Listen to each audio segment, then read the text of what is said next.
On this day, a great catastrophe occurred because the last gate opened and the main enemy emerged from it. A powerful beam of light hit the building, and after colliding with it, the building began to collapse and cracks appeared along the perimeter of the building. The main villain stood not far from the destroyed building and laughed when he looked at what his powers were capable of. The main villain saw that a hero approached him holding a sword in his hands, and the skeleton said that an ordinary fool would not be able to go out alone and cope with him. But in front of him stood an unusual guy because it was the warrior hero Baek Jin. Baek Jin said that he is not afraid of death and therefore he is not afraid to compare with a weak skeleton. He took a long sword in his hand, squeezed it tightly, and began to prepare for an attack. Baek Jin made a swift dash forward towards his opponent. He swung his sword and dealt a crushing blow from above, and then shouted that he had no longer felt the fear of death for a long time. Baek Jin at that moment was busy fighting, and all he was interested in was killing the skeleton and closing the gates so that evil spirits could no longer enter their world. The skeleton saw that the enemy wanted to get as close to him as possible, and so he created a blue magic seal in front of him that was supposed to protect him. Baek Jin continued to make his way forward, despite the fact that there was a magic seal in front of him because he still wanted to kill the enemy. The skeleton raised his hand up and said that this was all very funny, and he had never met such selfless people before. A few seconds later, a very strong explosion occurred, and the skeleton crashed into the rock, after which stones began to fall off the rock. The large blue flash of light was so powerful that it left a kilometer-long destruction in its wake.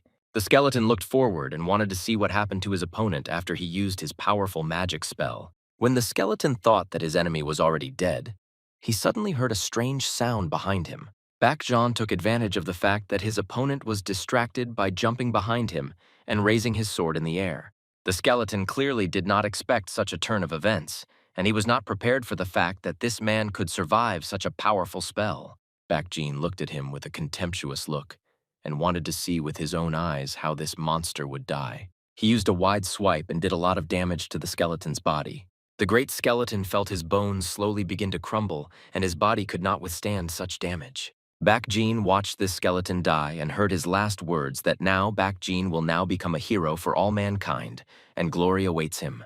But our hero replied that he absolutely doesn't care about universal recognition, and the status of a legendary hero does not interest him at all. At that moment, a flashback occurred in his head, and he remembered how a woman's hand fell to the ground and began to bleed, and a woman's voice said that she was forced to die so that he could save this world because he was the chosen warrior. He held her in his arms and cried because she died and he could not do anything about it.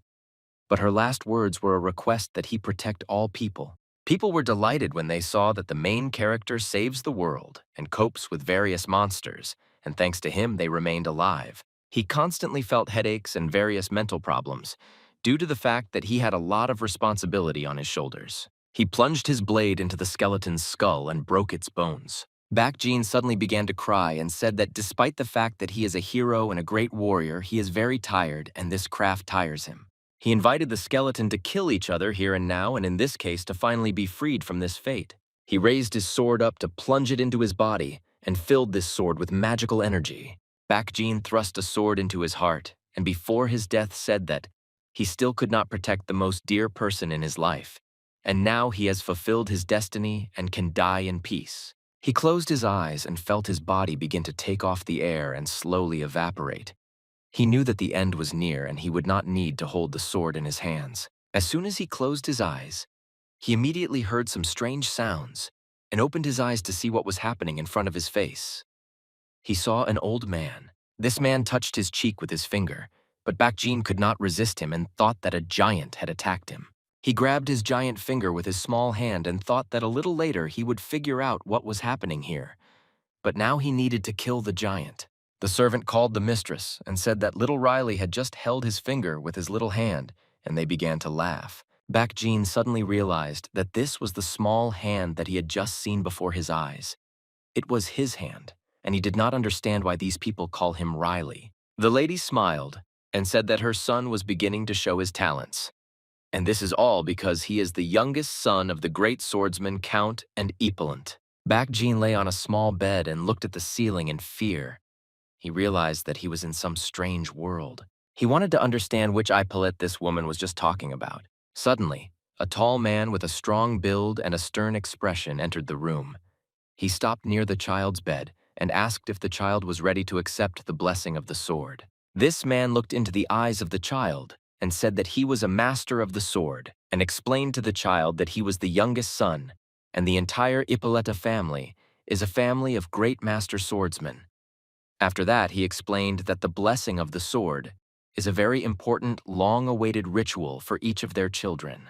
He lay on the bed and heard all the people discussing the fact that soon he would take the sword into his hands and become another great swordmaster.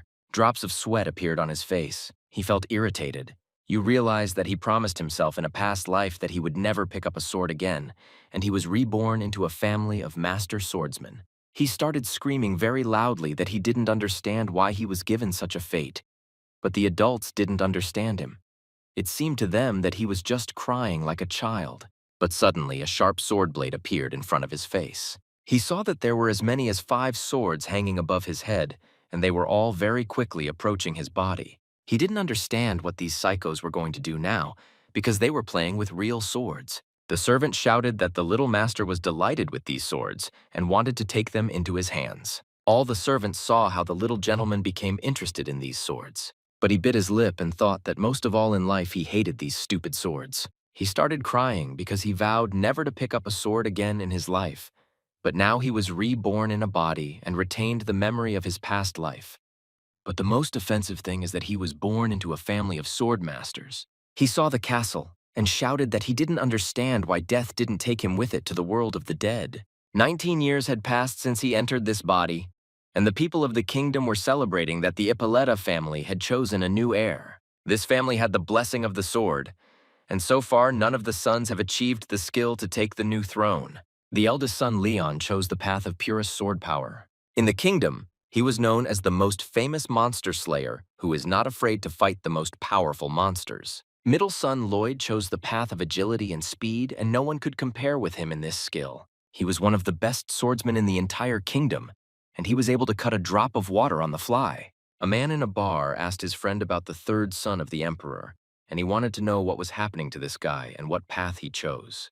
But the interlocutor replied that he was not talking about the 3rd son of the emperor because he grew up fighting useless wars, and he has no ability to wield a sword because he is very lazy. At that moment, a man with white hair was sitting next to them and drinking beer and his glass. This man listened to people in a bar discussing a 3rd of the emperor's son and calling him useless, and after these words his hands began to shake.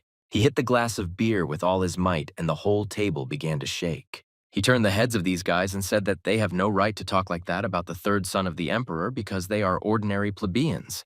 But the main character didn't care at all what other people were saying about him, and he lay calmly on the grass and enjoyed the warm weather. He lay near a tree and whistled a melody with his lips, and at that moment he was absolutely not interested in what people thought about him.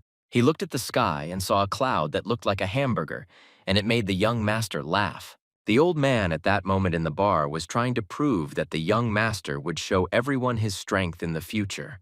But the guy continued to lie on the grass and thought that the only disadvantage of this world is that there is no Coca-Cola here. He continued to look at the clouds and thought that he really missed cola. But I was thinking about the fact that lately he has been overwhelmed by nostalgia and is remembering the past. He thought that he would forget his past life when he reached a certain age. Unfortunately, this did not happen. When he turned 19 in a past life, he couldn't even think that something like this would happen to him. He accidentally picked up a sacred sword that no one else could take, and no one could even touch it.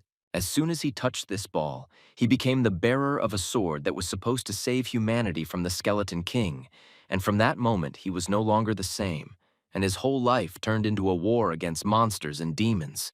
From that moment on, his fate was predetermined, and he, unfortunately, could not live an ordinary life like all other people. He promised himself that in this life he would never pick up a sword again, and he never again wanted to condemn himself to such a terrible thing. Ryle began to slowly rise from the ground, and his eyes began to glow red, and he continued to repeat the same phrase about how he would never pick up a sword again. Mr. Yang silently approached him, and all this time he watched the young master, tried to understand what he was doing. After that, he asked the young master what he was doing today. Ryle raised his eyes up to Mr. Yang and listened to the lecture.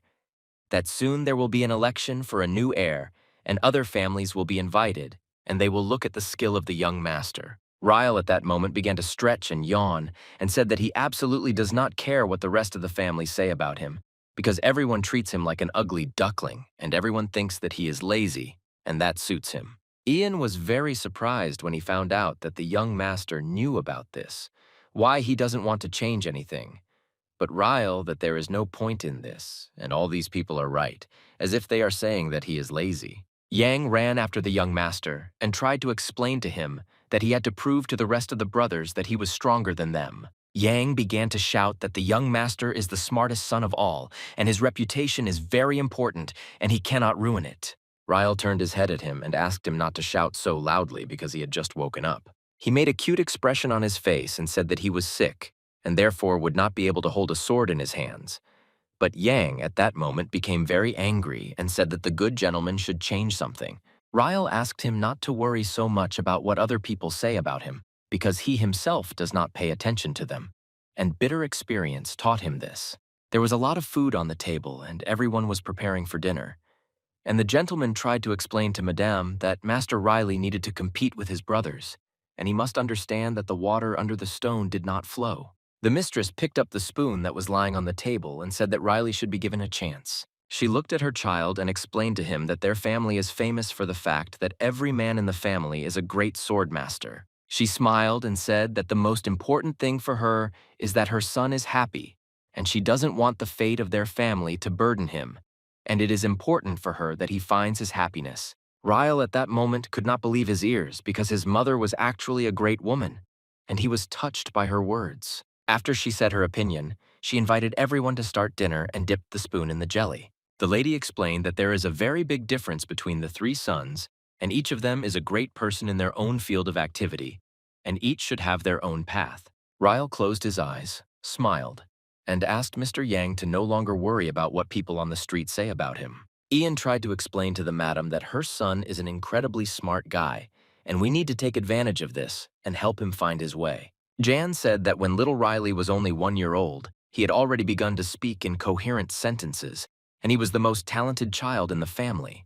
When he was 2 years old, Mr. Yang put his hand on the boy's chest to feel his energy, and he could not believe that in 60 years of his life, he was seeing such a gifted child for the first time. Ryle learned to read very quickly, and immediately began to read the heavy literature that is taught to people in universities. The lady finished her food on her plate, and said that children who are inclined towards science usually pick up a pen instead of a sword. Ryle listened to his mother praise him and thought that he was happy with everything. He looked at the ceiling and thought that Yang and his mother doted on him, and they would always protect him, which meant that he would never have to pick up a sword. But suddenly his mother touched her lip and saw that blood was flowing out of her mouth. She didn't understand what was happening, but the blood continued to flow out and it only became more. She suddenly lost consciousness and began to fall from the chair, and Ryle at that moment did not understand what was happening.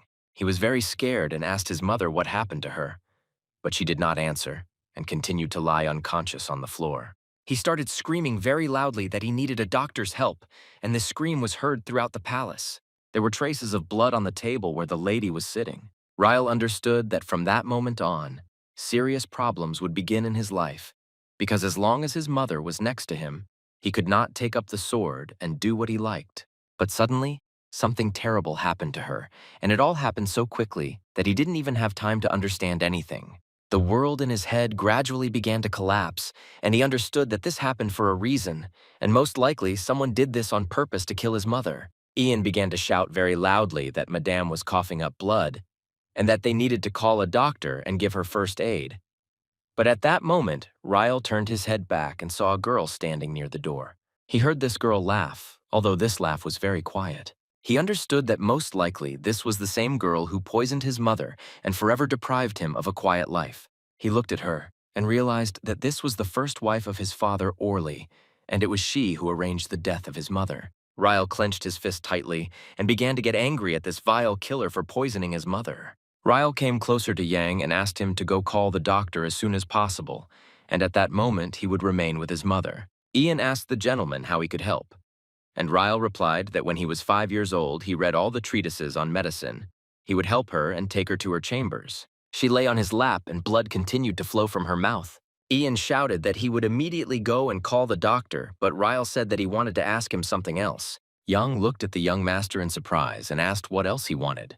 Ryle was incredibly angry at that moment and asked his servant to bring him his wooden sword, which had been lying and collecting dust in the chest for a long time. On this day, the weather was beautiful and sunny, and the rays reflected in the crystal glass on the chandeliers and created sunny bunnies. Ryle wet a white rag and then let it sit to get rid of excess water and moisture. He put a wet towel on his mother's forehead to make her feel a little better. He looked at her all this time and thought that he had done everything possible, and now all he could do was wait for something to change. Suddenly, the door to the room opened, and Yan shouted very loudly that he had brought the doctor. Yang explained to the doctor that she felt sick after she ate food from her plate.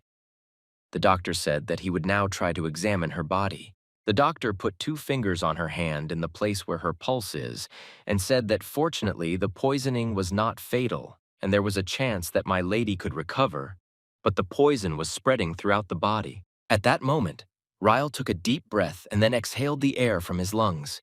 He felt relief and realized that everything was not as scary as he thought.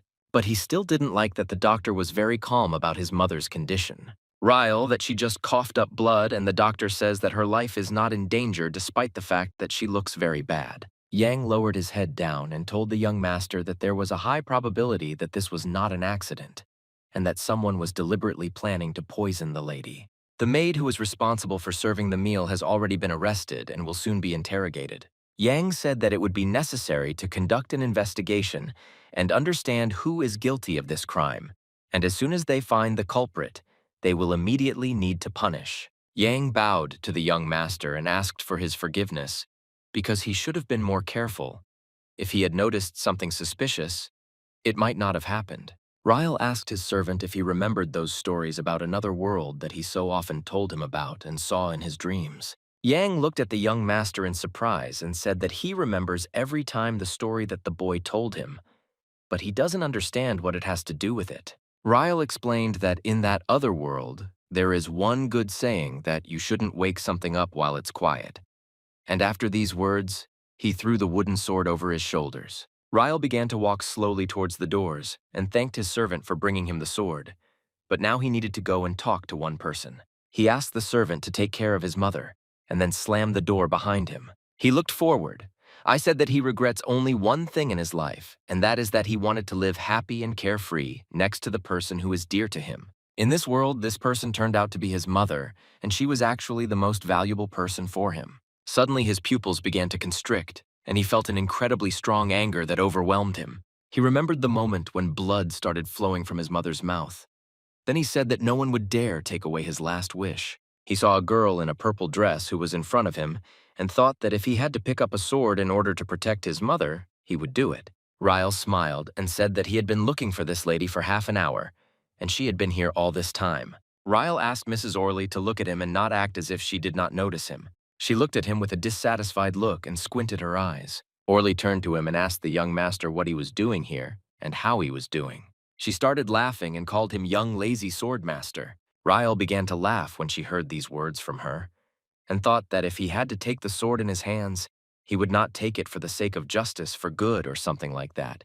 He would take the sword in order to fulfill his only desire, and after that he said that his things are always good, and thanks to Orley, not only he is doing well. He said that his mother is also doing very well now, especially after the food she just ate, and he would like to thank Mrs. Orley. She started laughing, heard a desire to praise her, and realized that he was really stupid. She laughed and said that she is the mistress of this house and is trying to make life better for everyone who lives in this castle, and she is very worried about Iris because her son has a bad reputation, and everyone laughs at him and calls him the master of the lazy sword. She looked at him and said that the lazy swordmaster had grown up and picked up a wooden sword. Ryle replied that she shouldn't laugh at him because something has changed lately. He looked at her and said that he could smell the soup that his mother ate from her, and asked if she wanted to tell him anything. Orley said that he had a very subtle sense, and he guessed that she was in the kitchen before dinner. The day was approaching evening, and the whole sky was orange. Orley turned around and, after that, began to walk away from him and said that he was behaving very strangely now. Orley said that there is a sign when a person tries to change, he is suddenly overtaken by death, and this is her advice for Ryle to sit quietly and not attract unnecessary attention to himself, just like he did before. Ryle was incredibly angry at that moment, but nevertheless he continued to stand still and did not move.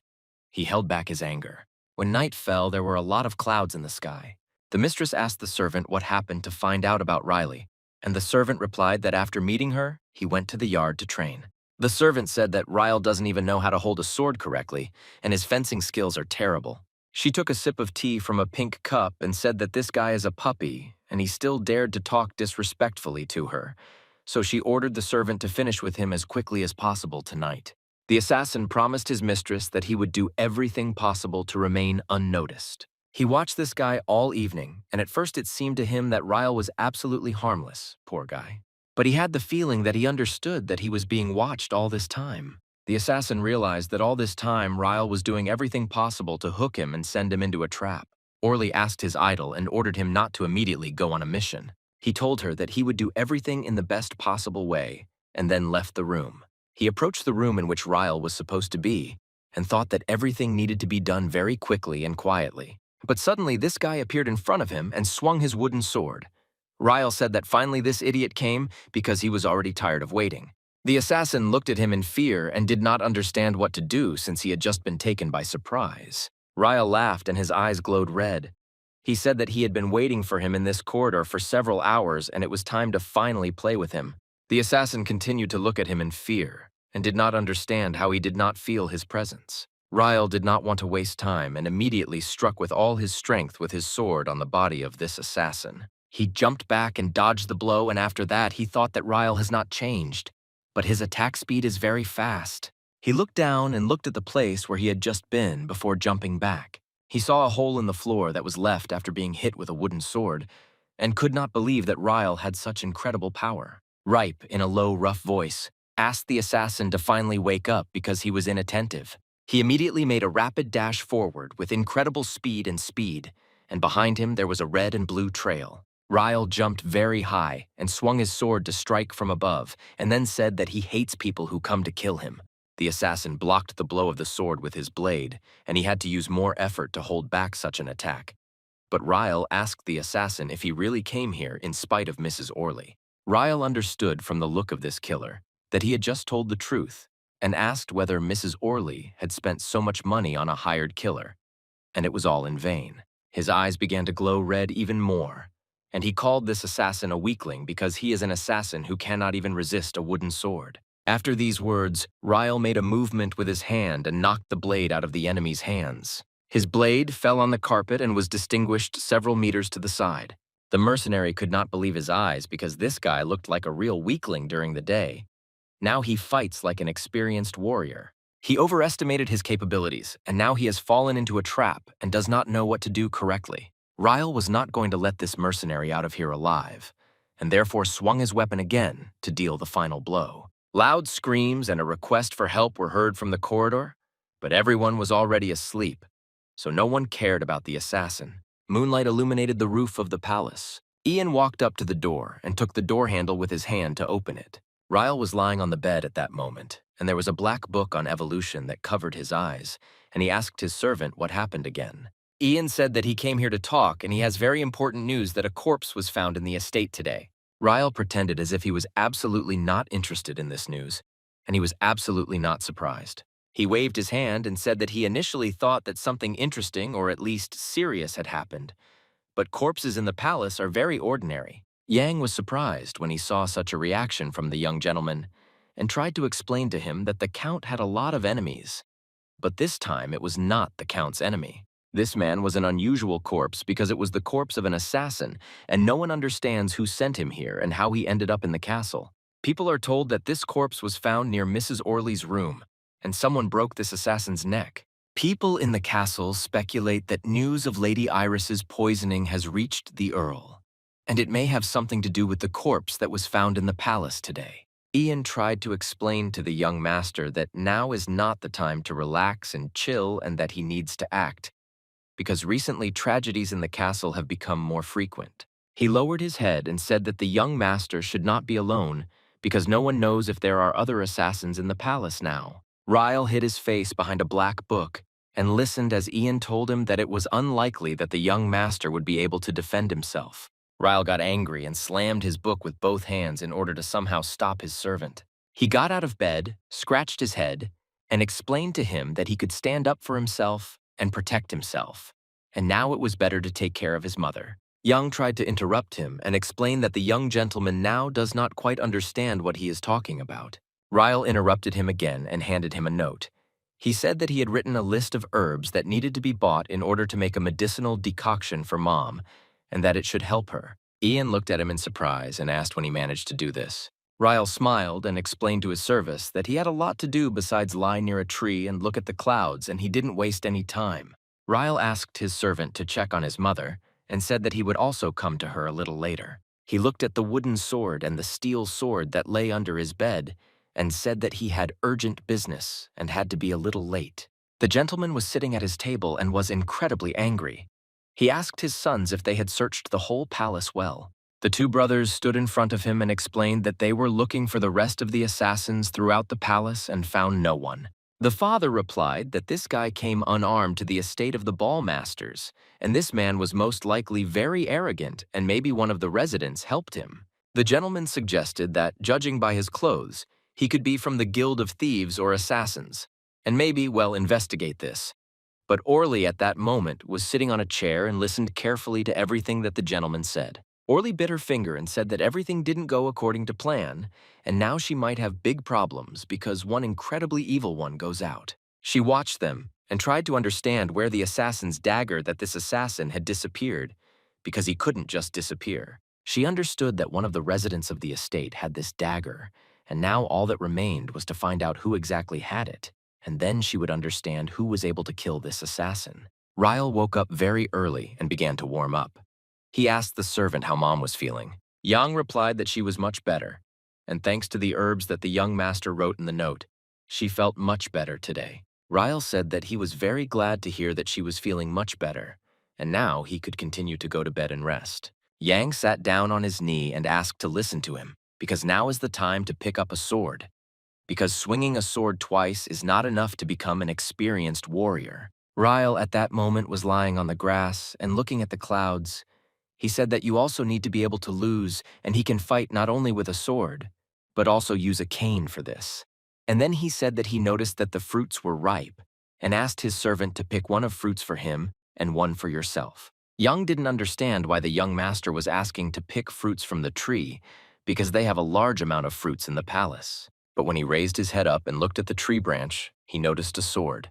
It seemed very suspicious to him. He saw an iron dagger lying on a branch and glistening when the sun's rays hit it. Ryle smiled because his servant quickly noticed the dagger that was lying on this branch. Ryle came closer to him and asked if his servant also wanted delicious fruit, but Ian replied that he had no time for fruit right now, and he saw something important with a wave on the branch of this tree of yours. Ian leaned down and picked up a dirty stone that was lying on the ground with his white glove. He swung this stone and threw it at the sword which was on a tree branch. Ryle acted as if he was surprised by the appearance of the dagger and said that it didn't look like a fruit at all. Yang looked at this blade in surprise and asked where it came from here and who could have hidden it on a tree, and said that this dagger had the same symbolism that was seen on the leg of the murdered assassin. Ryle smiled and realized that his servant was pleased with such smart men, and he was able to guess from the first time who this blade belonged to. At night, a black carriage was driving along a city road. The carriage had red curtains. These curtains were motionless, but there was someone inside the carriage. A hand wearing a white glove stuck out of the carriage. The man inside said that he could not believe that he died by committing suicide. The girl replied that so far nothing is known about his death and how it happened, but the fact that he died is a fact. The gentleman asked in a dissatisfied voice where his body was now, what was happening to him. The girl replied that his body was now in the Ippolita estate, and they couldn't take it from there undetected. He scratched his beard and said that Lady Orley might be in serious trouble because of this incident, and they need to go to Ipa village immediately. She looked at the gentleman in surprise and asked if he was going to deal with this problem personally. He explained that he was obliged to do this, but nevertheless, he must remain unnoticed. And after that, the gentleman began to laugh. He changed his white gloves to black gloves and said that they would do everything quickly and secretly. After that, he put a black hood on his head that hid his face and said that he must help his daughter remain unnoticed. The next day, the weather was beautiful again, and it seemed like nothing happened during the night. Orley had been sitting on the sofa in her room since the morning, drinking coffee from a red cup. She was constantly nervous and biting her thumb. She couldn't believe that she had fallen into such a trap because of this and the idiot. And it was interesting why this idiot lost his dagger during the task, and who could have stopped him and brutally killed him. She constantly thought that the young master and servant brought the dagger to the Lord, which they found in the forest. They tried to insert this dagger into the sheath, and it turned out that this was the same dagger that the armed assassin had. She chewed her finger even harder and said that assassin number 3 was an idiot and he had to die without anyone noticing, but he even gave up his dagger. She began to get angry and didn't know how to calm herself down or what the right decision to take was because the situation was serious. Suddenly, she heard someone knocking on her door and trying to come in. She asked who it was behind the door and what he needed from her. The guy's voice said that it was Royd and he wanted to go into her room. She started coughing and allowed him to enter the room. At that moment, she calmed down.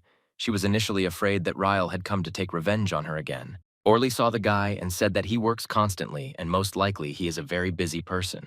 Royd looked around and said that nothing special was happening to him right now, and he just wanted to make sure that everything was okay with his mother because the assassin was found in front of her room. She said that everything was exactly like that, but now she is very tired and she is very pleased that he takes care of her. Royd asked her again if she was okay because she looked very tired and restless. He said that he understands why Mother is so worried and why she is so anxious because he was killed right in front of her door. Royd smiled at his head and said that she was probably very tired and she needed to rest and he would protect her peace. Royd asked your mother if she heard the news that grandfather's manufactory moved to the village of Ipa. She looked with a sly look, smiled, and asked if Tessa's manufactory had decided to move to the village of Ipa.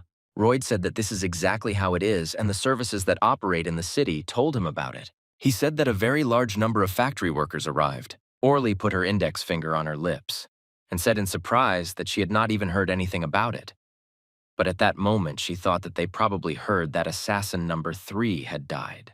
Orley thanked Royd for telling her all the latest news and said that he could go because he probably had his own business, and again said that she was fine. She closed the door when he left the room and was happy because a large number of factory workers had arrived in the city, and most likely her father could also come. She was glad that if everything was really like this, it meant that he intended to solve all the problems properly. She started laughing with an evil laugh and said that now, together with her father and his employees, she could deal with the master's new wife and his stupid son. Ryle lay on the grass with his eyes closed near his favorite tree and enjoyed nature. He heard the voices of the assassins discussing their plan that first number 2 would go forward, then number 4, and then number 5. Ryle said that they, as always, complicate their lives and come up with some complicated plans. Ryle opened one of his eyes and looked at them, and after that, said that he thought that it would be enough to show the dagger to his father, and that would be enough to solve the problem.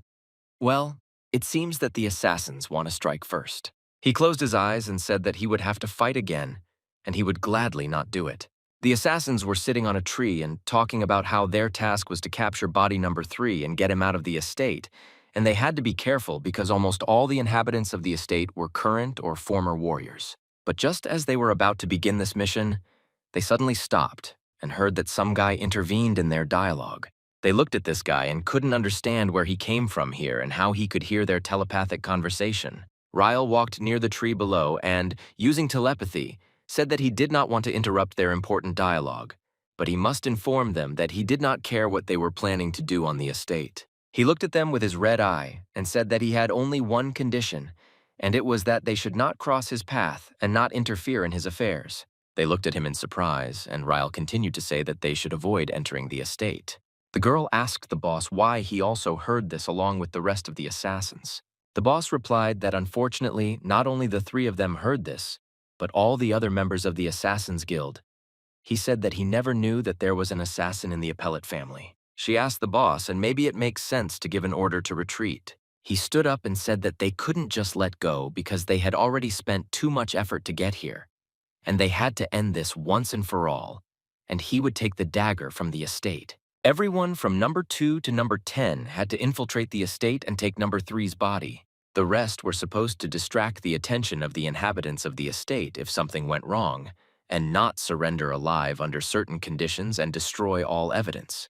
The assassin approached her door and said that she was the second wife of the master, but nevertheless she was the wife of the count, and she could have a lot of guards. The girl said that they just have to do their job and try to go unnoticed, and this is Lady Orley's personal request, so they cannot fail to fulfill this order. He explained that her son is harmless, and he doesn't even know how to handle a sword, and everything will work out if they just don't catch anyone's eye. He said that this is their chance to get a promotion, and he will do everything possible to get this promotion because he is tired of following stupid orders. But suddenly, he heard the voice of the same guy who told them that he warned them not to enter the estate.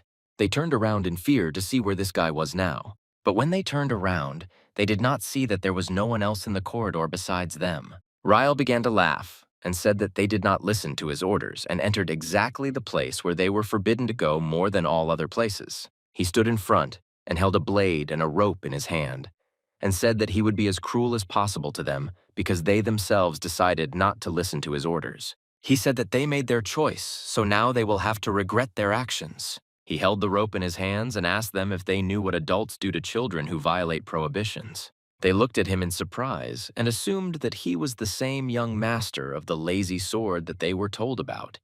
They would now quickly deal with him because now they did not need to look for him. The assassins immediately made a swift jump and headed towards him.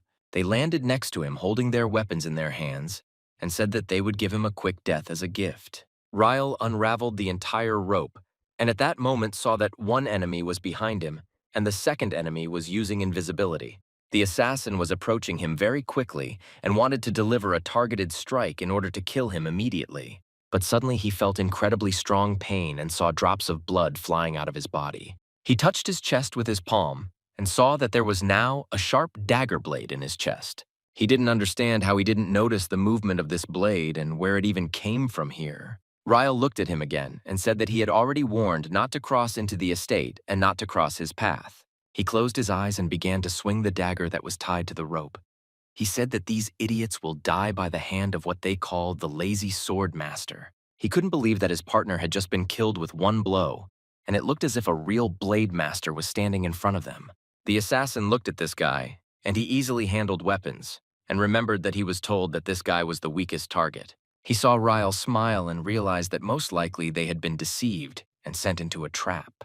Ryle held the tail blade in his hands and said that he hears all their thoughts, so he asked them to quickly come to the realization of what is happening here and move on to the phase of regret because they will not be able to leave this house. He squinted his eyes and realized that he needed to fight with this guy, just like with other opponents, despite the fact that he was stronger than they said about him. He got very angry and realized that he wanted to attack him before the enemy attacked him. He made a swift dash forward and attacked him from behind, but Ryle continued to stand calmly and smile. He very quickly repulsed this assassin with one blow to the side. The assassin saw that his hand was now lying on the floor, separated from his body and holding a blade. He couldn't believe what just happened, and with one quick blow, this guy was able to cut off his hand. Ryle smiled and listened to this hitman cry and scream about how his hand had just been cut off. He turned around and slowly began to walk towards the exit. He understood that he needed to run away from here, and he did not want to die from this monster's friend. But Ryle was not going to let him go, and threw his dagger at his back and pierced his body. He made a jump to the top, and in flight once again reminded this assassin that he had initially warned them not to meddle here. The assassin looked away and could not believe that he had fallen into such a trap. He swung his weapon again, said that they themselves had chosen the path of their death. All he had to do was fulfill his part of the agreement and punish them for disobedience. After he struck, the blood of this assassin ran in different directions and stained the windows. There were also traces of blood on the wall, and the white wall turned into dirty, bloody stains. He landed on the floor and froze in an epic fighting pose. Ryle looked at the two corpses of these assassins and said that he hoped that it would be at least interesting. But he was very bored, and he wondered where the rest of the assassins were. At that moment, in the other wing of the building, there was Yang armed with a long sword, and a maid who also took the sword. And in them stood two assassins dressed in black clothes. The maid said that there are too many of these opponents, but she doesn't understand how they even got into the estate. Yang held the sword in his hands and suddenly began to fill it with magical energy in order to prepare him for battle. He carried out the first blow with his weapon and said that he did not understand how they even dared to give up gunpowder and houses. Yang cut the body of two opponents in half with one blow of his weapon. Sarah told Mimi Yang that they saw as many as 15 assassins in the building, and if they continue to fight them in the same rhythm, it will all be over soon. Yang said that there was absolutely no point in them being here now, because he had to fight to the last drop of blood. Sarah replied that she would guard Lady Iris's room and asked Yang to find Mr. Riley's room. He immediately made a swift dash forward and began to run into the young master's room and said that he would be back soon. He completely forgot that the young master might now be completely alone, and he would not be able to protect himself from such a large number of opponents. Yang thought that the young master had always been good at hiding and was sure that he had found a safe place in the estate so that he would not be found. He ran very quickly along the corridor, despite his age, and shouted that he would soon save the young master. But suddenly we had to stop because he saw in front of him a man in a black robe who was standing opposite him. He looked at this assassin in surprise because he looked like everyone else. Ian began to carefully examine this opponent and realized that this was an unusual, ordinary hired killer, and that this was some kind of more serious opponent. Ian, that he doesn't want to seem rude, but if this idiot goes off the road now, he will remain alive. But Penetrated did not answer him and instead simply took out his dagger to begin the battle. Yang also grabbed the sword that hung on his belt with his hand and said that he didn't have time for this battle now. He used his internal energy and made a rapid dash forward because he needed to deal with this enemy as quickly as possible. They entered into a fight and began to attack each other with their weapons and fight off blows. Suddenly, the assassin used a combination of several very fast blows and found himself behind the old man's back. He grabbed his sword again to stab him in the back and carry out his heart. But Ian was a very experienced military man and knew how to behave in such situations and what he needed to do in order to fend off such attacks. The assassin was angry because he didn't understand where this old man came from with such strength and why he was still not dead, because at his age, old people cannot lift a cane. This old man fights and held a sword in his hands. Yang looked at him with a dissatisfied look and said that he was impudent and he dared to challenge the Ippolita family with such insignificant skills. He hit with his ball and said that such idiots deserve to die. But the enemy himself avoided this blow and predicted your attack in advance. Ian couldn't believe that he was moving so fast, and he was already a few cheeks away from this blow and began to approach him. Yang saw where his opponent was looking and realized that he would now want to attack in the stomach.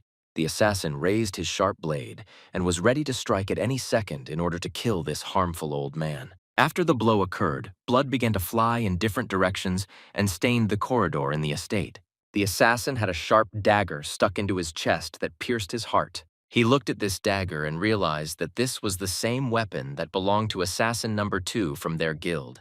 And he did not understand why he did not foresee such an old man. Ian noticed that I was his enemy, now distracted, and realized that this was his chance to make him angry in order to end this battle. He swung his ball and hit it with all his might and ended the match with one blow. He took a deep breath, and after that he tried because the fight was quite difficult. But suddenly I remembered that somewhere in the building there is now a young gentleman who needs help and needs to be saved. He ran forward to find the young master and protect him from all these hired killers who came to kill him. Ryle stood in the middle of the corridor and could not understand why he missed because it was very strange and unlike him. He said that he was aiming straight at the heart, but apparently his dagger was in a slightly different place and did not wound the enemy so much. Ryle patted his hands on his clothes and removed the excess dust from his clothes. He threw his hands behind his head and began to walk towards the large doors and said that he had worked hard today and it was time for him to be a naive young aristocrat who was not at all aware of the attack. Yang went outside and looked for the young master throughout the palace grounds. But suddenly he saw that a young gentleman was sitting on a tree branch and resting, looking at the night sky. Yang looked at him in surprise and asked if the young gentleman had been here all this time. Ryle asked him why he was walking down the street at such a late time. Yang replied that they needed to get out of here as quickly as possible and asked the young master to get down from the branch and go with him. Ryle pretended as if he didn't understand what happened and asked if some assassin had appeared in the castle again. He jumped from the tree and landed on his feet. Yang was surprised when he found out that the young gentleman knew about the attack and now it became clear to him why Ryle had been hiding on a branch all this time. He put his hand on his chest and said that he felt much better, and if something had happened to the young master, he would not have been able to survive it. Ian closed his eyes and said that it is very dangerous to be around now. But this time he is forced to insist that the young master should not be left alone anymore. But Ryle asked why Ian is worried about him. Ian replied that he and his maid Sarah killed about 15 assassins tonight. Ryle saw how after this phrase the old man began to slowly walk forward and decided to ask him what was happening to his mother now. Ian looked at him with his brother-in-law's gaze and thought that this guy is very worried about his mother. And people don't understand anything as they say that he is worthless because he is actually a very caring person. At that moment, Ryle stood and looked at the old man in surprise and did not understand what he wanted from him. Ryle didn't understand why this old man was looking at him with such a tender gaze. Ian said that his mother was being watched by Sarah and that there was a reliable, strong girl who could help her protect her. Ryle took a deep breath and said that in that case he could trust her. They went to the estate to visit his mother and see if she was okay now. Young asked the young gentleman to stop in the corridor. He said that his sword warned him of danger, and this sword used to belong to Riley's father. But Riley thought that he had already cleared everything, and there should be no opponents here. Yang turned her head back at the young master and said that he is the most defenseless member of the family and therefore he will closely monitor him. Ryle scratched his floor, smiled, and thanked the old man for taking care of him. It was very funny to him that he was the strongest hero in the universe, and in this world he was weak and defenseless. Ryle suddenly asked Yang to stop because he had something to say. He put his hand in his pocket and said that he found something suspicious and wanted to show it to him.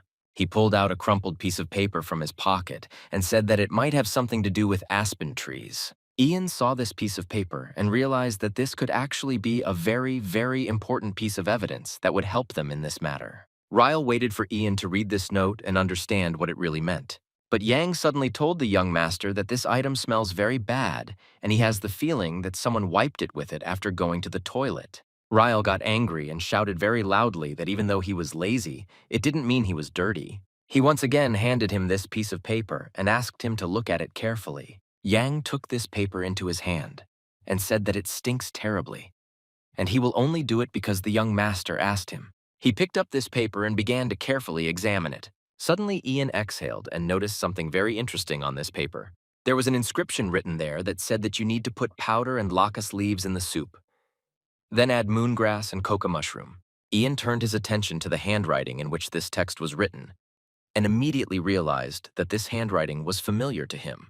He once again carefully looked at the inscription that was written there and read that this recipe was supposed to be put in by the cook immediately before eating. Ian wrote a note and said it was impossible, and he couldn't believe what he just read. Ian said that, judging by this note, Lady Orley put the poison in Lady Iris's soup.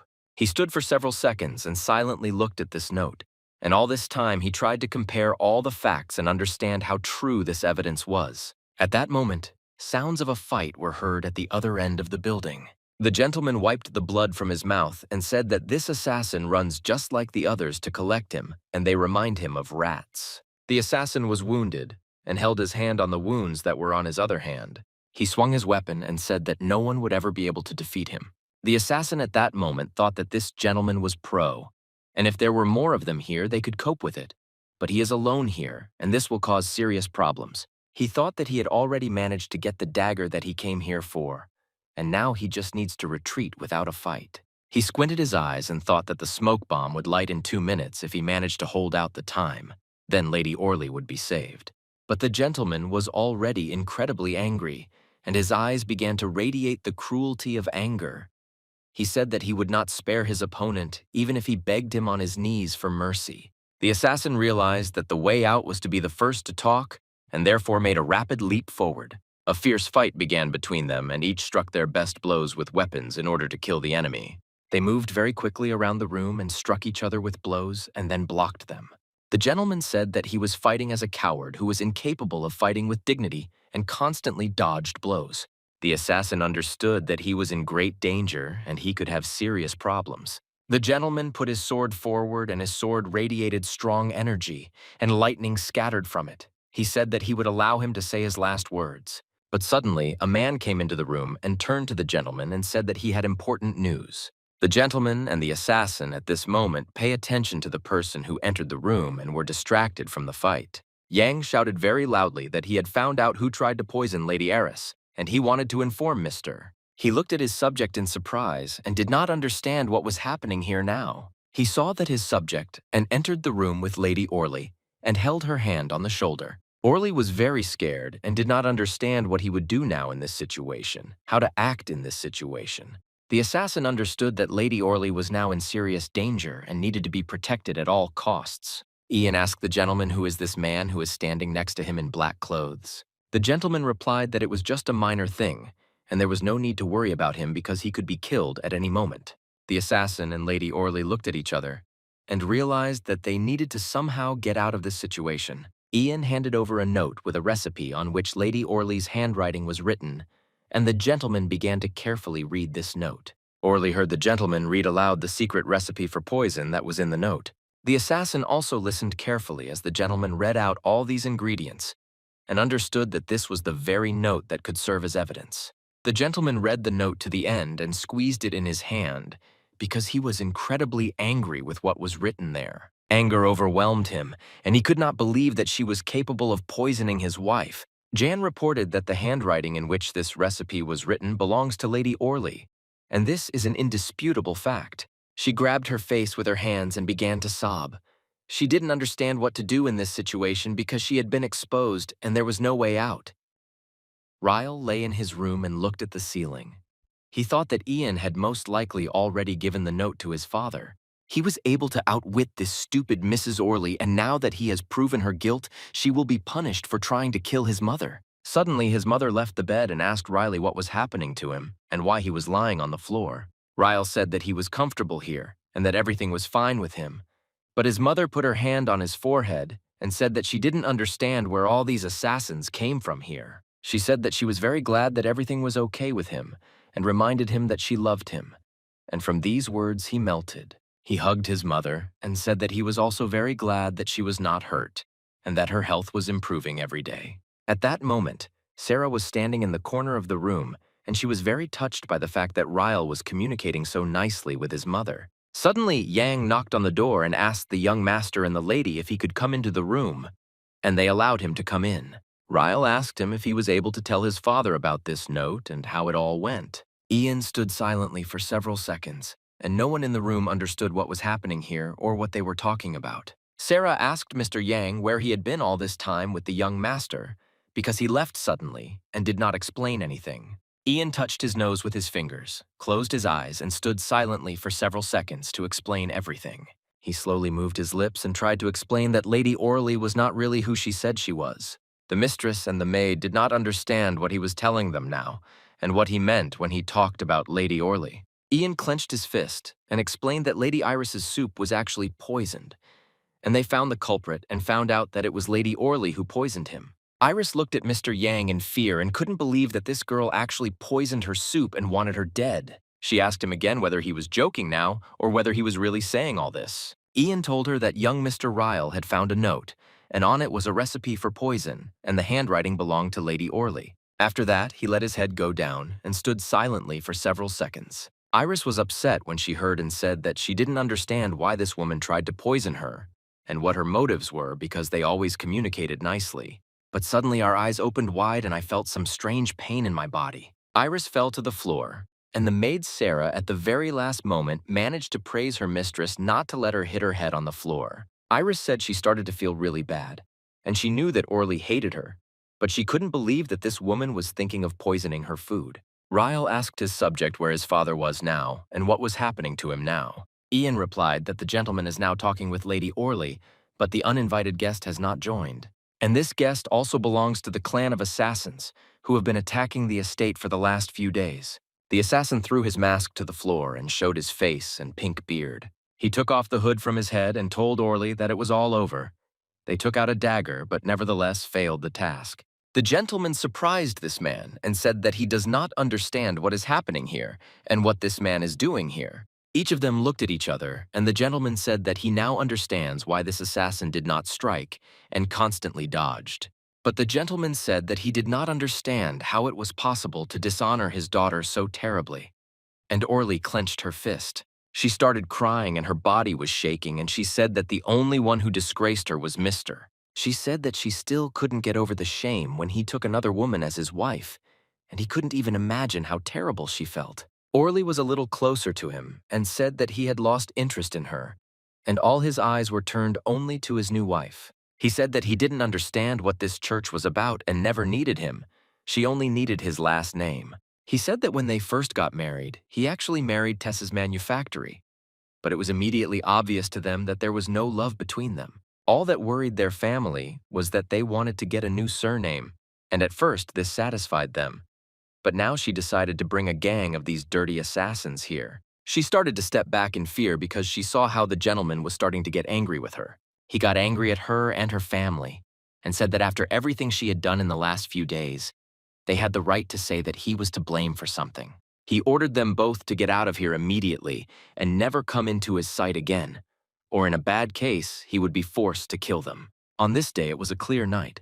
Thanks to the moonlight, it was quite light outside. Orley walked forward along the forest path, stepping on the ground with her heels. She lowered her head down and in a frustrated voice told her father that all their dreams had collapsed and they had come to an end. She said that she wished it was just a dream, and that she just woke up lying in her bed on the estate. He looked at her and understood that this judgment would happen sooner or later, but there was also relief in this, and at least Orley survived this blow. Someone threw a knife up and started spinning it in the air. The father began to calm his daughter down and explained to her that everything would be fine with her children, and she should not take this situation so seriously.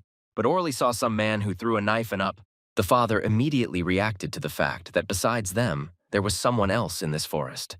Ryle was sitting on a stone and holding a knife in his hand and asked them if they really thought that all the fun was over and he would just let me go and get out of here alive. Ryle was completely confident in his abilities and turned to Father Orley said, "The fun is over." Orley's father, when he saw the young gentleman, asked him what he was doing here. He was at a loss because no one took Riley seriously. The young master replied that curiosity brought him here. He had that same wooden sword in his hands, and revenge for his mother also brought him here. The young gentleman turned to Madame Orley and asked what they would do next. Madame was perplexed by such impudence. She considered him a lousy brat and the most insignificant and lazy in the Ippolita family, so she never took him seriously. She came closer to the young gentleman and swung her hand to hit him, saying how dare he say such words and threaten her. Ripe asked Madame if she was going to hit him, and he was interested to know how his father would react if he returned beaten. The young master told Madame to stop and not do more stupid things. But she didn't understand how she could listen to this loser. Orley's father stood at the head of the assassins. He believed that the young master was an insolent puppy.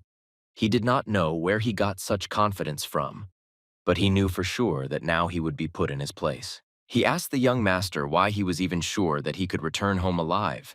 Here everyone was thirsty for only one thing to kill him. He thought that it would be even better if he brought the young master as a hostage, then all the problems would be solved. Of course, Ripe told him that he could be free because they wouldn't be able to attack him this time. He wouldn't just leave unanswered what they had already done. And the young gentleman added that Lady Orley cannot hope for the same mercy. He will not be as generous to her. All this is due to the fact that she attempted to poison his mother's life, and then she sent the assassins to finally deal with it. The young master clenched his sword tightly in his hands because he understood that a double assassination attempt is not something that needs to be forgiven. He knew for sure that Madame Orley should pay for her crimes. At that moment, Father Orley would strike the young master to kill him. But no one expected such a turn of events. Ryle told them not to try. They still won't be able to take revenge on him for today's defeat, and he immediately repelled this attack. Orley and her father were at a loss. They didn't understand how he could take such a strong blow and dodge. Orley decided that it was too much of a loser trying to insult her. She ordered the assassins to kill him or capture the bastard. She was furious and ordered very loudly, practically screaming that everyone should attack the young master now. She gave orders so that they would immediately wipe him off the face of the earth. The assassins carried out her orders. Orley could not calm down. She screamed for them to tear him apart. Ryle turned his head and looked in her direction. The young master even felt funny at the way she screamed and gave orders after orders. He understood that it was all because of helplessness. As soon as someone came closer to him and tried to strike him, he immediately blocked these blows. All this reminded him of his past life. The young master thought that everything was happening like in the good old days, and he had not forgotten at all how to handle a sword. Ryle remembered that in his past life, he once pardoned the assassins only because he considered them people too. Now he won't make the same mistake. He remembered well what it led to and how it ended. Ryle remembered well how he held her in his arms and could not do anything because nothing depended on him. She was dead. He realized that then he was a naive altruist and a fool. This time he will not act like that, and he will not spare any of his enemies. He was completely confident in his abilities and said that he was ready for them. This would be completely legal self-defense. But if they decided that they were ready to engage in battle with him, then let him not complain later. The young master stood and waited for these hired killers to start attacking him. This time he was definitely not going to leave any of them alive. Assassins one by one. The young master said that, unfortunately for his opponents, he is not the same as he was in his previous life. He is absolutely ruthless towards them. Father Orley stood with a stony face. He did not know how to react to everything that he had just seen. He didn't understand how this could be. This guy had never trained in his life, although he said that it was just training with a sword. But in fact, the young gentleman fought with a wooden sword, but this did not stop him from very quickly dealing with all his opponents. Ryle approached Orley's father and said that he was wrong. He trained more than once and already twice, including today's fight. And he also added that the master had never been at our mercy, so he gives him a quick death. Ryle swung his sword to strike. The gentleman looked at Ryle with frightened eyes. The only thing he wanted to get was mercy. He understood now they would treat him the same way as everyone else. The gentleman turned to Ryle with the idea that he could kill him, but he asked him to sit Orley. He believed that she did not deserve to die. Thought he was, and he could not repeat the mistakes he made in his previous life. The gentleman said that he does not argue that his daughter acted very badly, but in fact, she is a good person. He told the young master to believe him. She just fell under bad influence, so he asks him for mercy just for her. The gentleman did not stop and asked the young gentleman to at least spare her, but Ryle had already decided everything for himself, said in a clear voice that there would be no mercy for any of those people who wanted to kill him, and he carried out what he had to do. Despite the fact that it was a bloody massacre, he knew that now his mother was not in danger. Well, the gentleman thought that his body is completely different in this life, and he doesn't know how to treat it correctly. He thought that he had been resting from battles for 19 years, exactly as long as he had been in this body. The young master looked at his hand, which was all stained with blood, and knew for sure that he had done everything right. Clenching his hand into a fist, he thought that this is exactly how it would be from now on. He would never give in to emotions again. But one thought was still in his head. He didn't know if he wanted to return and become the person he was in a past life. In the house where he lived, there was a commotion. Everyone was looking for him. The loudest was running and screaming. Sarah, she said that everything was out of control. Sarah shouted to Monsieur Jean that she could not find the young master anywhere, and wanted to know when he was last seen. The girl asked Messiah John if he had found the young master. Monsieur replied that he had not, and he did not know where he was. Sarah screamed loudly. Really, really? The assassins kidnapped the young master. She couldn't calm down, and these words hurt Monsieur Yang very much. The girl kept wailing. Where did poor defenseless Mr. Ryle go? She couldn't even imagine what actually happened. Monsieur Yan told the girl not to be dramatic. Most likely the young gentleman is hiding somewhere so no one can find him. Sarah told Monsieur that this is not so, he is not here. Just recently he was in Lady Iris's room and then suddenly disappeared, after which no one can find him. Sarah knew very well how much he loved to play hide and seek, but now was not the right time for games. She was completely sure that it was the assassins who won him. After these words, Monsieur Yan held out and told the girl to stop chatting and to go and continue to look for the young gentleman. And he too will not remain idle and will go again and make a tour of the entire estate again. Sarah didn't wait long. She said that she would also go and maybe she could find the young gentleman. There was a gentleman standing on the balcony. He called Sarah to him. The girl stopped, raised her eyes up and looked at her owner. She didn't understand what he wanted from her. The owner felt awkward. He asked the servants why if Ryle disappeared.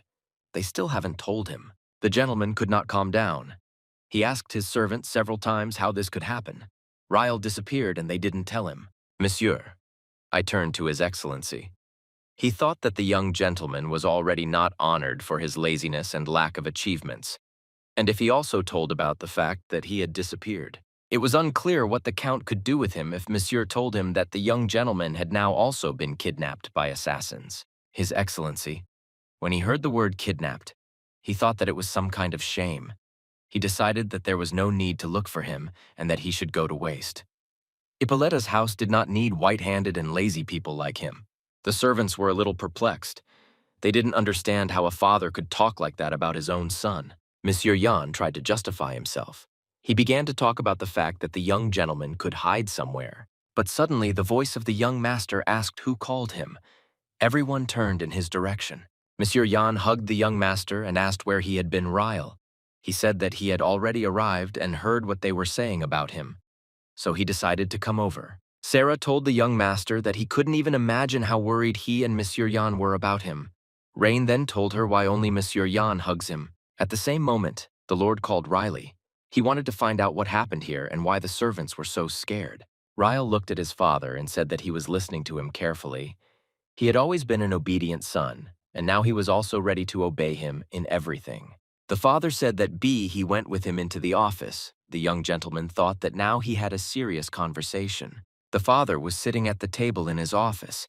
His eldest son was standing next to him. The father said that he was informed that it was he who found the note. The young gentleman replied that this was exactly the case. His older brother could not stand it and shouted that his mother Orley ordered him to get out of the estate. Then it was unclear where he could have gotten this note from. Ryle pretended that he didn't understand anything and what his brother's words meant to get out of the estate. He only understood one thing, that there would now be accusations against him. That's what happened. The older brother said that there was no need to pretend that he didn't know what we were talking about.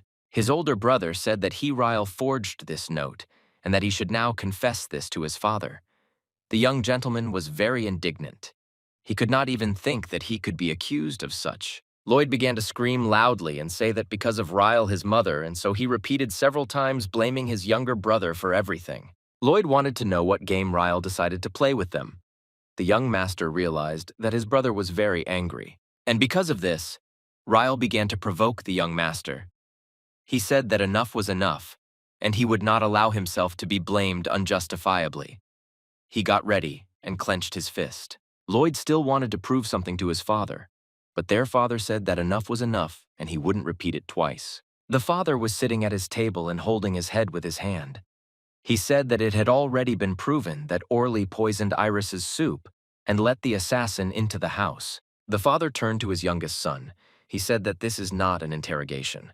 He just needs to know where this paper came from. It didn't fall from the sky. Ryle told his father that he might not believe him, but this is the real truth. He killed the same assassin who came for his mother. Lloyd even opened his mouth after hearing what he heard. Ryle continued to say that they probably already know that a couple of days ago, he went down to the yard and practiced with the sword. Lloyd was sure that his younger brother didn't even know how to hold a sword correctly. Ryle will continue to say that immediately after this, the assassin caught him in the corridor and he barely fought him off with the wooden sword that he had with him. The young master said that he somehow managed to escape, and when he returned, this assassin was already dead. There was just that very note in his hand, so the young gentleman, thinking for a long time, took this note from his hands to read. The father listened to his son's story and definitely had no doubt that Orley had let this assassin in. He was sad at this thought. Lloyd was not going to put up with what Ryle said. He was sure that his mother would never do that. His father said that he understands that it is difficult for him to believe it, but it is a fact. Orley let a killer into the house. He slammed his fist on the table and said that was why he had to drive her out of their house. And then the father said that it was late, and it was time for his sons to leave because it was time to sleep. Lloyd told his father that it was okay, but there was still anger in his eyes, and he couldn't come to terms with the fact that it was all his mother's fault. When the young master was leaving his father's office, his father told him to stay a few more minutes. Father told Ryle that he was coming to his office tomorrow, and he needed to say something in private. Ryle stopped and didn't know how to react to his father's words. During all this time, his father never spoke to him alone. Therefore, Ryle told his father that he would come to his office tomorrow as he wanted. When Ryle left his father's office and closed the door behind him, he saw that another of his brothers was standing in the corridor. Ryle addressed Lion, but his brother ignored him. He did not want to talk to him. Lion also blamed Ryle for what happened to their mother. That's why he didn't talk to him. Ryle thought they looked alike, and this brother doesn't talk to me anymore. Well, okay, he didn't really need it. The young gentleman thought that these two Pantarazes could behave as they thought necessary. He was not going to make excuses to them. Lloyd asked his brother Lion what he thought about all this. He thought Ryle was telling the truth. Lion answered him if he's talking about their mother, then it's tragic. But there's nothing they can do about it. You can't succumb to emotions in such a complex matter. Lion didn't understand how she could come to such a thing, bring assassins into their house. To be honest, he was even grateful to Ryle that it all stopped. Lloyd didn't understand how he could talk like that about his mother. Lion, ask your brother where he is wrong. Of course she is their mother, but can she reverse murder? Lloyd didn't understand his brother. He was still on their mother's side. Lion then said that it was a contract killing. This is a crime, and there is no excuse for it. After these words from his brother, Lloyd fell silent. He thought about his mother. Pity for her appeared in his eyes. After a few minutes of silence, Lloyd asked your brother if he really thinks their mother is a criminal. Lion stroked his head. He didn't know how to explain to him that everything their mother did was very bad. Lloyd. Despite the fact that his brother treated him very well, he still wanted to know the answer to the question of whether he really thought that their mother was a criminal. Lion told his brother not to be upset. They will leave it as it is for now, but they will never forget about it. He also added that very soon the time would come for the election of the heir to the house of Ippolita. Lloyd asked his brother what he meant when he said this. Lion said that when the heir is chosen, then they will be able to take revenge on this mother. Namely, when Lion wins the right to inherit the name of Ippolita, then everything will change for everyone in this estate. And it is from that moment that he will return order to this house, and Ryle is a couch potato and a sloth. Well, you still can't discount him. His father pins his hopes on him no matter what. That's when they will avenge their mother. But for now, they have to wait. Lloyd said that he understood everything, but still burst into tears. Lion looked at his brother very slyly and said that they need to trust each other, otherwise they won't succeed. The next morning, in the part of the estate where the young gentleman lived, there was again a commotion. Monsieur Jean was running and fussing as always. All this was due to the fact that the Count was calling the young gentleman for an audience, and he must prepare Ryle for this visit. Monsieur Jean was very nervous because the young gentleman did not tell him about this visit in advance, and he asked him to apologize for the fact that nothing was ready yet. A few minutes later, Monsieur Yang said that everything was done, and now the young gentleman looks 10 years younger. Ryle was a little surprised. Does he really look 10 years old now? Monsieur Yan told the young master that this could be his chance, and he should take advantage of this meeting. It is in the current circumstances, when Lady Orley has been expelled, that he can talk with his father on the topic of inheritance. Monsieur Yan believed that this was truly a fateful moment, and the young master should take advantage of this moment. Ryle said that it was time for him, and he would go to meet his father. Yang continued to say that the young master does not understand.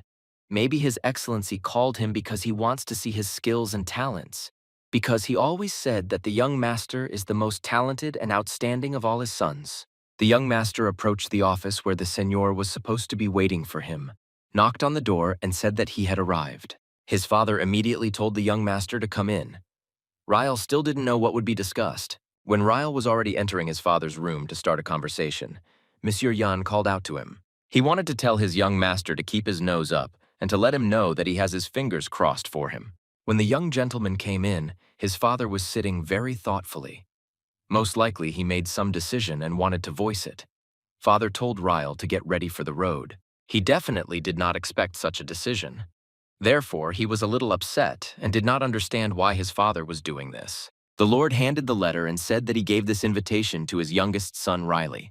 The young gentleman held this letter in his hands and asked his father where he suggested he go and what kind of letter it was. When Ryle picked up the invitation, he read that this invitation was for the 17th tournament, and it would take place in a month. Ryle thought that he perfectly understands that no one except him can participate in this tournament. But his father could simply say that you will participate in the tournament. The father began the conversation with the words, "Get ready for the road." This was too much. But Ryle treated his father very well. Therefore, he decided to listen to him to the end. Ryle exchanged money and asked his father what he should do. It was a very unexpected proposal, and he did not want to take the sword into his hands. The father told the young master that he knows very well what he will answer him. He needs experience in this tournament. He can prove himself. Ryle that he doesn't understand what kind of experience we are talking about and said that he absolutely doesn't need it. His father continued to say that his brothers have already been to such tournaments and now it's his turn. The young master said that it was very wonderful that his brothers had already been to such tournaments, in which case they could go again. The father said that the letter was addressed to him. Therefore, it is he who will have to go to this tournament. And he also added, "Didn't the young gentleman catch that this invitation is a declaration of love?" When father said about declaring his love, these words completely frightened the young master. He definitely didn't want any relationship now. Therefore, he said that he would not go anywhere, and if now he did not succeed, he would simply close his eyes and pay as he had always done before. The young gentleman said that he would not go, and he would not participate in the tournament. He did not know how to do anything. The father grabbed his head and told his son to beat his head as much as possible, and that he should go and not test his patience. Ryle tried to explain to his father that he once decided to swing a wooden ball, after which his mother almost got hit. The young man clenched his fist and put it on his father's table. He told his father not to force him to do anything anyway. Nothing would work out for him. And most importantly, he asked his father not to force him to pick up a sword. The young gentleman remembered his past life well, so he did not want to repeat it. Ryle didn't want to say anything more to his father. He decided that now it was better to remain silent. But he didn't want to come to terms with the fact that his father was forcing him to take a sword in his hand. The senior was confident that his son would succeed, and if he participated in this tournament, he would be able to show good results. Ryle felt some kind of rush of blood to his head. He no longer understood what his father was asking him to do now. Before his eyes, there was a completely different reality. He heard only the words that he could do it because he was a fighter, and also that it was his business and he had to fight. He stood for several minutes and heard that they told him that he was a soldier. Soldier, soldier. These words brought him back to his past life. In this whole story, the worst thing was when he saw her eyes and could not do anything. He held her in his arms and watched her die, and she looked at him like that he was scared, and you looked at that look. He wanted it not to happen again, and for her not to look at him like that again. The young master turned sharply and said that he would not participate in this tournament, and his father should not persuade him. Ryle and opened the office door. The father told his son that this time it would be impossible to refuse, and he would still have to participate in this tournament. His father tried to explain to him that he is no longer a boy, and he has responsibilities. Therefore, he has no choice. He will participate because he must protect whose family in this tournament. Ryle couldn't understand why he should defend the honor of the family. It was in this way that he sharply opened the door and hit Mr. Yang standing behind the door. Mr. Yan told the young gentleman that he did not eavesdrop on their conversation at all. He was just cleaning up here. Ryle didn't listen to anyone and quickly headed down the corridor as far as possible from his father's office. Monsieur Yan asked the young gentleman where he was going. Following Ryle, the seigneur came out of the office and ordered Yang to immediately go after the young master.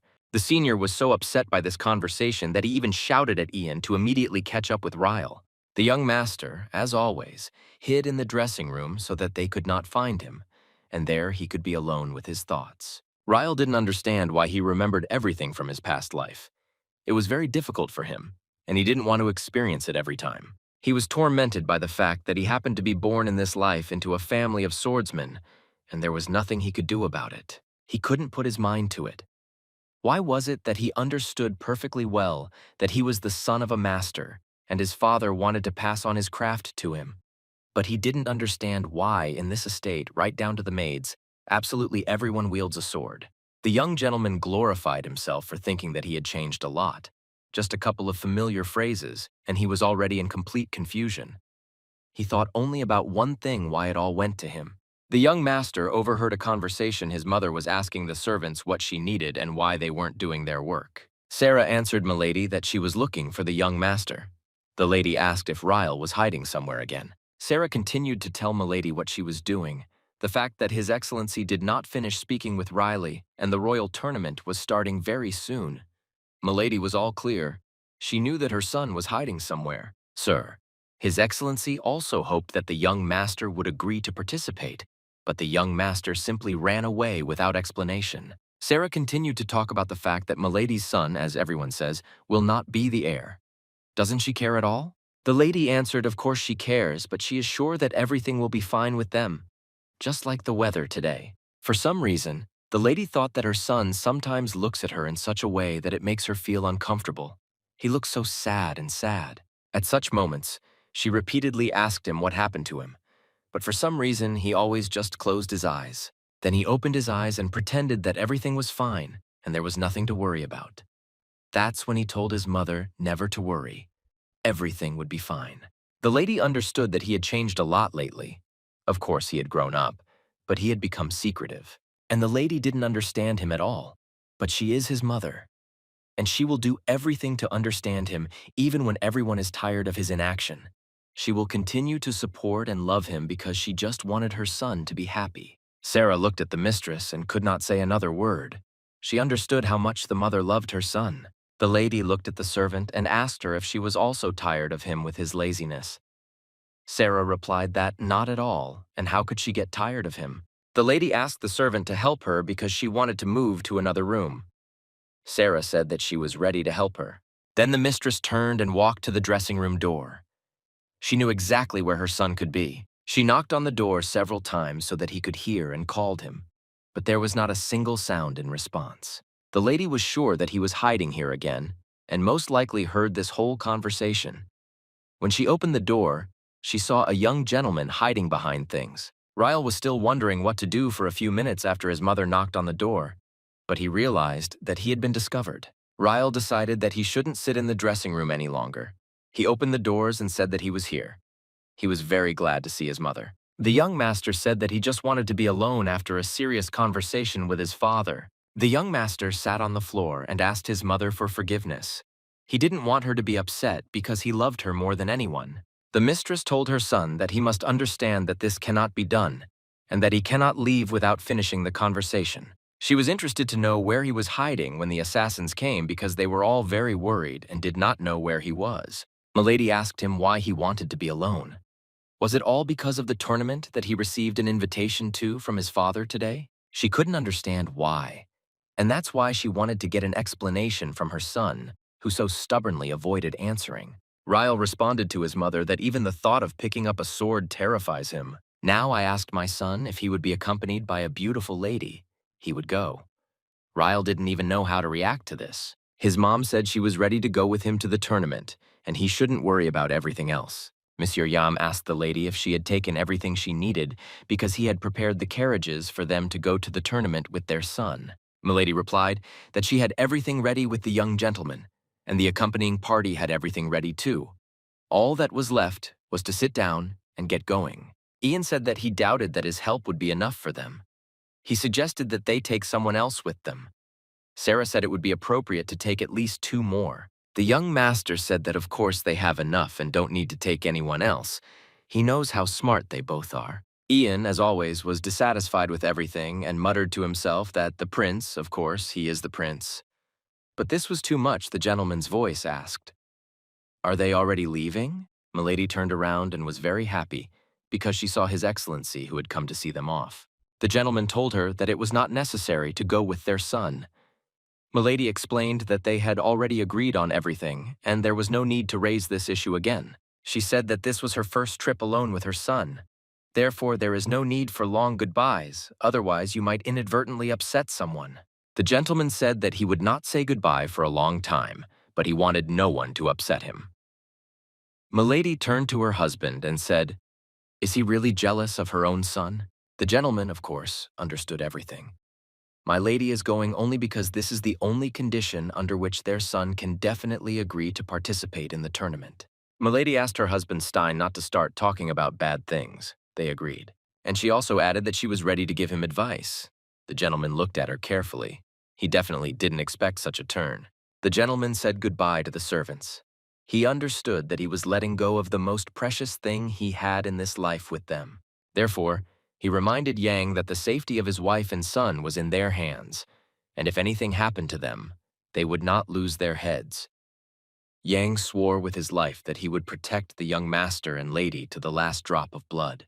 Milady and the young gentleman were already sitting in the carriage. All that was left was to get going. So Milady said goodbye to the gentleman and touched the carriage. The coachman accelerated so quickly it seemed like he was late for somewhere, but they had everything ahead of them. Milady, when the carriage started, screamed Solalo very loudly. Then she told her son that she had not uttered this word for a very long time, and she was very glad to say it again. Ryle thought what a strange word. His mother explained that he doesn't know this word only because he is leaving the Sola'alo estate for the first time. That's what their estate is called. The young master couldn't even imagine that the estate had its own name. His mother said that this estate was built by her father, and therefore it was named after her father. She asked Sir, was she born in this estate? If yes, then in what area? The girl answered that yes, she was born here on the right side of this estate. For the young gentleman, this was another discovery. Sir tried to explain to him what parts the estate in which he lives consists of. The girl said that on the northern side of the estate there is only the Sola'alo estate itself, and there is a wall protecting them from strangers. The young gentleman thought that this was very cool, and they have a very large territory. Yes, of course, this estate was a whole kingdom in one city. In this kingdom there is something similar to what he often mentioned. Sarah could not remember the name that the young master was talking about all the time. It was some kind of name consisting of 2 words. The girl was so delighted with this drink. It gave a pleasant tingling sensation on the tongue, and it tasted even better with ice. She called it a heavenly, refreshing drink. The young gentleman didn't understand at all what she was talking about and got very angry. He needed details, and she beat around the bush. The girl said that the young master said that cola is very sweet, like wine, but it doesn't get you drunk, and he also swore that it was the drink of the gods. She continued to say that the color is the drink. This is its main feature. It is blacker than black. Ryle got even more angry. What does this mean? Cola? The young master screamed very loudly because he really wanted to drink this cola that Sarah had told him so about. The next moment, he almost attacked the servant. It's good that his mother stopped him and didn't let him argue further. Sarah didn't understand, so she asked, "What happened to the young master?" Ryle asked. "Is this drink really on the estate?" The girl said if he means non-alcoholic wine, then it really is available. Milady, when she heard that it was about wine, she immediately asked the servants, were they really trying to teach him to drink? Young intervened in the conversation. He said that my lady should not worry about this drink that the young gentleman is talking about. Even small children love it very much. Ryle thought, if this drink really exists in the part of the estate where they are going now, then he must definitely go there. Just his dream. He missed this taste so much and wanted to enjoy it again. The carriage jerked very strongly, and everyone sitting inside almost fell. It was unclear why the coachman braked so sharply. Sarah automatically asked what happened and why they stopped. She approached my lady and did not leave her even a step. When she realized that this was an attack, her face immediately changed, and from a harmless girl, she became very serious. She just needed to understand who her enemy was. She opened the door to the carriage and asked who attacked them. Now she needed to find out who their lord was. Yang looked around and saw the Koreans ahead of them. That there were attackers there, he said to Sarah. There they are. In front of their crew were indeed those who attacked them. These were several goblins with large sticks who were thirsty for blood. Milady said if these are goblins, then Sarah will deal with them in 1 second. And he also added that they need to split up. They can try to surround the carriage, so I must defend the carriage. And she also added that the young master should trust his servant. They will do everything as it should be. He should not be afraid. While my lady was calming her son down, he was thinking about something completely different. He was watching how Sarah and Ian behaved with these goblins. Ryle saw things completely differently, and he didn't want his mother to get hurt somehow. He shouldn't have let that happen. The young master looked at Sarah as she behaved in battle, and he understood that she worked very slowly. She had very strong balance and powerful blows. But why did she do everything so slowly? He could not understand it. He caught himself thinking that he wanted to drink Coke as soon as possible, because maybe he really should have taken more people with him, goblins one after another. But there were still quite a lot of them ahead of her, and it seemed that there were more and more of them. Ryle told her to be as careful as possible because the young master was rooting for her. But nothing happened. So he shouted very loudly that he had had enough and let everyone get out of the way. He would do everything himself. The girl turned her head and saw that there was a young gentleman next to her. She asked how he ended up here. It was very dangerous, and therefore he needed to return to the carriage. The next moment, something incomprehensible happened. The young master went forward to attack these goblins who blocked their way. Ryle told Sarah that she does not use her legs during the fight. The young gentleman was very disappointed because he had just had the chance to try Coca-Cola, and someone was trying to take this chance away from him. He was outraged that because of these freaks, they might be late and he wouldn't be able to buy it. So he went out to quickly settle things with them all. The young master explained to his servants that if you draw a circle and do not go beyond its limits, the movement will be intermittent and the battle may drag on. And the next moment, he took several steps forward. He swung and struck at one of these goblins, so that he did not have time to dodge, and the blow hit the target. Blood sprayed in all directions. The young gentleman also added that you need to keep your distance and hit the enemy with sudden and short attacks, just like he just showed. He said if they didn't deal with them quickly, then he wouldn't have a shark to drink today. And this thought haunted him. So he didn't stop attacking one after another and destroying these goblins. He didn't like this turn of events at all, so the young man very quickly dealt with all these goblins. Within a few minutes, these goblins who were advancing and surrounding the carriage stopped and were afraid to take a step forward. Ryle is serious about ending this battle quickly. The goblins were no longer so confident in themselves and were ready to give up. The young master told his servants to watch carefully and learn how to take the initiative into their own hands in battle. The goblins were not going to be left without prey. So they decided to attack only one young man. All their forces were directed in his direction. The young master very quickly dealt with these goblins who were trying to step on him. He only had to hit the sides with his sword several times, and everything turned out very easily and simply for him. Sarah stood. You looked at the young master. She went with him on this trip in order to protect him, but just saw her. She was greatly impressed. And not only her, Monsieur Jean was also greatly impressed. He also stood and was silent. He did not think that his student had such abilities. He wanted to know what he had just seen. It was a big surprise and a big discovery for him. The young master turned and told his servant that they could now continue on their way. They couldn't be late because he wanted a Coca-Cola. When the servants, together with the young gentleman, got back into the carriage, Yang asked Milady, did she know that her son had such abilities? Milady didn't understand what exactly he was talking about now. I clarified that he was talking about the young master and his skills. Milady said that she doesn't understand what they are talking about now, because she doesn't understand swords at all. She's just very glad that her son is okay and not injured. Her heart sank when he rushed to the goblins to get them out of their way. Ian asked Milady, does she really not appreciate this incident? The lady told him to keep it a secret. She asked the servants not to tell anyone in the estate, not even the count, about what just happened.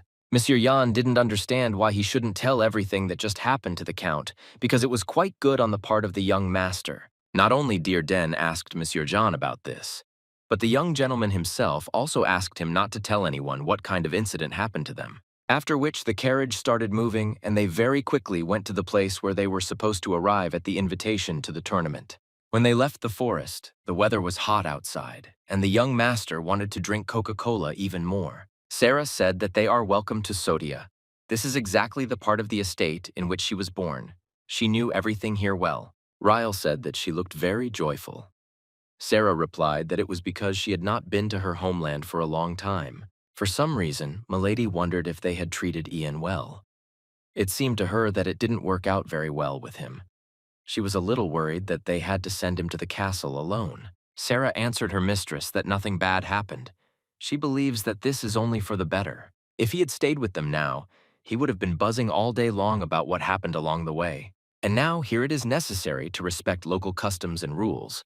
In other words, you need to eat, drink, and have fun. The young gentleman completely agreed with the opinion of his servant.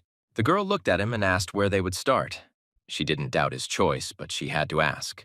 Naturally, the young gentleman's choice fell on Coca-Cola, that is black sweet water. She called it non-alcoholic wine. The young gentleman looked around and thought that this is exactly how he imagined it to be.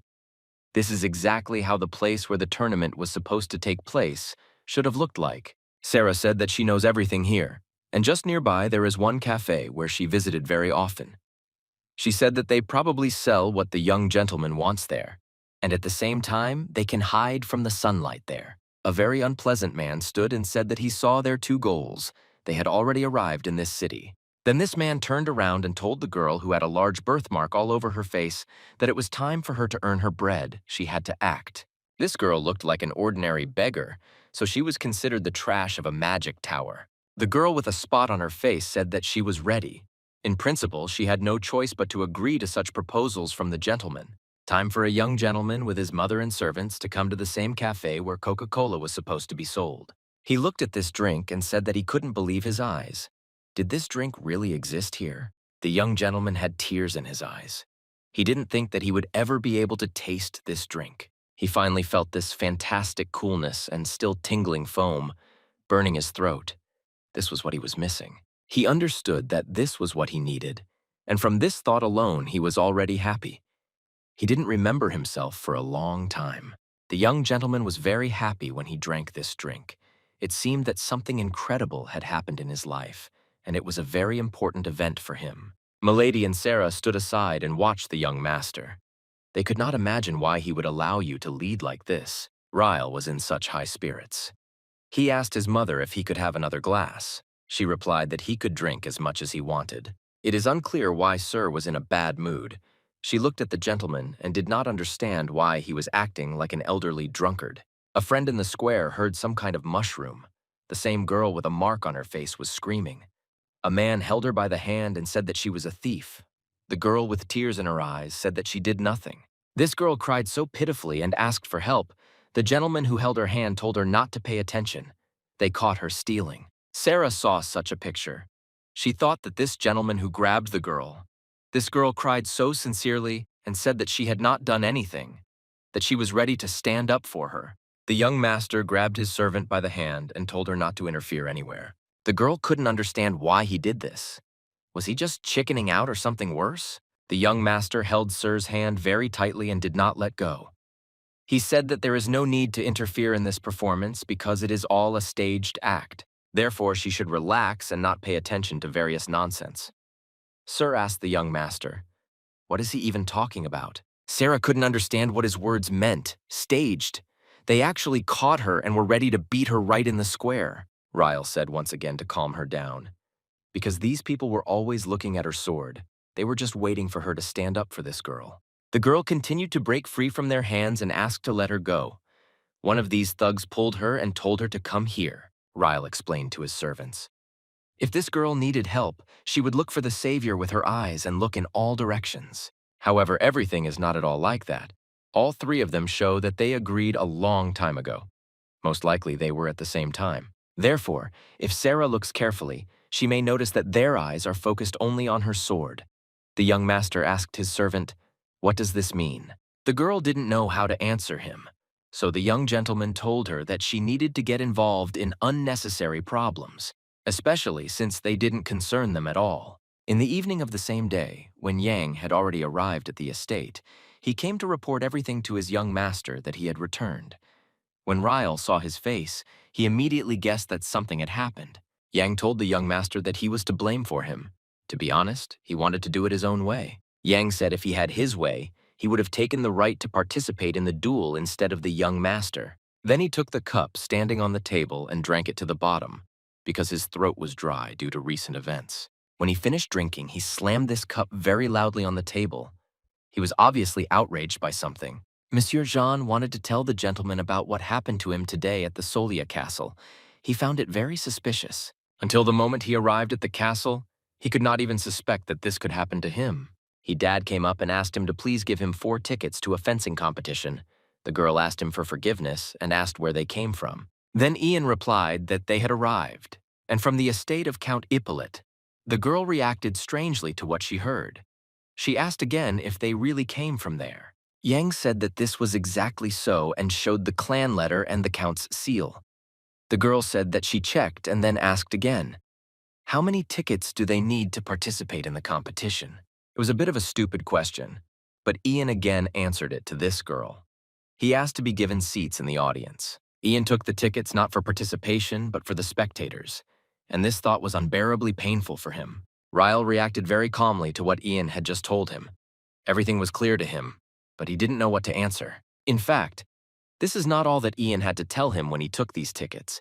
He heard that someone was addressing him, and this someone recognized him well. A young man approached him and joyfully said that he was glad to see the hero mercenary Ian because they had not seen each other for a long time. It was Schneider, and he was also glad to see him. Schneider asked Jan how he was doing and whether he came to us for a fencing competition himself, or brought someone. He was interested in absolutely everything that related to Ian's life. He asked whether he was married or not. Ian answered that he was a simple butler on the Ippolita estate. After Schneider found out that he is a simple butler, he became interested in which of the 3 sons he serves. He even began to make some assumptions. At first, he thought that Yang could serve one of the eldest sons, the one who is the sharp sword of Lion or the second of the brothers. This is the one that was the fast sword of Lloyd. The sniper even made the assumption that I could serve Count Stein himself. He thought so because at Ian's age, most likely the last option. When Ian asked the girl when he could get spectator tickets and he still needed to wait a long time for this, Schneider was surprised how it could be that he was asking for spectator tickets. The girl who provided the tickets also said not a word. She looked at the 2 gentlemen. Schneider asked Ian if he really came with the same 3rd child that the Count had. He specifically started talking about what he didn't understand. No, what was the name of this 3rd son of the Count? And thinking for a long time, he remembered that his name was Ryle when the girl gave 4 tickets. Ian took them. Schneider continued his monologue, and he wanted to tease Jan even more. So he said that the Count's 3rd son seemed to be called Lazy Sword because of his lazy nature. I began to say that at that moment, when they started talking about the young master as the laziest, he was so ashamed that he was being humiliated in front of his old comrades. Yang was very upset and even burst into tears because his old comrade looked at him with such pity as the mercenary hero. Ian said that he couldn't help but keep his word to Mrs. Iris, so he didn't tell anyone. He continued to keep what happened yesterday a secret. If only she hadn't asked him to keep quiet about it all. After these words, Ian began to cry even more, and it seemed that he could no longer stop, because it was a very great grief for him. For him, it was terribly unfair.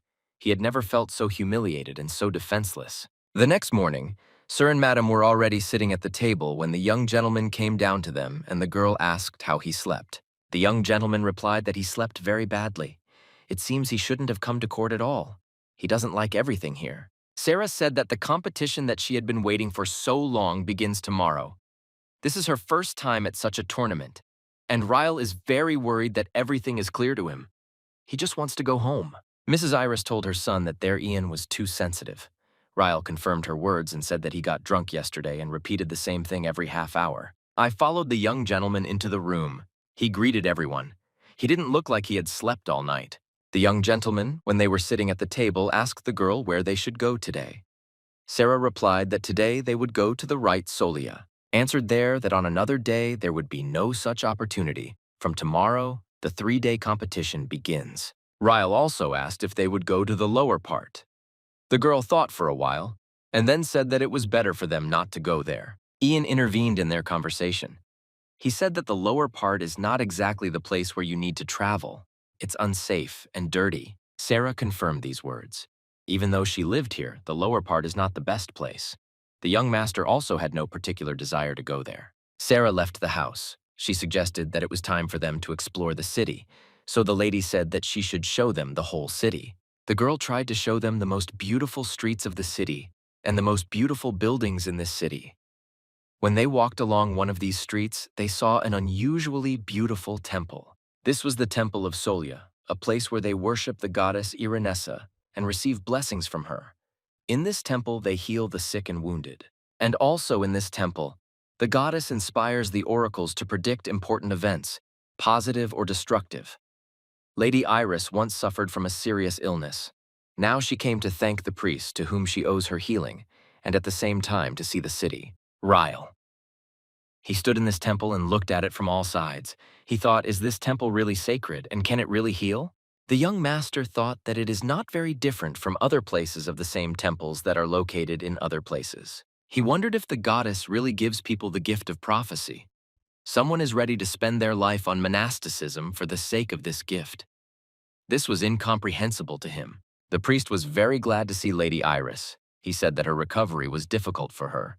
Well, she still managed. He congratulated her, and then said that it seemed like the goddess Irenessa herself was protecting her. Mrs. Iris thanked the priest for such kind words. Rael did not stay long in this temple. He turned around and went to the exit. Sir asked the gentleman where he was going.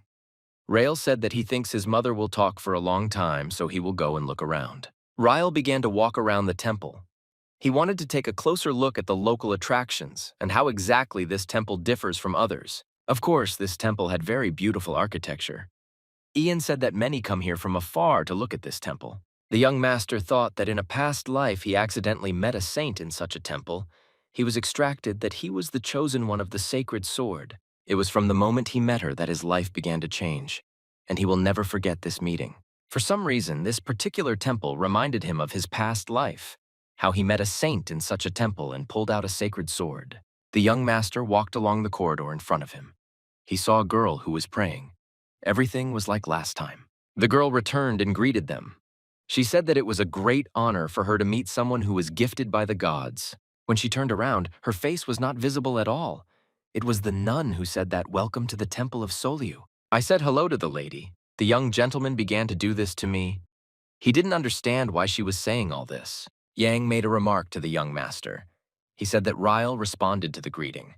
Ryle behaved defiantly and said that why should he answer? The young master told his servant if she wants him to greet her, then first of all, she needs to open her face. Yang tried to explain to the young master that this was most likely a very important person. That's why her face was covered. The young master was stubborn and said that he was also a very important person. The lady did not argue. She told the young master that he was very funny, and then lifted her veil. When everyone saw her face, they realized that Saint Frisia was standing in front of them. That is why she hid her face. Ian was completely surprised. It was the first time he had seen the saint so close, and he was also surprised at how beautiful she was. I began to make excuses that it turned out very awkward and ask her for forgiveness because he did not recognize her. The young master stood nearby in silence. Yang told him to quickly say hello. There was a saint standing in front of them, and even more so, she was a saint of this city. She was the youngest of all the holy virgins. The young master thought about what was similar. Here, too, there are customs of worshipping living saints. I didn't understand what the young gentleman said very quietly, so he asked again what he wanted to say. Ryle replied that absolutely nothing. He was just talking to himself, and it had nothing to do with the temple and all the saints. In fact, the young master didn't particularly like the saints.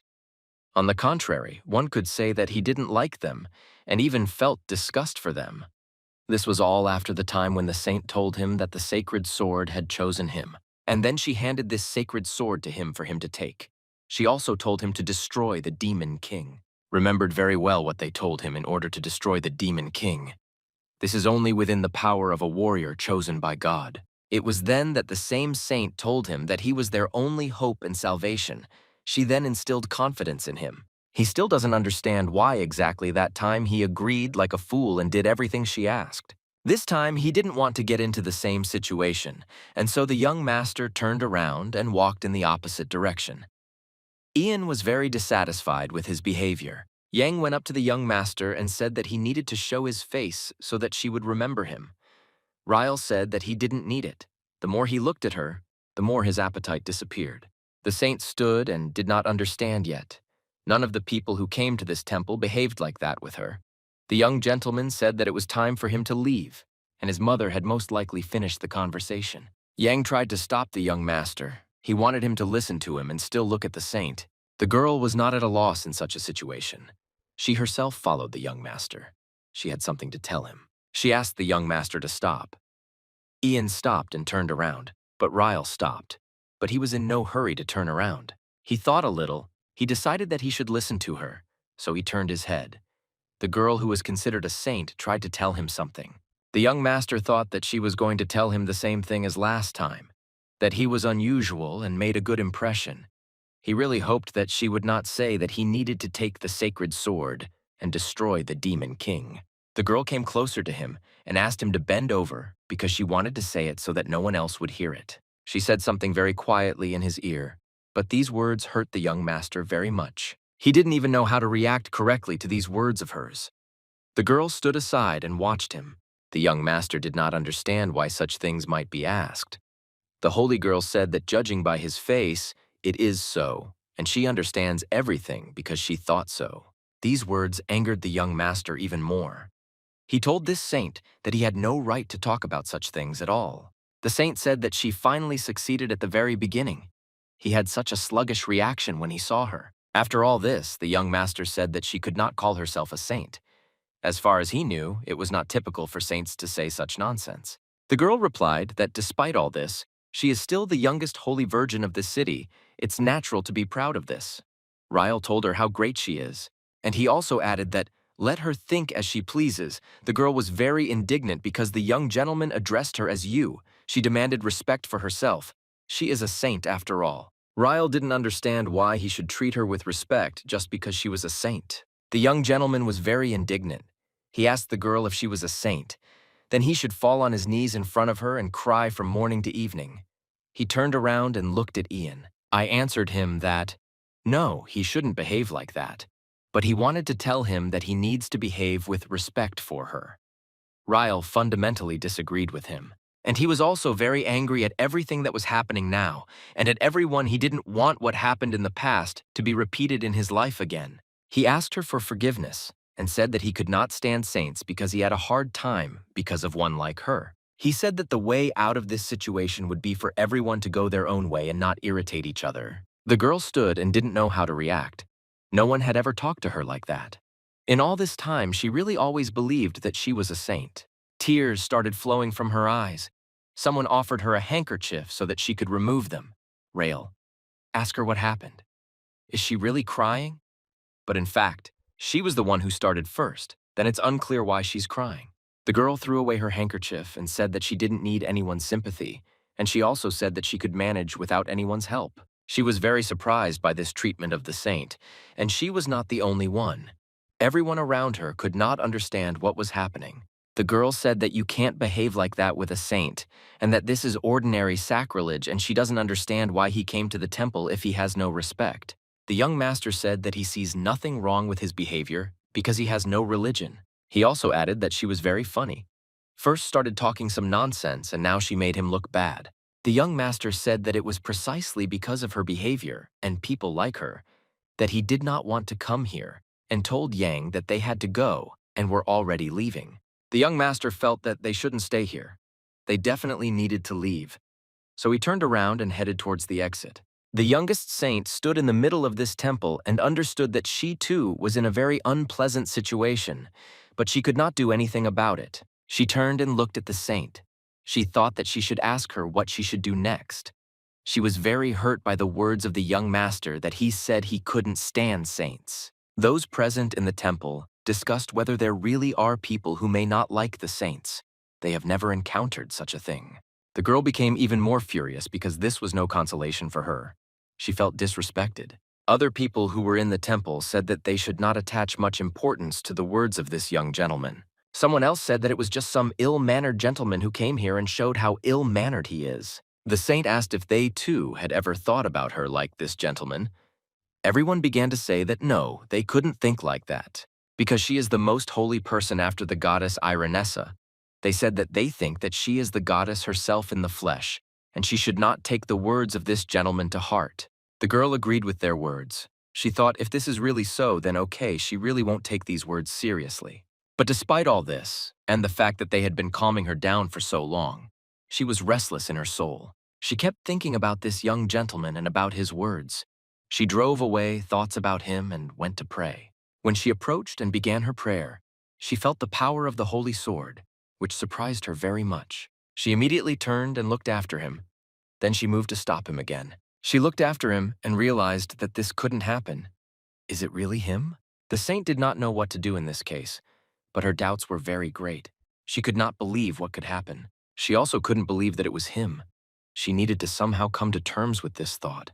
When the young gentleman and Ian were already leaving the temple, I asked the gentleman what the saint said in his ear. The young master told his servant that the saint came up and asked in his ear whether he happened to be one of those who loves men. Therefore, this question outraged him very much. How could the saint ask what type he likes? I didn't understand what it could mean. The young master said that he didn't understand and it's not so important anymore because she annoys him very much, but he's kind and endured. Ryle believed that there was nothing good in contacting the saint. He was completely sure of this. When the young gentleman, together with Monsieur Yana, left the temple, Mrs. Iris and Sarah were already waiting for him. The mistress asked her son what happened to the temple. The young master replied that nothing special happened. He was even a little pleased that he visited this temple. His servant had a completely different opinion. Sarah said if the inspection of the temple is completed, then now they have the opportunity to go to the magic tower. Ryle was very happy because he had never been to the magic tower. Sarah approached the young master because he had previously said that he had an interest in magic. Ryle replied that he really wanted to learn how to move objects without using his hands. He thought it was very convenient. Messiaen interrupted the young master and said that magic is not studied for such purposes. There have never been magicians in the Ippolet family, and this is all fiction. But despite everything that Ian said, no one wanted to hear or listen to him. So it was decided that they would go see the Tower of Magicians. After some time, they stood near that same tower. The young gentleman was eager to see what was inside. Ryle looked at this tower and realized that the atmosphere here is slightly different than in the left Solia. If you come a little closer, you will notice that even the air here is different. There is such talk that this is due to the high content of pure mana that hovers in the air around this tower. Sarah pointed her hand towards the tower, and she tried to explain that this very circle that they see is that same device. Ryle thought a little because this was the first time he had encountered something like this. He was very interested in looking at it all from the inside. For him, who very rarely heard about magic, such stories were very interesting. If we talk about an unusual ability in a past life, then all he had was a curse and a blessing. Namely, if we talk about the very sacred sword that he received, he thought that now he was much better than in that world where he was forcibly handed the time of duties that he did not even want. He needed to live the life of the chosen one, and this put pressure on him. Ryle thought that he definitely wouldn't want to experience the same thing again from the very beginning. What he went through. But with magic, everything should be different in this life that he lives. He can make his choice and determine his future. He clenched his hand tightly into a fist because he understood that everything was in his hands. Or rather, everything was in his fist. He needed to decide whether he could cope with the trauma from his past life if he took up magic. Sarah asked the young gentleman if he would like to try the very device that is located in the magic tower. It allows you to measure Manu.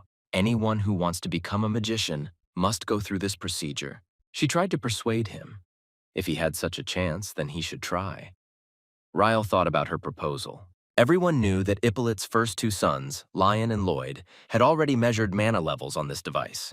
They did this only in order to free them, and they used the magic blade sword technique, and they measured mana several times. Lion got mana at the age of 12 and his brother Lloyd only at 14. Sarah told the young master that he was unable to measure mana for various reasons.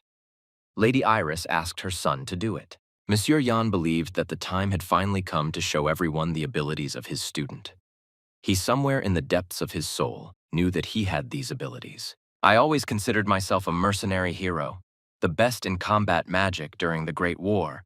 But now he only thought about one thing about his student. He had long felt the potential of the young master. He really wanted everyone to finally know about the unusual abilities of the gentleman. Day has finally come when the young master can get rid of this ugly nickname Lazy Sword. When they went inside, everything seemed very strange to them. Is this really that magic tower?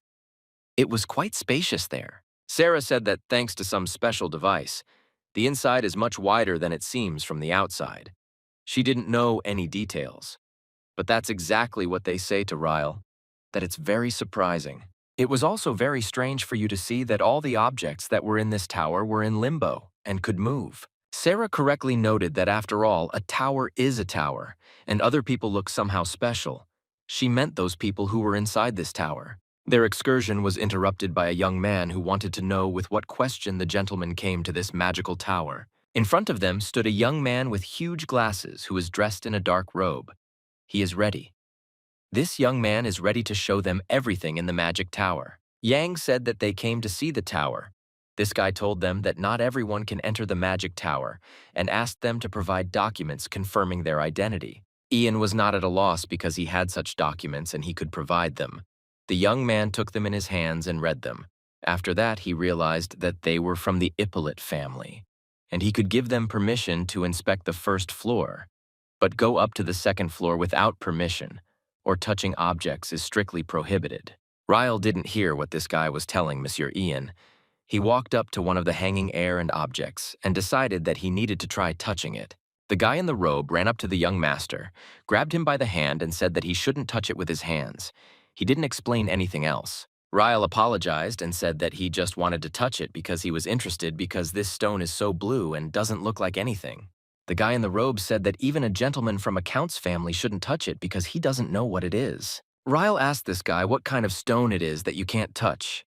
The guy in the manta ray replied that he couldn't tell him because he didn't have such authority. He just said that there is a sign with objects that can be touched, so they must be very careful.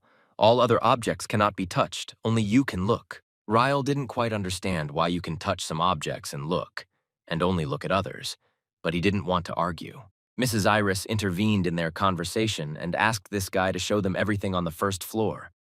After all, they didn't know this place. The mantle guy said that his name is Ferda, and he is ready to show them everything he can on the first floor. Ferda stood before them as a speaker and began to say that there are many types of magicians, wizards, sorcerers, alchemists.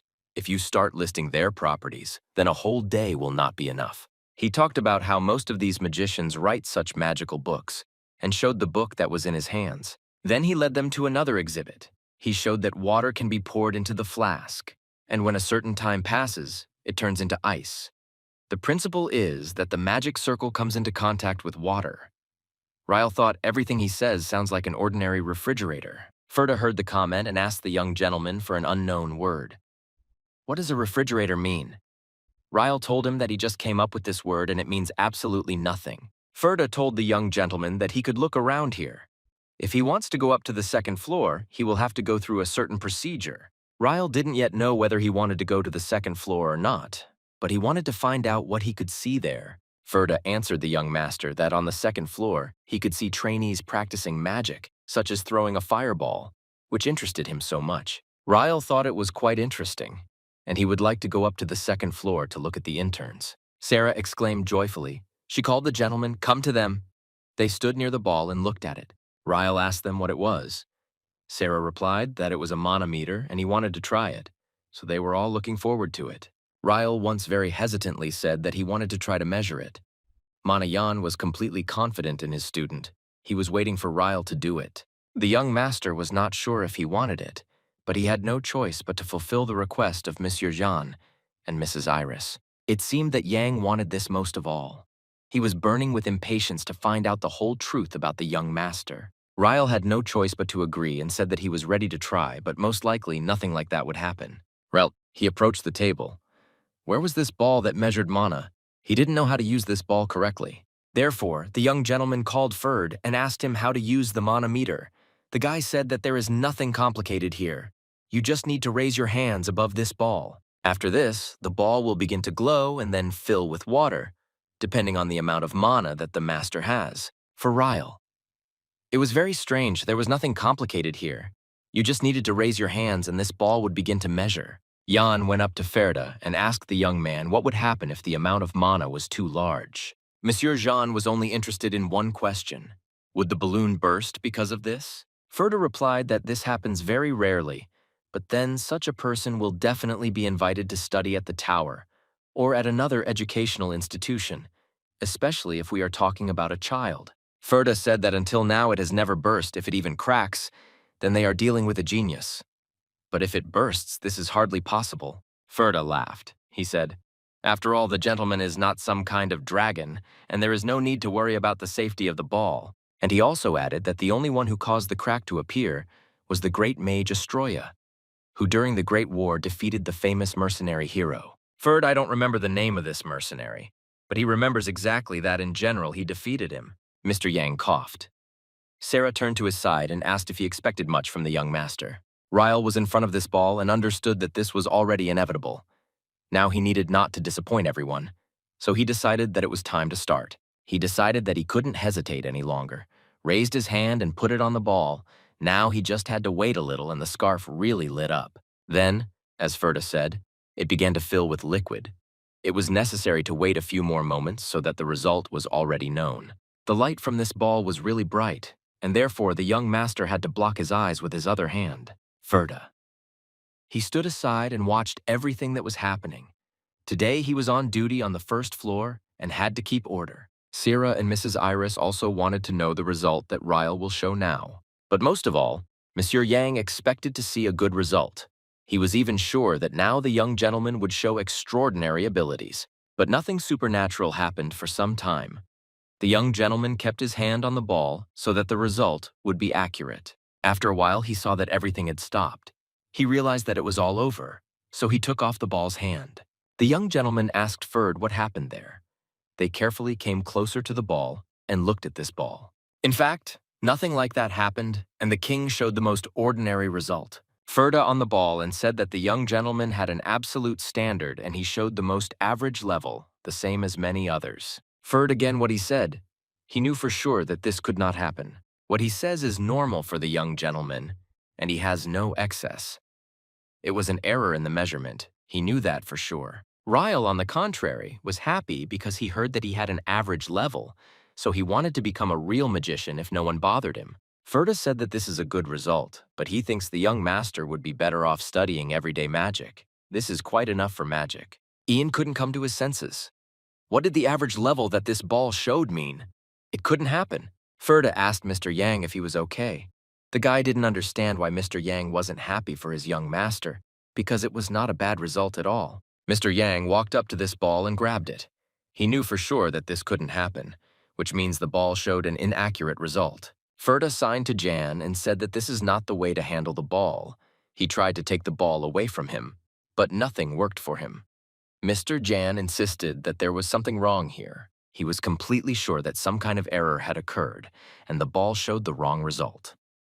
He wanted to make sure that everything happened absolutely right. Ryle was calm. This time he was able not to show his real abilities that Mr. Yang could guess about. The young master said that he was hungry, and that he was very hungry. He asked that they would go to the right Solia for lunch. The lady said that Sarah had prepared everything. She had actually booked a table in the restaurant where they were going now. The young master said that Mr. Yang should stop, and it was time for him to join them because they were not leaving. But Yang could not come to terms with the fact that the ball gave such a result. Sarah looked at Mr. Yang and thought that he needed something to distract him, otherwise he would never calm down. Ferda tried to calm down Mr. Yang, but he was very bad at it, so he asked for help. Sarah thought that now was the time when she needed to intervene. Otherwise, they would be stuck here for a long time. Sarah turned to Mr. Yang. She tried to distract his attention, and she succeeded quite well. The girl told him to look behind him. Mr. used magic, and she wanted Mr. Yang to see it. Mr. Yang actually turned his head to look. Could it be that the young master directed his power to another object, he thought? He had enormous power, and it could go to any other place. At that time, Ferda took that same magic ball from Ian's hands. The next moment, he realized that Sarah had simply distracted him to return this ball to its place. He didn't want to leave here, but Sarah said that it was time for them to go to dinner. She booked a table at a good restaurant. Mr. Yang thought that he couldn't just leave here without finding out how much strength his young master really had. He knew for sure that his young master had great talent, but for some reason he was hiding it. He no longer wanted to be called this bad nickname for a lazy sword. He perfectly remembered all these disappointed looks right now when the young master touched the ball. Everything should have fallen into place. But for some reason, it didn't happen. He knew that this nickname was Lazy Swordsman. It was not given to him by right. His young master was completely different. Ferda put the ball in its place and thought that finally this crazy Mr. Yang had left, and now everything would be the same for him. He made sure that the ball was in its place and it was not damaged. It will remain here until the next visitor wants to measure his strength. It should remain unchanged, and this magical tower should also remain the same as it was before they arrived. Ferda decided that he needed to clean up a little after the gentleman arrived. For some reason, it turned out to be on the first floor. A lot of garbage. Ferda calmly exhaled. Everything was the same as before they arrived, and everything remained in its place. Ferda, he thought, where this old man could get so much strength. In fact, he couldn't even understand what kind of old man he was. Ferda would be a little surprised because that young gentleman touched everything on the first floor, and he had to keep an eye on everything. A guy who had just come down from the second floor asked Ferd if he was on duty on the first floor today, to which the young man replied that it was so. This guy looked at Ferd and asked him if something had happened because he looked very tired. Ferd tried to start explaining to him. Their conversation was interrupted by some incomprehensible noise. Several more magicians who were on probation had gathered at the end of the room and were discussing something very loudly. The guy who approached Ferda realized that something had happened there, so he said that he needed to come and look. After an incomprehensible noise, there was complete silence. All the trainees stood and looked in one direction, but no one could say a single word. What they saw in front of them, they didn't even know how to react to it correctly, because none of them had the power to do it. Ferda. He stood aside and tried to clean up after the guests who had just been in the Tower of Magicians. He also had no idea what happened. Ferda became interested, so he went up to the crowd and asked what happened there, but no one could tell him anything clearly. One of the guys asked Ferd again. He was definitely on duty on the first floor today. Most likely it had some significance to what was happening.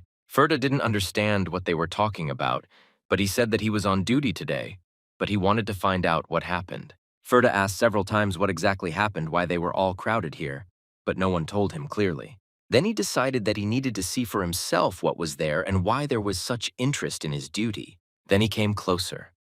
He saw that the very stone that was hanging in the air, and which the young gentleman had touched, was all cracked. Ferda didn't understand how this could happen.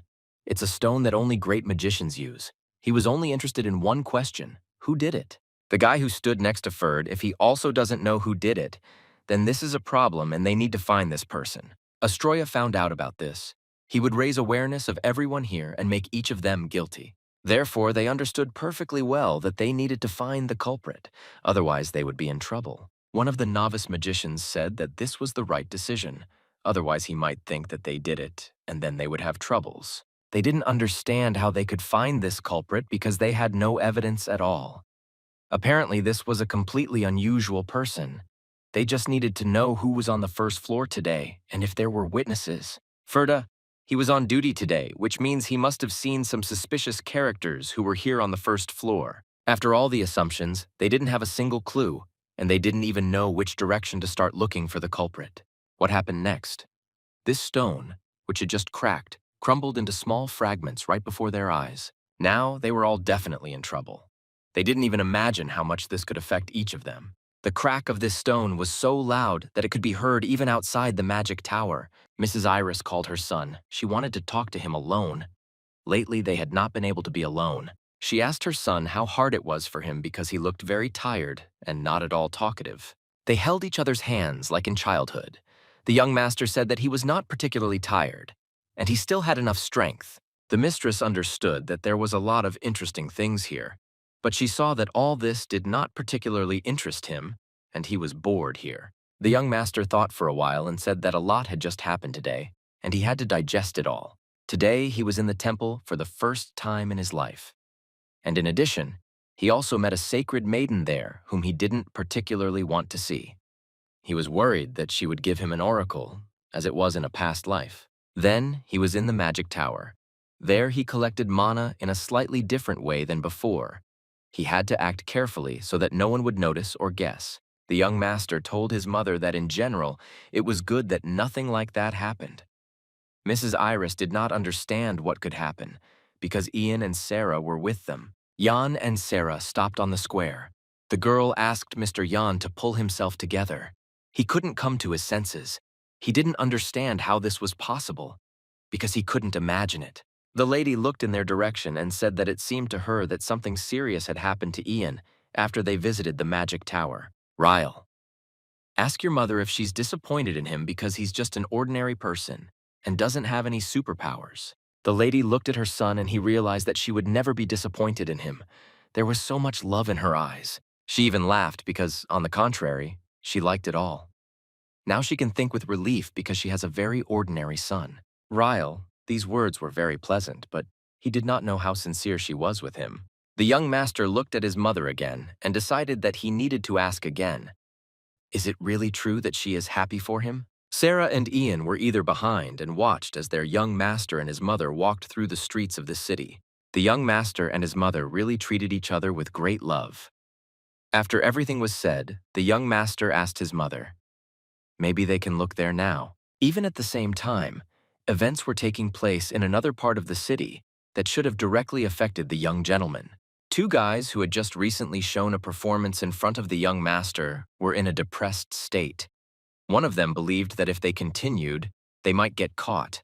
The second agreed with him and said that everything's secret will someday become clear, he is aware. But today, everything has gone to waste.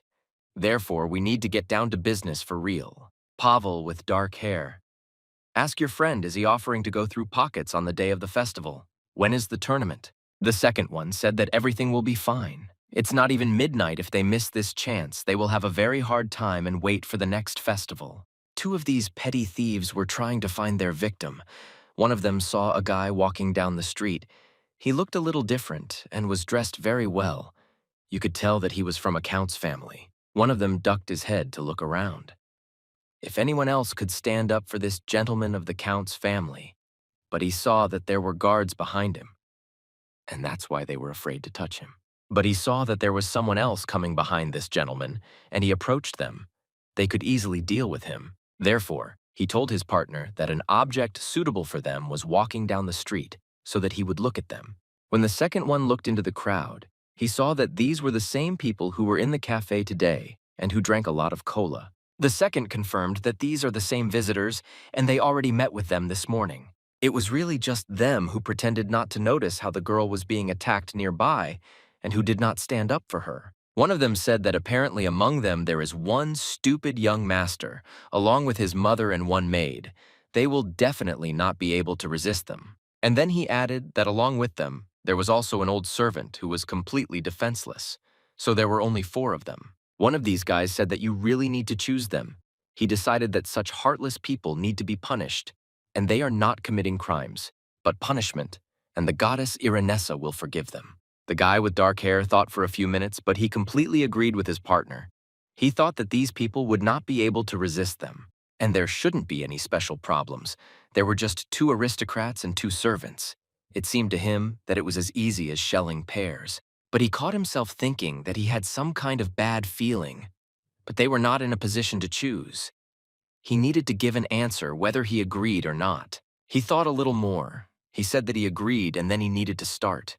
His partner was sure that they would succeed. Without thinking twice, he headed towards these aristocrats along with his partner. They needed to get as close to them as possible. They decided that they needed to split up and approach from different directions so that they were invisible in the crowd. Each of them, for his part, moved closer and closer to these gentlemen, and after a few minutes, they were very close. There was very little time left for this robber to get through the crowd and get very close to the young master of his mother and Mr. Jan and Sir. One of these bandits could not even imagine what could happen to them in a few minutes. He was completely confident in his impunity. The second one was the same. He believed that everything was going according to plan, and they could get their prey today. These bandits were separated from their goal by very little, and it would be correct to say a few steps, so one of them took the first step. The second one on the other side took the second step and got even closer to the goal. There was only a little bit left. It seemed to them that they were approaching so quietly and unnoticed that none of the gentlemen could even suspect them. And when they were already very close to the gentleman, one of them extended his hand to the young master. Yang noticed in time, turned his head, looked at these petty thieves, and realized that he needed to act immediately. He put out his elbow and struck one of these thieves. The blow was so powerful that this guy could not stand on his feet. The very next moment he fell to the ground. He could not even imagine that this old man had such strength and could deliver any blow. Monsieur Yan was very upset, and now these 2 unfortunate thieves were the victims on whom he could take it out. He could not allow anyone to touch his young master and Mrs. Iris. And in the next second, this old man who seemed so defenseless became the very heroic mercenary who dealt several blows. So this bandit could not stand on his feet. The bandits fell to the ground and writhed in pain because Mr. Yang broke his leg and he could no longer get up. Mr. Yang asked these bandits who they were and where they came from. One of them tried to get up, but he couldn't do it well because his leg was injured. He couldn't answer him anything because he was writhing in pain and moaning very loudly in pain. Sarah, on the other hand, very quickly dealt with the second criminal. She twisted his hands and did not let him go. One of these bandits thought that he really had some kind of bad feeling before they went to carry out this plan. Mr. Yang told these bandits that they thought that they would most likely get away with it if they dared to touch young Mr. Ippolit. One of the bandits could not believe that it was young Ippolita. This is the same aristocrat who received the status of count thanks to the ball. Sarah looked at these two and said that she understood where she had seen them before. They were from yesterday's gang, and her young master was right. Sarah wanted to know where they came from. They couldn't have just appeared here and caught their eye for the second time. Most likely someone sent them, the girl thought. Not one of the bandits wanted or could say anything. They behaved as if they had taken water into their mouths. Sarah, without thinking twice, said that these two were most likely from Lower Solia, because they smell very strongly of slop. One of these bandits said that this could not be, and she could not smell the smell of slop because he sprayed perfume on himself. Sarah answered him if he thinks that the smell of a commoner can be drowned out by perfume, then this is not the case here. Her homeland is why she leaves them alive, but in return they will have to pay for the fact that they tried to harm her young master, and she lifted the hem of her skirt and put her foot right on his hand. Her heel was right on the palm of this bandit. She pressed on his palm with all her might, so this bandit began to ask her for mercy. The girl said that next time he will need to carefully choose his target. Her master doesn't like being bothered. The lady asked Ian where Sira was. For some reason, she had not seen her for a long time. Mr. Ian replied that she had gone to the restroom and would be there very soon. Ian asked the gentleman if he wanted to leave. Ryle shook his head and answered Mr. Yang that he was not particularly eager to leave. He wanted to be with his mother, and then he added that since they had already taken up this matter, let them finish it to the end and do it properly. Mr. Yang didn't understand what he meant. Ryle replied that he didn't mean anything at all and told his mom that he had some very tasty food that looked delicious. Mrs. Iris told her son that everything was fine with them, and before he started eating, she wanted him to wipe his mouth. At the same moment, something very bright and spectacular happened. Ryle even opened his mouth in surprise. Since it was a pre-holiday day, fireworks were launched in the city every time before the tournament. They were unusually beautiful. Ryle and Mrs. Iris stood and looked at this spectacle. Indeed, this day ended very beautifully. Sarah. When she saw the fireworks, she said that the spectacle had finally begun. Mrs. Iris asked her to come because she could not hear what she was saying. The girl looked at the lady and said that she was talking about a fencing competition that would start tomorrow. The day has finally arrived. It was the day when the fencing tournament opens. There were always a lot of people in this place. Everyone was arguing about who was stronger and who would be the winner. Ryle, with Mrs. Eris and Mr. Yang and Sarah, took their places in the audience box in anticipation of the incredible spectacle. The young master asked Sarah to bring food and drinks. Within a few seconds, the girl said that everything was ready. In her hands, there was a whole tray of food and cola. Mr. Yang said that this time there will be good participants in the tournament, and the young master should watch them. Ryle didn't really want to attend this tournament, so he was interested in eating and drinking Coke. Mr. Yang said that he looked at the competition program. It was at the entrance. Ryle told him that he had not looked closely and was not interested at all. Mr. Yang was very upset by his answer. Sarah said that according to the program that was published today, there will be 3 competitions, and she thinks that everything will be over before dinner. Mr. Yang said that the participants, although outstanding, are not so-so by Ippelet standards, but still they should watch them. Mrs. Iris looked around and saw that there were very few people sitting in the stands. Much more people were outside. This surprised not only the lady but also the youngest gentleman.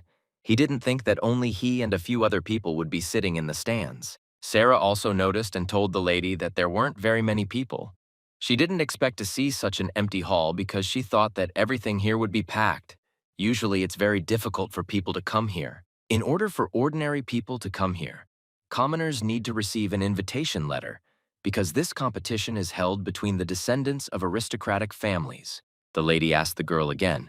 It turns out that ordinary people will not be able to watch the competition. Sarah answered that this is not entirely true. She stretched out her hand and pointed into the sky. In this stadium, there was a huge crystal hanging.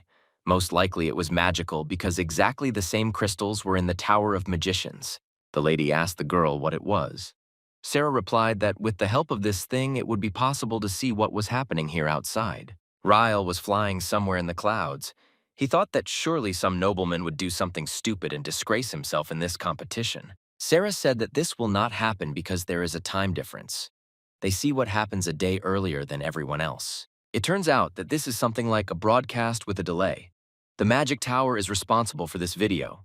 If you ask them, they can cut out unnecessary frames. The young master thought that after all, this magic tower is quite a curious place here. Although it is a different era, but as in a past life, all amenities are arranged with the help of magic. Mrs. Airy said that the tournament was starting. Ryle decided that he should also look at everything that would happen now. Sounds began to come from different directions. It was not even clear what was happening. From somewhere, a voice was heard that he asked not to shout so loudly. Someone simply shouted for everyone to shut up. And another voice said that his son was now coming out and asked for silence. Mr. Yang said that this aristocrat has a very loud voice. None of those present could understand why they were all so excited. Ryle didn't understand what was happening at all. Mr. Yang tried to explain to him. If he had gone out, he would have screamed the loudest and jumped. He would have told everyone to shut up because his master was coming out. In fact, Mr. Yang said that 2 participants are coming out now, one of whom is from the Boyron clan and the other from the Dries clan. Both of these clans are known for their skill with the ball, although not as much as Ippolita, so it will not be a special spectacle. The judge raised his hand and the 2 gentlemen waited for him to give the sign so they could start fencing. Sarah really loved such spectacles, so she was most glad that this tournament had begun. Mrs. Iris also watched this competition with excitement. The only one who was not interested in all this was the young master. He knew how much the people who were there were not very good at wielding a sword. From the very first minutes, these 2 fighters from aristocratic families crossed their swords. Neither of them was going to yield to the other. These 2 rivals took turns striking each other and repelling them. Each of them was quite good at wielding a sword. Immediately after someone struck and attacked another, they changed, and his opponent had already struck. And at this pace, the entire fight went on. These 2 aristocrats who were now fighting did not show any supernatural abilities. Everything was ordinary and predictable. Ryle pretended that he was watching this fight. He even commented that in general there was nothing like fighting, and he was interested in watching. Mr. Yang looked at the young master and asked if he was really interested in watching this fight. The young gentleman replied that he could see techniques that he had not seen before, and he closed his eyes and practically fell asleep. He thought that in fact there were no techniques in the world that he did not know. Well, then he saw a new technique. It was unusual. And he also added, if you didn't consider this martial arts, you would think that it was like cute children playing with toys, no matter how strange it may sound. But the young gentleman had exactly that impression about this fight. He thought it was a little boring and at the same time interesting. It looked cute. Sarah couldn't resist and said that their young master could even kill goblins in one fell swoop. To all this criticism, Mr. Yang said that in this case the young master would be better off taking part in one of these battles himself. Ryle replied that he was too lazy. Mr. Yang didn't understand how it could be laziness. He was outraged that his student was behaving this way. The young master said that he really liked his nickname, the lazy swordsman, and it was the true truth. He didn't want to pick up the sword just like that. Mr. Yang looked at the young master and realized that what he was saying was not a joke. He didn't understand why he was behaving this way. He knew for sure that his student had talent, but for some reason he didn't want to show it. Monsieur Yan looked at the young master and wondered why he had such a tired expression on his face. He knew for sure that the young master was hiding his abilities and his real face under the mask he was wearing. He was trying to be completely different from who he really was. Mr. Yang wanted to know the answer to only one question. Why does the young master go around with this terrible nickname, Lazy Swordsman? He was interested in the reason for this behavior. Mrs. Iris turned to Ian with a very unusual request. Even Ian himself did not expect to hear such a thing. The lady said that she thought that in order for their young master to have a more interesting life and to feel more confident, he needed to find a bride here. When the young gentleman heard what they were talking about, he almost choked on the coke he was drinking. His indignation knew no bounds. Ryle turned to his mother. He asked if she was seriously thinking about what he needed to find a bride here. Mistress Iris replied that of course she was joking. Ian just had such a concentrated expression on her face that she couldn't help herself. Ryle did not want to participate in such a conversation. He said that he wanted to move away, so he would leave them for a while. Mrs. Iris told her son that he can go away. They will wait impatiently, and then they will tell everything if he misses something. The young master realized that he had not been taken by surprise for a very long time. He did not understand what all this talk about the bride was and why his mother needed it. When the young master was walking along the corridor with Mr. Yang, someone called out to them. It was a completely unfamiliar man with a girl. This gentleman allowed himself to speak very rudely to Ryle. He said that the young gentleman had just allowed himself to speak rather impudently. Ryle couldn't understand what he said that this gentleman called impudent. Mr. Yang intervened in the conversation and said that it seemed to him that the gentleman was also rude now. This gentleman was very serious. He said that all this looks like children's jokes. Maybe the young gentleman is not aware of how much effort the participants of the competition put into preparation. It was the gentleman who insisted that, judging by the appearance of the young man, he does not even know a small part of what is needed for this competition. If he took back his words, he would forgive him. Ryle very calmly told him, "I'm sorry," because he was wrong. After which, the young gentleman turned around and told Mr. Yang that it was time for them to go, because they were probably already tired of waiting for them, and the competition had begun. The gentleman couldn't calm down and told Ryle to wait. He clearly didn't like how the young man apologized. He began to tell the young master that his apology was not sincere, so he could not accept this apology. The gentleman remained indignant for a long time and said that there was no sincerity in his words.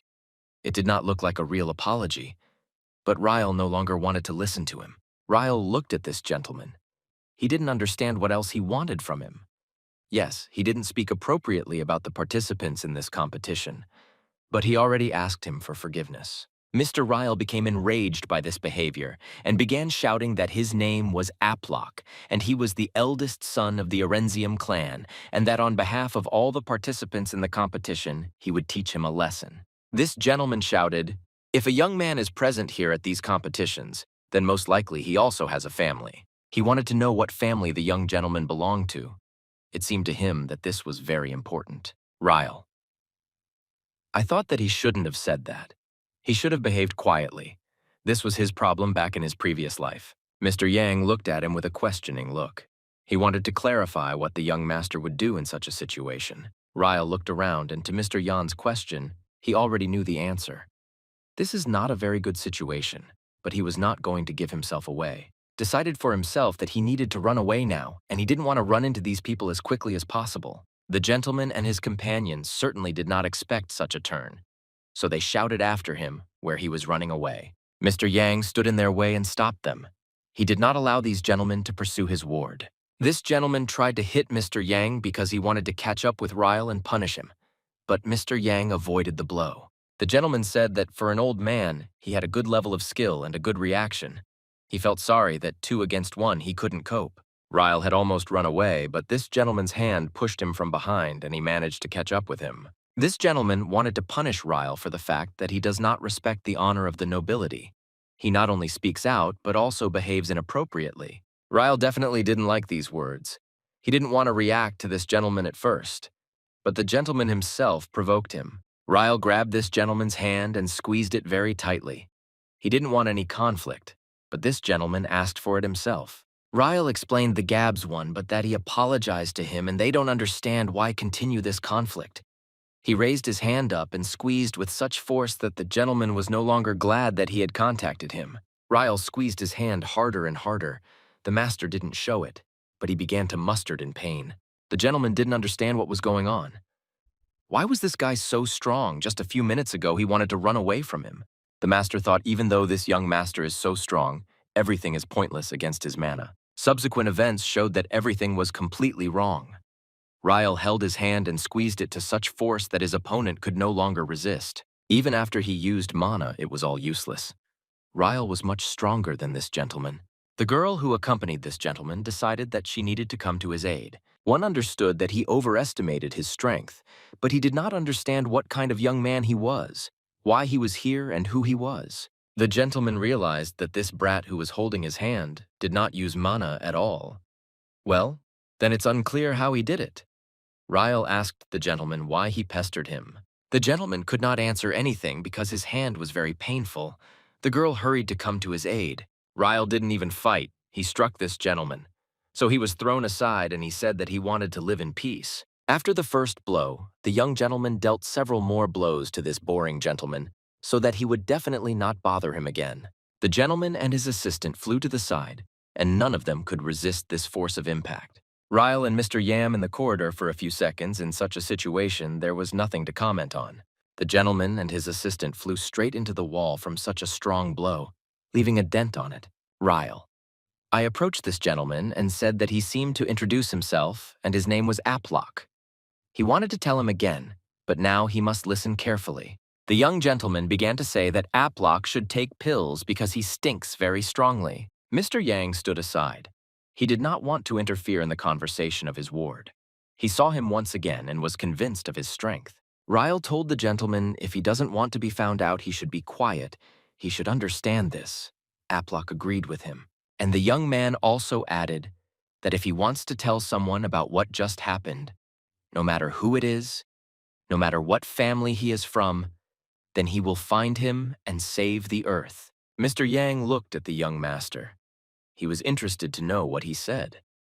Aplock understood that he could say that the man no longer requires an apology, and completely agrees. Ryle. He walked up to Mr. Yang and put his hand on his shoulder. He knew that I would always help him. This time, the young master came to him with a very ordinary request, but Mr. Yang could not refuse him. Ryle told Mr. Yang to figure it out. Here, if anyone asks, they will have to say that he did it. Mr. Yang was a little perplexed. The young master said that he will take responsibility, but he asks for his only service. After all, he is the hero mercenary. Mr. Yang remained standing next to this gentleman and his accompanying people. They still could not get up and get away from the blow that Ryle dealt them. Ryle went to his seats in the auditorium where Mrs. Iris and Sarah were waiting for him. They noticed that for some reason he had not been there for a very long time. And Sarah also asked why Mr. is alone and where he left Mr. Yang and why they are not together. The young gentleman replied that it looked like he had left for a long time. He waited for him for a while, but then left because it seemed to him that he was stuck there for a long time. Sarah asked the young gentleman. When he came out, he didn't hear anything similar to the sound of the explosion just now. Ryle replied that he doesn't even know what to tell her. He didn't hear anything. But maybe it was Mr. Yang. He was surprised that Sir had hearing. Ryle drank a little more Coke because his throat was dry, but he didn't want to let anyone know that something had happened there. The young gentleman, on the contrary, admired the cola and said that it was cool. Now he could watch the upcoming battle with renewed vigor. Ryle said that the battle had already begun. He wanted to know what the trick was in this competition. Sarah answered him that everyone is saying that one of the parties is a candidate for the championship, so it is in this battle that she is showing special interest. Many expect a high result from this representative, including her. Ryle, I thought that it would be very interesting for him to look at this candidate for the championship. Is he really that good? Sarah told the young master that he looked at the man who was with 2 swords. This gentleman is the very candidate. There was a really young man standing on the battlefield who had 2 balls. He looked quite confident. Ryle also thought he looked good. His older brother Lloyd looked about the same at that age. Sarah told the young master to look at him carefully because he is the only one in this competition who uses 2 swords. That is why she expects a good match. This man was from Zhenya's family, and according to rumors, this was his first competition. Ryle said if this is his first competition and he is already claiming first place, it looks like he's quite famous. Aren't they all overestimating him? Sarah answered the young master so that he would understand, because at the secret competition between the participants that took place quite recently, they say there he showed me the usual technique. And one more thing, Sarah said that they are saying that he is superior even to the Ippolita clan in his technique. That's exactly what was written on the ticket. Ryle couldn't believe that this could happen. Is this guy really superior to their kind in technology? The young master thought that, after all, when it comes to the sword, the clan to which he belongs comes first, so it was not profitable for them to expect a good result from him. Sarah didn't understand why the young master was so worried about this guy. She thought that it was still nice to look at his courage and audacity. Ryle agreed with her last statement. He decided that he also needed to look carefully at this guy. Before the fight, the judge spoke about the rules of this competition, that the fight continues until one of the participants is thrown out of the field or until the termination of the action they were allowed to use mana. For threatening the life of an opponent, disqualification follows. When the rules of the competition were explained, the players were asked if they understood all the rules because this could decide their fate. The first answer was the same guy on whom everyone was betting. He said that he was ready. Nobody even looked at the second guy or paid attention, but he also said that he was ready for this fight. Sarah exclaimed. She was interested in watching this fight. She was rooting for the very guy whom she considered the winner. Ryle looked at the battlefield and realized that this time victory was already predetermined by the guy who fought with two swords. He looked much stronger than the second. His opponent was much weaker, and he held one sword with both hands. Indeed, the fight was predetermined. Despite the fact that his opponent looked so unpromising, he was still ready to enter the battle and fight for victory. Ryle looked at both of them, assessed them, and said he doesn't even know how this competition could end. The young master turned and asked Sir. He wanted to know in more detail about each of the opponents who were now fighting. Or rather, he wanted to know more about the guy who was the favorite's opponent. Sarah couldn't understand why he was interested in the opponent. He looked completely weak and didn't show any hope. He couldn't win this fight. The girl said that she didn't exactly remember his last name. She didn't even try to remember it. The judge waved his hand. This meant that the buoy had begun. Now everything depended on each of the opponents. Sarah suddenly jumped up and said that she remembered this is a guy from the Arenzium family. He, in my opinion, is the youngest in their family. This fight ended very quickly, because immediately from the first seconds, the guy on whom everyone was betting had two balls knocked out of his hands, and he became unarmed. Sir and Mrs. Iris were very surprised. None of those present in the hall could even imagine that this fight would end so quickly, that the guy who was confident in his victory couldn't guess. He stood with all his hands raised, but there were no balls in them. The only sword that was in his hands. It was the sword of his opponent. It was very unexpected. The guy who was with two swords tried to attack his opponent without a weapon, but he didn't succeed because he defended himself from him with a sword and did not let him approach. Ryle thought that Arenzium, he had already heard this name today, and it seemed to him that it was very strange. He remembered that this man who stopped him in the corridor introduced himself as Aplock, the eldest son of the Arenzium clan. Now everything has become more or less clear to the young master, which means both brothers used the same thing. At this time, the winner stood on the battlefield of the competition and said that he had succeeded. The judge walked up to the winner and took him by the hand. This only meant one thing: now he would be declared the real winner of this competition. A second later, the judge said that this was their new winner, the second son of the Arenzium family. Aplion and he raised his hand. The guy from the Arenzium family was very happy. He shouted that he was able to win, and he is a real winner. The young master looked at this guy and thought that if you compare him with his brother, the smell of pills from him is not so strong, but he definitely won not on his own. And he also thought, why is Mr. Yang fiddling around for so long? Is there some kind of problem there? Sarah was very upset by the results of this competition and could not believe that her favorite lost. Ryle doesn't understand why Mr. Yang hasn't come back yet, he thought. Maybe something happened. He should be here by now. Sarah remembered that she had brought a whole delivery of food, so she suggested that the hostess and the young master should eat something. You are also in the corridor at the same time. Mr. Yang was trying to lift up the girl who accompanied the eldest brother of the Arenzium family. She asked him to help her master.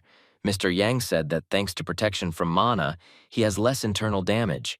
First of all, he needs help with her. When Mr. Yang picked up this girl, he decided to take her to a safe place. But the young master's words kept playing in his head. Mr. Yang thought about what his master said, that he just wants to live in peace, while he has very great power, and he delivers quite strong blows to the enemy.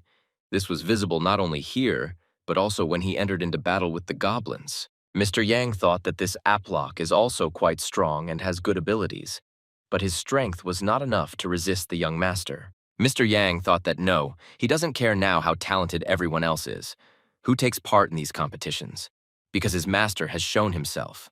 The young master has shown such a level of his skill that none of those who compete for victory in this tournament are worthy of him. Mr. Yang thought that then most likely the young master, when measuring mana, deliberately released only a small amount of his power into the towers of magicians. For some reason, this thought made him unbearable because he thought that his master could be a dragon descended to earth. Dragons are supreme beings. Their lifespan is 10,000 years. Sometimes they turn into people for fun. Mr. Yang thought that he could not give another explanation for such enormous power, given that he was still too young. These thoughts made Mr. Yang feel uneasy. He didn't even know how he would now need to deal with the young master. He decided that this couldn't be, and that everything he had just imagined was just his fantasy. In fact, he was there at the moment of his birth and saw everything with his own eyes. He was one of the first who took him in his arms, and until today, he was always with him. Mr. Yang thought that the dragon was most likely not the young master, but the mistress, in which case everything would fall into place. If this assumption is correct, then it is clear where the young master has abnormally enormous strength. But this cannot be either, because last time she spat blood when she was poisoned by the majestic dragon, she can never recover from any poison. Mr. Yang got confused in his thoughts. He closed his eyes and said that he needs to come to his senses and wake up. It's all nonsense. Mr. Yang helped the injured girl walk. He wanted to take her to a safe place so that she could receive first aid. While Mr. Yang was helping these two, he caught himself thinking that his young master was not what everyone said about him. When Mr. Yang took the girl away, he returned to help his elder brother from the Arenzium family. He also needed to be taken to this place. Mr. Yang realized that as he thought, his young master turned out to be the greatest man, and of course he was simply magnificent. He was very proud of his master. Mr. Yang helped these two walk, and he himself was thinking about something completely different. In his head, there were thoughts only about the young master. He walked and thought. If he thought about it, he had already guessed about this a long time ago, and he was confident in the young master's abilities. He remembered how Mrs. Iris looked at him and asked him to keep it all a secret. He remembered this right now because they had agreed before to keep it all a secret. Only now did he realize that he had known this all along, that his young master had such abilities. Mr. Yang's thoughts were interrupted by some noise that was behind him. He stopped and turned his head. To his surprise, there were a lot of monks from the temple standing behind him. It was very unexpected to see them here. Mr. Yang looked at them questioningly. He asked what they needed from him. After all, they had come to him. The people from the temple came as close as possible to Mr. Yang. They clearly had some business with him, and most likely it was urgent. Mr. Yang saw that among all these people there was the same saint with whom the young gentleman did not want to communicate. It was Saint Frisia. The saint turned to Mr. Yang with a request. She knew that this is where the guest was, who came to them in the temple, so they reported to her. Mr. Yang did not know how to react to what Saint Frisia asked him because the young master did not really want to communicate with her. Mr. Yang thought that the saint really came here because of the young master's antics in the temple yesterday. He had no other reason why they could be looking for him, and nothing else came into his head. When the saint came very close to Mr. Yang, she began to talk about what he probably knows.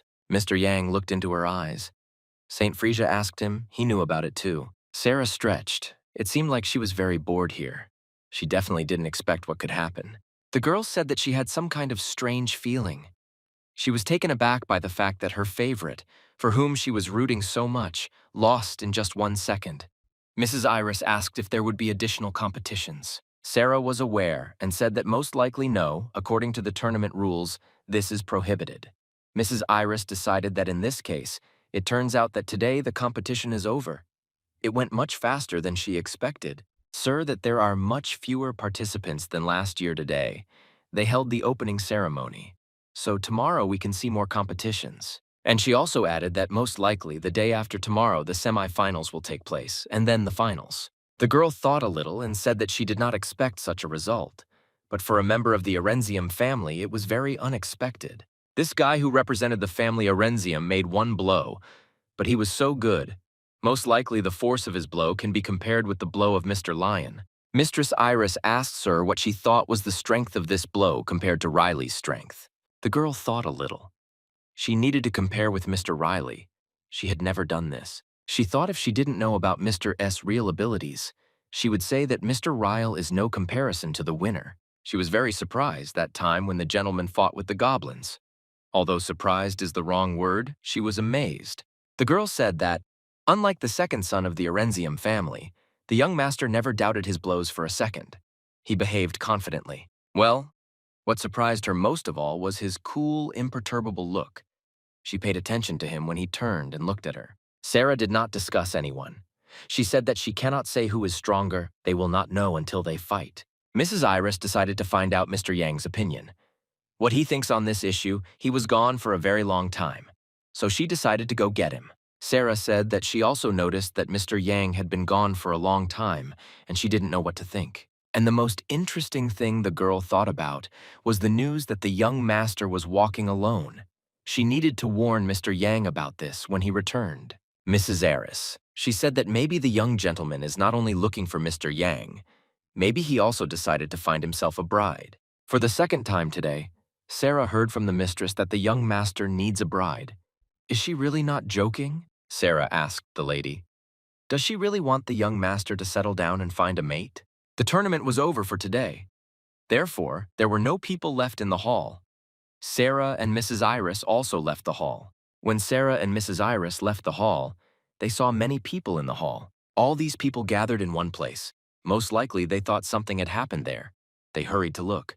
Mrs. Airy told her servants that it looked like something had happened here. She thought that someone was blocking the way. She looked closer and saw that it was Yang. Sarah hurried to make sure. She pushed the people aside and looked at what was really going on there. To her surprise, the lady was right. Indeed, people could not pass due to the fact that Mr. Yang blocked the road. He was supporting two more people. Sarah was very surprised. Indeed, it was him. Why was he standing there? She couldn't understand. And most of all, she was surprised that Mr. Yang was not with the young master. And it was also surprising why so many people from the temple had gathered here. These people asked for forgiveness to those present for so unceremoniously blocking their way out. Saint Frisia asked them for forgiveness and said that now they would leave. They needed to find people from the Epaulet clan. Ryle had already left the building a long time ago. He was waiting for Mrs. Iris and the servants on the street around the corner of this building. He did not want to be seen by the saint. The young gentleman looked at the thing he was holding in his hands and thought that it was not in vain that he bought it yesterday. It was an ordinary mask, but he was more worried about the idiot from the Arenzium family. He hoped that he would keep his mouth shut. Otherwise, things would take a serious turn. He didn't want that. The young master believed that everything should go as it had gone before, and he did not want to change anything at all. Ryle was even a little angry over the past few days. He had already shown his strength 3 times, and each time more and more people found out about it. The young master thought that Yang had apparently just now sent the people of the Arenzium family home. But it was very strange because he believed that Lower Soliu was located in that direction. Ryle decided to look out the window. It seemed to him that it was far enough from here to Lower Solia. Ryle saw a very unusual picture. He realized that these were the same scoundrels that he encountered today. But he warned them, and they did not listen to him. They immediately went back to pumping themselves up with pills. It was clear how the scoundrels from the Arenzium family get a victory. At the same time, in another part of the city where everything was much simpler, where various rabble gathered. One of the bandits who tried to attack the Ippolita family sat and thought that it was good that he was alive. I just couldn't believe that these 4 people they chose from the crowd would turn out to be from the Ippolit family. Of course he was unlucky. But maybe on the contrary, he was lucky because he survived. The only thing that calmed him down was that morning would soon come. Although it was also light now because of the lanterns, he wanted the next day. He didn't understand how it could be that they came here yesterday evening, and now he wakes up and it's evening again. Did he sleep the whole day? Although this is not at all surprising. He heard the voice of his partner, who asked the young man if he was alive, because he brought him here in his arms and almost tore himself. His partner swore and cursed very loudly. He blamed it all on this girl who entered into a fight. The guy stood up and went up to his partner. He wanted to know if he was okay, but he didn't say anything. His partner turned around and shouted with all the power he still had that it looked like he was okay. He held onto his hand. Now it became clear to his friend why he was silent and why he was so upset. This guy only said that his arm was broken. It was some kind of curse. It was all over for him. His friend tried to calm him down. He said that nothing had ended. He only went to the temple once to see a doctor, and that was the end of it. The guy doubted that these noble upstarts would treat a man from Lower Solia. He even felt a little funny. His friend told him to calm down and not make hasty conclusions. It might not be so bad after all. This guy was very upset because his arm was broken, and he couldn't come to terms with what they did to him. The guy jumped up and went to the exit. He said that he had to take revenge on them for this. His partner did not understand what he wanted to do and where he was going. He asked his friend if he was going to go to this girl and deal with her for breaking his arm. The guy said that yes, he would use the scum from the magic tower. His friend told him to stop right away and not even think about it. He needed to leave this idea. The guy approached the woman sleeping on the floor and told her to get up immediately. A plan arose in his head. Now he needed to correctly decide how exactly he would use the dregs from the magic tower. The girl was sleeping very soundly and was not going to get up. Then he shouted for her to get up immediately and tore off the blanket from her.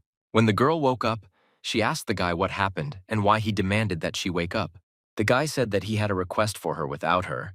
There was no way he could carry out one plan. The girl looked at him and asked if he really couldn't live without her. The guy said that it wouldn't be possible to do this without her participation. He added that he really believes in her, so they asked for one favor. After such words, she said without hesitation that she was ready to help him. He had no other choice. After she said that she was ready to help, she wanted to find out what kind of business she would have to participate in. Nini struggled to her feet and stood unsteadily on the ground. He smiled and said that he was counting on her and hoped that she would not let him down. The carriage drove along the street and picked up speed as if it wanted to get to its destination as quickly as possible. Aplian told his brother, who was sitting opposite him, that during the battle, he attacked his opponent and knocked the sword out of his hands with one blow. When he realized that something strange was happening to his brother, he approached him, put his hands on his shoulders, and asked what happened to him. But his brother said that nothing had happened. Aplian did not believe him and said that his facial expression indicated that something had happened to him and he could tell about everything. Aplian said that his brother was never nervous even in competitions. But when the brother heard this, he swung his hand with all his might, pushed his younger brother away, and shouted that he was all right. The girl heard a loud sound inside the carriage and turned her head to see what was happening there. The brother said that he was actually fine, and there was no need to worry about him, but his body was shaking. Ryle put on his mask for the first time and climbed onto the roof of the carriage and went unnoticed. He smiled because this guy knows how to hold his tongue with his teeth. Ryle rode on the roof of the carriage and said that this guy was great and he didn't say anything despite the fact that he was ready to burst into the carriage and guide him on the path of truth if he began to hesitate. He adjusted his mask and said that it was time for him to return.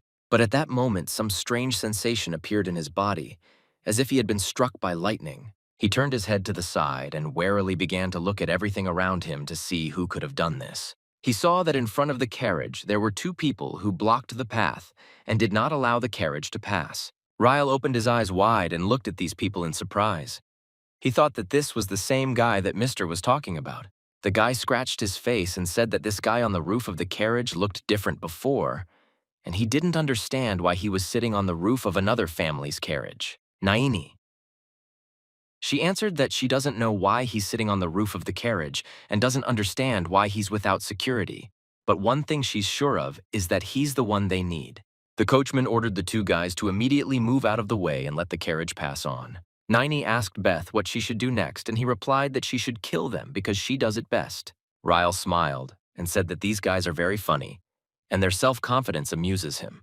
Naini raised her hand up and magical streams and drops of water began to appear around her hand. She put her hand forward and used a spell called Lightning Strike, and black and purple lightning began to appear around her fingers. A large number of lightning struck the carriage, and the driver girl did not expect such a turn of events, and received severe damage which shocked her. They fell out of the carriage and fell to the ground, and the carriage itself overturned.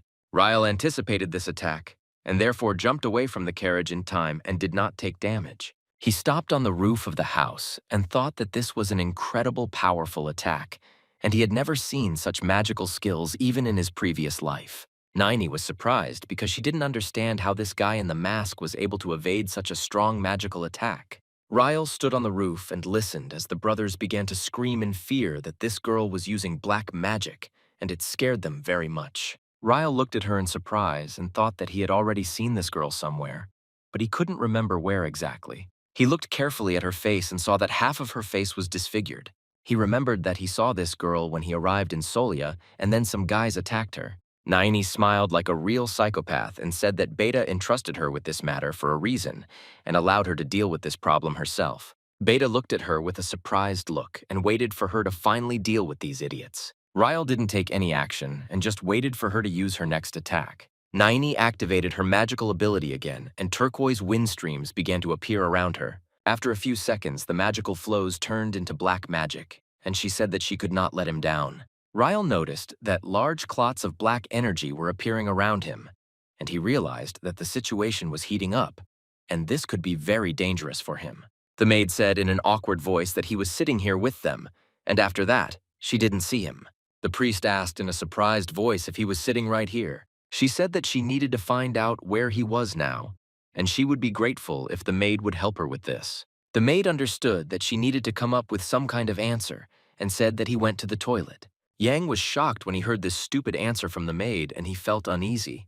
But the maid looked at him with a dissatisfied look and remembered that the master said that he would go look for old man Yang, so he should be grateful to her that she was covering for him. Saint Frisia thought that she knew that she should take more people with her, and the girl asked what she was going to do, and would she really wait for him here? Frisia approached the seat on which there were two glasses. She took one of the glasses and raised it up.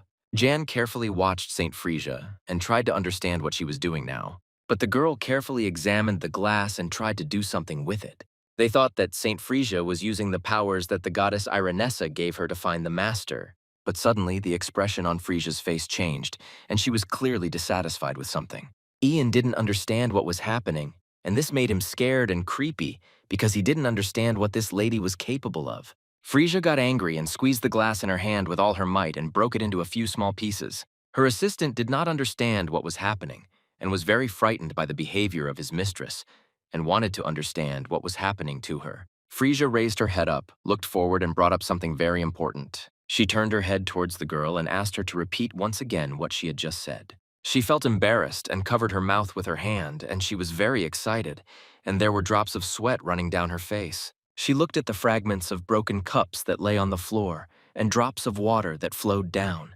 Yang was very scared and suddenly realized that she had come here in connection with yesterday's incident. He remembered the young gentleman who was very angry, and most likely he attracted the attention of Saint Frisia. Yang began to think that he was sure that she was still offended because of this, and the master would be better off avoiding meeting the saint.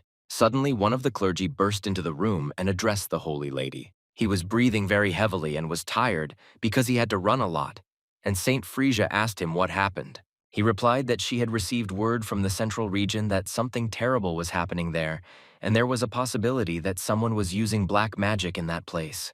They immediately sent to this place to see with their own eyes what happened there. When they went outside, they saw a bright light and froze in place because they wanted to figure out what was happening here. A large black clot of energy struck the roof of the house and broke it.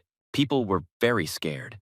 They didn't understand what was happening on the street, and they ran in panic in different directions. Ryle continued to stand on the roof and listen. He was shocked by everything that was happening here. He understood that this was a real disaster, and he had only read something like this in books or had already heard the stories of other people. But in his life, he saw this for the first time. Naini continued to accumulate black magic in her fingers and said that she was doing all this only for the sake of Beta, Ryle.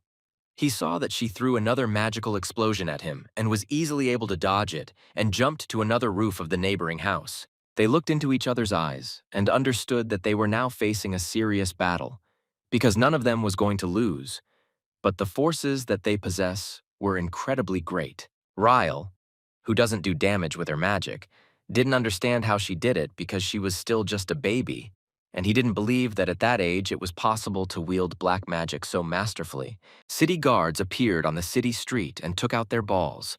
They ordered her to stop immediately and tell who she was, or else they would be forced to kill her. But Naini did not allow them to finish their line and destroyed them with the help of her black magic. Ryle watched as she destroyed the guard and came up with the idea that the maid could not be called Sarah.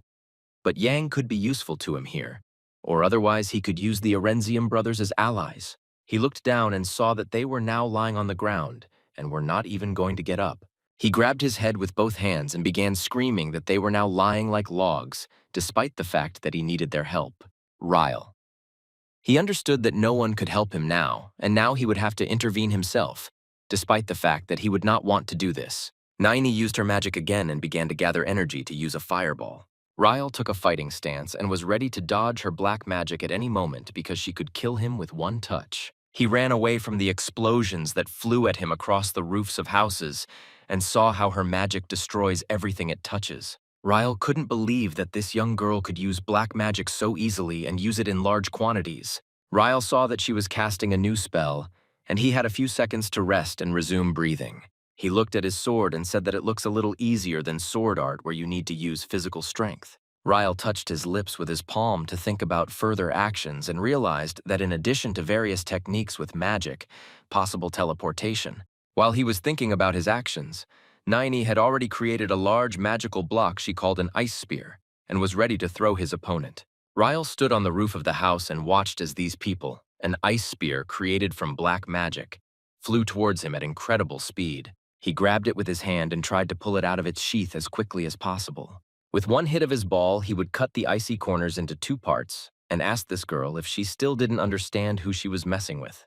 Naini looked at him and couldn't believe that he managed to cut her magic spell with an ordinary sword. Ryle stood and looked down on her. He wanted her to be afraid of him and understand that he had penetrated in front of her worthy. Beta was very angry and shouted at Naini that she was useless and could not kill this weakling, and ordered her to speed up and finish him off as quickly as possible. Ryle looked carefully at the face of this guy and remembered that he saw this guy in a crowd of people. He didn't feel well then and seemed to be very ill, and thereby attracted Riley's attention. Beta grabbed the girl by the shoulder and swung his hand to hit her, but she looked at him with a frightened look. Ryle was thinking that if they had finished with this guy back then, this wouldn't have happened. But there's nothing you can do, and if it all turned out like this, you'll have to deal with it yourself. She was very scared and did not understand what was happening, so she used her black magic to create a fireball again. Riley put his sword forward and said that if they do not want to resolve everything peacefully, they will have to intervene in this conflict and deal with them himself. Once the gentleman said that he immediately wants a criminal to be brought to him who broke a precious instrument for measuring mana before Master Astroya noticed the disappearance. The frightened servant was cowardly with fear and hoped that the master would finally stop shouting at him and would no longer be angry. He left the office and slowly walked along the corridor, constantly thinking about the order of Mr. He held his hands over his eyes and said that if he doesn't find the criminal, he will be kicked out of the magic tower. But he doesn't know anything about him and has no idea who did it. He adjusted his glasses and tried to calm down and think about it all with a cold mind. He suddenly remembered one guy who had a strange aura and realized that this guy was his first suspect. He tried to remember his name and suddenly remembered that his name was Riley, and he was from the Appellate family, the same guy whom they call the lazy swordsman. However, he didn't have much, and there was nothing remarkable about him. He continued to walk forward and said that it was impossible, and it couldn't be him because he was too weak. Even the Grand Master could not break off even a piece of stone from this magic meter. And this slacker, who is called lazy, the sword touched it once and it split into pieces. He didn't understand what was happening and couldn't believe that it all fell on his shoulders. He understood that if he told someone the story, no one would believe him. He walked forward and thought that he needed to look for the criminal, but instead he came up with all sorts of nonsense. And at that moment, he saw an explosion on one of the roofs of the houses. He raised his head up and looked at this building with squinted eyes in order to understand what happened there. But when he looked better, he saw that someone used fire magic and a ball and set the buildings on fire. He sat down and touched the ground with his fingers to feel what kind of magic it was. Magicians began to appear in exchange flows around him, and he realized that this crackling and explosion that he had just seen was actually a fireball. Frightened people ran towards him, shouting that he needed to save himself before it was too late, and the wizard in the center of the city had gone crazy, and soon everything there would be destroyed. He didn't understand what kind of crazy woman dared to use magic to attack without permission, and even in the central square of the city. He got angry and realized that you must immediately stop this wizard before it's too late and save the inhabitants of the city. He immediately began to run forward and did not want to waste time. There was real chaos in the city at that moment, because they were exploding and a fire started in the city due to the explosions. He finally ran to the central square and tried to understand what was happening here. He saw a girl who uses black magic and did not understand what she was doing here. He thought that this girl should have been kicked out of the tower, but for some reason she was still here. Naini at this moment again used his black magic and summoned a spell called Fireball. She wanted to burn this city to the ground and destroy her enemy so that Beta could be proud of her. He turned his head to the sides and couldn't believe that he was now seeing all this with his own eyes. They see it would be absolutely. Ryle stood on the roof of the building and held a sword in his hands. He was preparing and repelling the blows of the fireballs that flew towards him. He was an experienced warrior and knew at what moment he needed to repel the enemy's blows, and he easily managed to defend himself. He made no special effort to block these blows, but nevertheless constantly kept her in his field of vision in order to know when she would next attack him. The wizard did not understand how this guy was able to repel such a powerful magical blow with a sword. Her next attack was repulsed with ease. He was ready to repel her attacks. He did not see her as a strong opponent. In contrast to his calmness, she was full of rage. She didn't know how he was able to repel her attack again. She was sure that it was just a steel sword. She believed that this steel sword repelled all her attacks, and therefore she could not succeed. She decided that theoretically it was possible. But why he did it with such ease?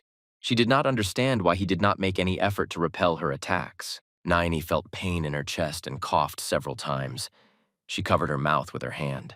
When she removed her hand from her face and looked at her palm, she realized that she was starting to bleed. Naini, I thought that if only not now she needed to help her friend because he trusted her. She had to justify his trust. She had to endure everything. Therefore, she thought, and decided that instead of putting a lot of magical power into one powerful blow, she did not have enough strength. She decided that she could continuously attack him with small blows and at the same time save energy. Her solution was to inflict many blows with magical arrows which she directed towards her opponent. But despite the fact that she changed the tactics of striking, her strength was not enough. The blood from her mouth continued to flow. Naini directed all the magic arrows towards the enemy. She tried with all her might. She needed to somehow defeat him. Despite her and how much energy and strength she spends in order to attack him, her opponent calmly coped with these attacks. He realized that she was now using a different technique. Despite the fact that there were a lot of arrows, he easily dealt with them. He thought that her new tactics were so-so, and before that it was very easy for him to dodge the blow. But now they have become completely weak. After the attack with arrows, he stood and waited for what would happen next. He looked at her and thought whether she was aiming or something was wrong with her. Naini really stood for several minutes and gathered her strength. She realized that she couldn't do anything. Her strength was not enough to defeat him. Her friend came up and asked Naini if she could defeat him, or if it was impossible for her. He was so angry that he even started shouting at her. He wanted her to answer. Will she be able to defeat him, or will it all be in vain? The girl replied that yes. She told him to trust her. She was ready to fulfill his request at all costs. After all, it was the request of her only friend. Naini thought a little and said that she was ready to fulfill it, even if it cost her life. Ryle looked at her and at this whole situation and realized that there was something wrong here. The color of her mana was very rare. He still couldn't fully draw a conclusion, but he assumed that maybe this was some very special type of mana that she possessed. He wanted to understand why her mana had such a special color, and it seemed to him that he had already encountered such. He remembered that in a past life he had already encountered such mana, and it meant the unique abilities that its owner had. But despite all the conclusions he had just come to, something still bothered him. He knew for sure that usually purple-black color means that a person uses powerful black magic. But this is mana. It seems to be unstable and carries danger, and he knew for sure that she couldn't even control her abilities. That's why she had problems. Naini stood and wiped away the blood that was now oozing not only from types, but from other parts of her face. She definitely could not control this power. Ryle looked at her and realized that she was definitely not herself. There was something wrong with her. It was impossible.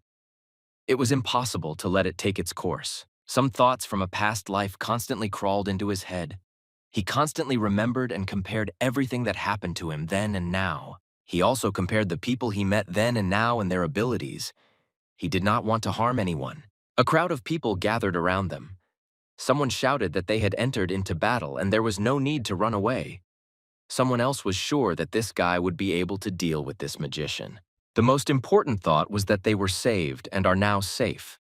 These words gave Ryle certain strength and confidence that he was doing everything right.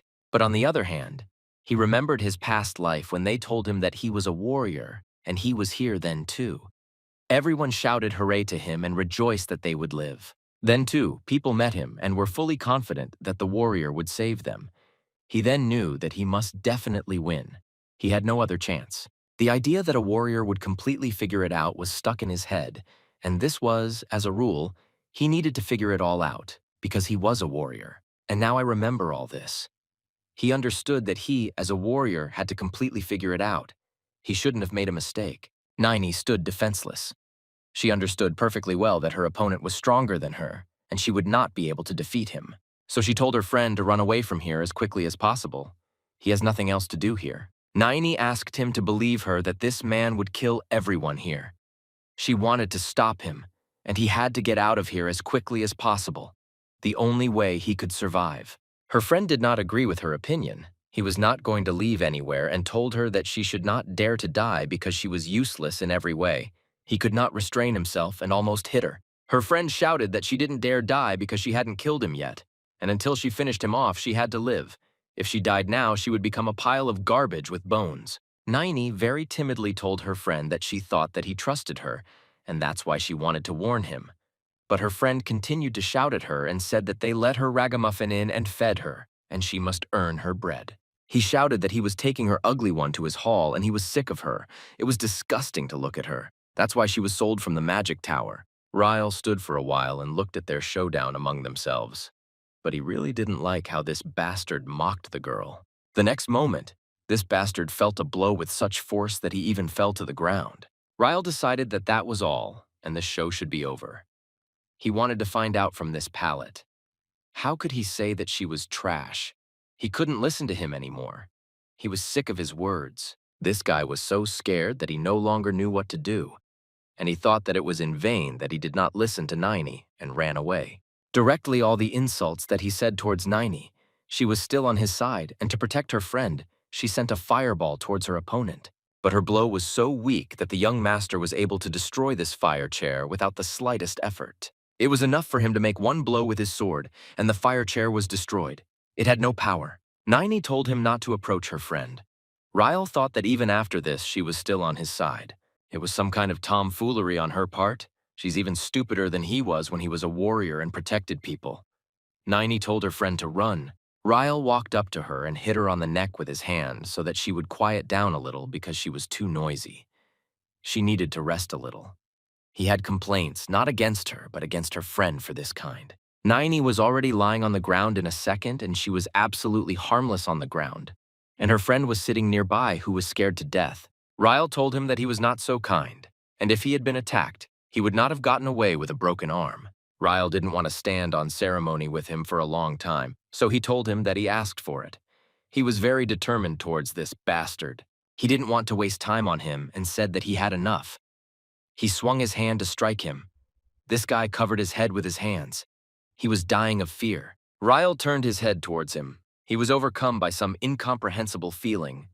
He understood that something was wrong here. He saw that above him, and above this entire place, was a man who was most likely a magician if he had such capabilities. This man asked Ryle who he was and why he was here and why he was wearing a mask. Ripe.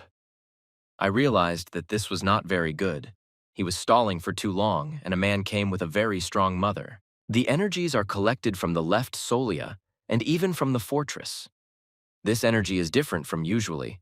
This is not a guard here as a different level, and he didn't look like the man from the temple either. This man told Ryle if he doesn't deign to say right now who he is, then there's only one way out. He'll use force. This man introduced himself.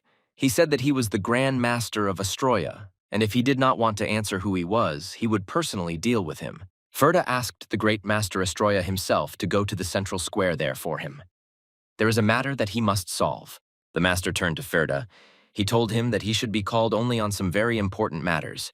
In other cases, he asks not to be disturbed. If he asks him to come because of some drug addicts or similar bastards, there is no need to do this before. His greatest master representing Solia should not be disturbed on various trifles because of some merchants and the like. The master was sure that this time Ferd would be called for the same occasion, so he was in no hurry. Ferda tried to explain to him that now there are no drugs at all, and not even the sale of these drugs. He said that there in the square one of their experimental subjects was rowdy and was expelled from the tower. The master was very surprised by this. He definitely didn't expect it. He thought that all these test subjects had died a long time ago.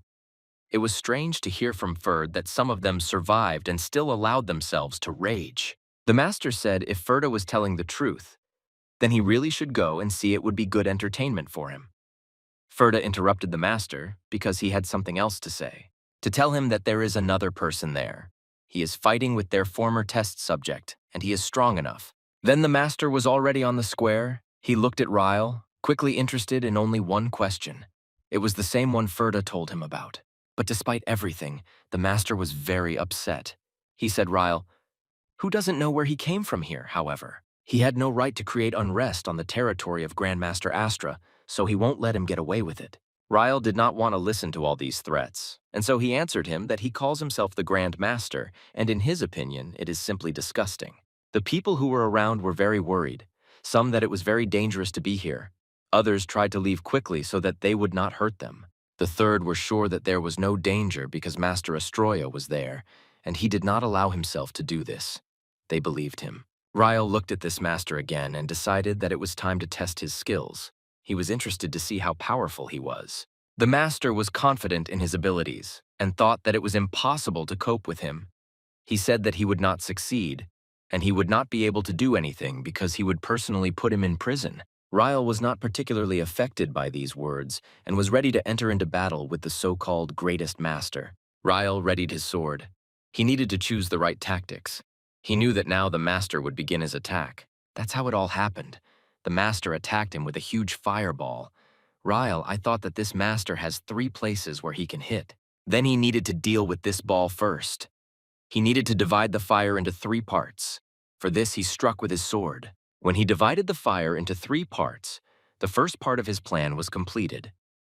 He needed to move on to the next stage. The next thing he needed to do was send those 3 pieces of fireball back towards the Grand Master, which he did. These actions of Ryle made the master very angry. He even shouted that he was most likely crazy for treating him like this. To repel this fiery triple attack, the master was forced to use a water ball that would stop the fire and not hit him. When 2 balls collided with great force, it was fire and water until a strong explosion occurred.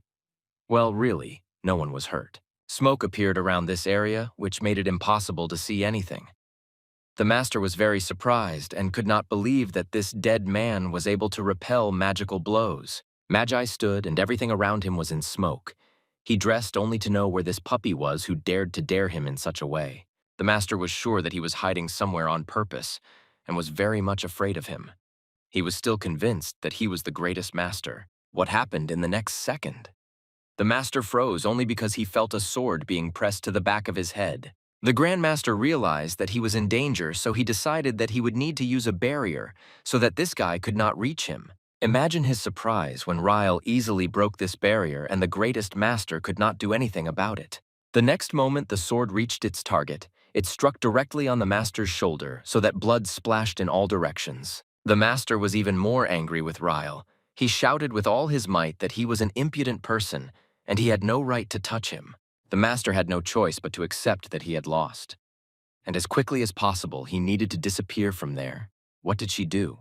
Everyone around did not understand what had happened, and most of all, they were interested in the question, where did he disappear? When the fog cleared, it was clear that the same blonde guy who started everything was lying on Earth. At the same time, along the street the saint with her retinue, if the knights who accompanied her on such campaigns, everyone noticed that something was approaching them and that something was heading towards them. The saint said that they should all move away and stand behind her. She had to take this blow so that no one would get hurt. She placed a divine barrier to deflect attacks from those closest to them. All this time she held the divine barrier so that no one would get hurt. She had enough strength to hold it. One of her accompanying people said that it seemed to be the magic of Mr. Astroy. And someone else added, how could the master from the tower attack the saint? It was a complete disgrace. The saint looked at Master Astro and saw that he was not looking in her direction at all. And this meant that he did not attack her at all. His gaze was fixed on the central square, which means something is happening there. The saint said that first they need to leave here as soon as possible. According to the prophecy of the goddess Irenessa, she must first find him as soon as possible. In fact, more important things arose at the same time. Where the tournament was recently held, Mrs. Iris and her servants could not find the young master. Sarah was sure that everyone left here too quickly, and the saint, including Mrs. Iris, was concerned. She was worried that something bad would happen. Sarah was very interested in why the saint was looking for the young master and asked Jan about it. Maybe he knows something. She was also interested in one question. Why was I here almost while the tournament was going on? Maybe it had something to do with the disappearance of the young master. Unexpectedly for everyone, a young gentleman appeared in front of them. He was absolutely calm as always. Ian was the first to ask who he was and why he had been missing for so long and they couldn't find him. The young master answered Ian that his mother told him that he was in the toilet and he went to look for him. Mrs. Iris intervened in their conversation and said that they probably missed each other because there is more than one toilet here. Monsieur Jean thought most likely the young gentleman saw that the saint was looking for him, and that's why he ran away and didn't want to communicate with her again. Sarah was very happy that the young master had returned. Now they could move on. Here there was nothing holding them back. They went out and walked down the street of this city. Mrs. Iris and Sarah were in a very good mood and were constantly talking about something. The young gentleman turned to Monsieur Jean. He asked him if he had figured out the matter that he had entrusted to him. Monsieur Yam replied if he was talking about people from the Orenzium clan, then yes, halfway they encountered the saint, and then their fate was unknown to him. The young master praised Ian for doing his job well, and now no one will know what he is capable of. But he was tormented by another question. He kept thinking about that girl with a spot on her face who was all in rags. He thought that he needed to visit her. Since then, when he was a warrior, he has had this bad habit of checking on everyone. The guard who stood at the entrance to the city asked the same question, but several times already. Why did they go to Lower Solia? The younger brother of the Orenzium family answered him that they needed to meet with one person. The guard wanted to know who this person was. The younger brother replied that they were not obligated to report to him, and why the hell was he interrogating them at all? He should stop this questioning. Assistant to elder brother of the Orenzium family, she said that he already knows very well that they have nothing to do with this case. The guard thought how many of them he could still interrogate. These gentlemen are generally busy people, but he couldn't let them go so easily. The younger brother noticed that something incomprehensible was happening to his older brother. It seemed that he was afraid of something. The younger brother had never seen him like this before. The girl's assistant to her older brother tried to explain that all this Morocco happened because of the magicians. They were respected people, and the guard agreed with her. She tried to prove to him that respected people from the Orenzium clan who are masters of the sword cannot in any way be involved in the matter with magic. This was not in her head. The security guard listened carefully to what she told him, but he stood there and did his job. The girl was very annoyed with him. Then she decided to use the desperate plan. She said that they were also victims and they also suffered. One of their accompanying people died in this disaster. The guard told them to calm down first. If they write statements later, they will need to come to the station again, so they had to do it now. The assistant looked at him and said that he was very meticulous about this piece of paper and returned to the side of her lords. When she approached them, she asked them to apologize for the wait and said that today it would be better to go back, and she offered them a hearty meal. The younger brother said that it was good. He wanted them to go as quickly as possible because his older brother was getting worse and worse. He didn't understand what was wrong with him. The security guard thought that this assistant was a very two-faced creature, and the gentlemen for whom she worked were the same as her. Night had fallen. This very long day had finally ended. The moon was shining brightly in the sky. It was full moon. Nini opened her eyes and stood up. She didn't understand where she was. And what kind of place was this? The last thing that reminded her was that she was in the square with her friend. And now she is in a place unknown to her, and she herself wanted to find out what happened to her. She remembered how she said the words to her friend that everything would be fine even if she died. He shouted at her and said that she should not dare to die, a useless creature because she has not killed yet. So she does not dare to die until she kills him, and if she dies now, she will become a mountaineer bones. She realized that she was abandoned again. For some reason, this thought made her feel so much pain, even more painful than if she had been beaten. It was an unbearable pain for her. She wanted to feel sorry for herself because it was very painful for her. These words that she was a useless creature constantly sounded in her head, and she couldn't forget when he told her that it was disgusting to look at her. And it was because of this that she was kicked out of the magic tower. She was hurt by the fact that she never wanted to be alone, which is why she did everything she was told. As she thought her friends, the door of the room where she was opened. Nini was even more upset and scared. She tried to take cover and hide behind her cape. She could no longer trust anyone. Ryle, how he decided he came to check on her and see what condition she was in now. The girl was very scared and asked why he was here. Ryle replied that she still didn't wake up. He even thought at some point that she had died. The first thing she asked was what happened to her friend. Ryle replied that he had no idea what happened to him. Niney calmed down and thought Ryle he said that he wouldn't beat around the bush and they would ask him directly. This is important to him. He was interested in the question of how she attacked him, that even his friends couldn't do this. But she could. Niney turned away and didn't want to talk to him.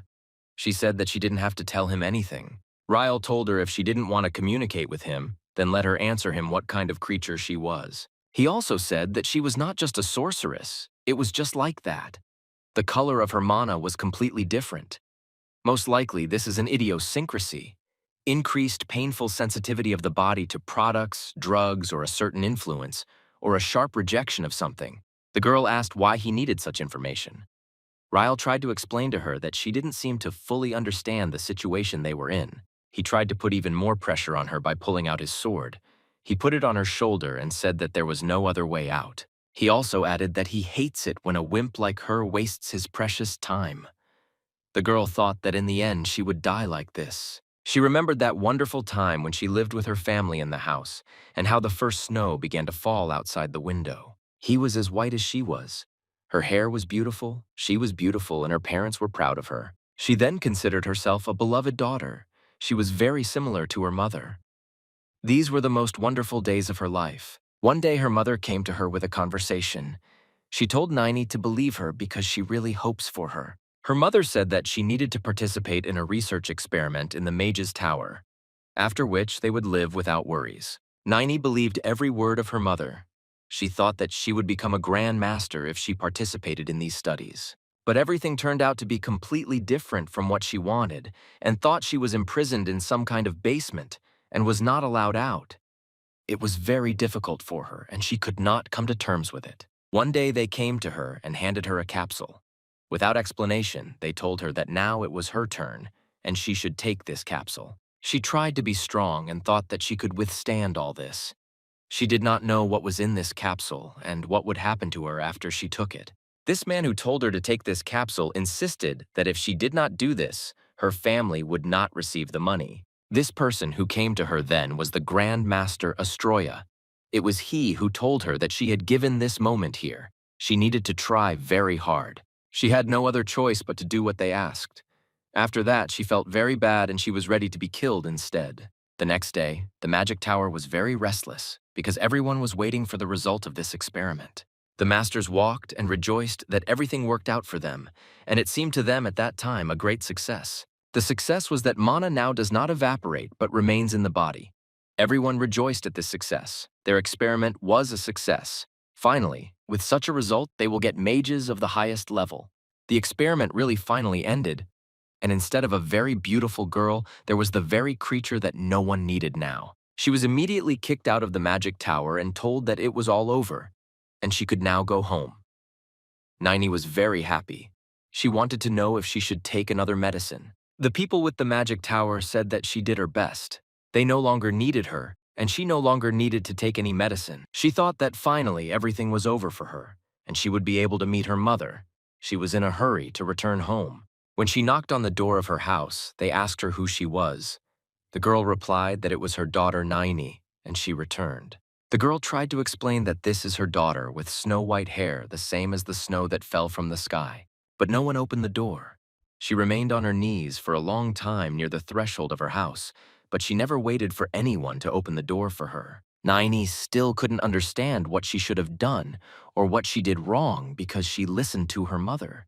Niney wanted all this time to find out what was her fault because she did everything in order not to disappoint anyone.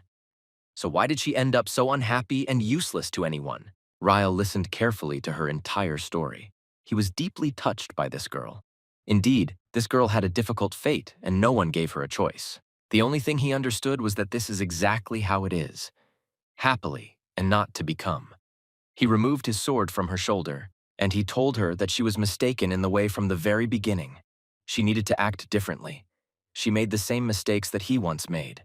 Ryle looked at the girl who was crammed in the corner of this room and said, "If she wants, he can help her." Niney was very surprised. Is there still at least one person left in this world who says that he can help her? She very much doubted that she would be able to start over with a clean slate. She now had such a face and a very ugly body. She didn't know how to help her. Ryle tried to explain to her that he just didn't really want to help her, so he offered to make a deal. The girl didn't understand and asked him what kind. He tried to explain that her life was ruined by useless expectations and hopes. It was very difficult for her to live with this, and now she was looking again for someone to rely on, to forget everything that happened to her and start her life again. But she didn't know how to do this and who she could trust. She understood perfectly well that her life was no longer worth anything, and if this had already happened, then she was ready to say yes to him. Ryle said if she agrees, then he will tell her the answer to her question and help her start her life from scratch. This time he extended his hand to her. She was still afraid of him and wanted to know why he was helping her. Why did an aristocrat like him suddenly extend a helping hand to her? He didn't want to tell her the whole truth, so he said that he had no special reasons for this. But when he looks at her, she very much reminds him of him in the past. That's exactly how he was. At the same time, there was a whole commotion in the magic tower.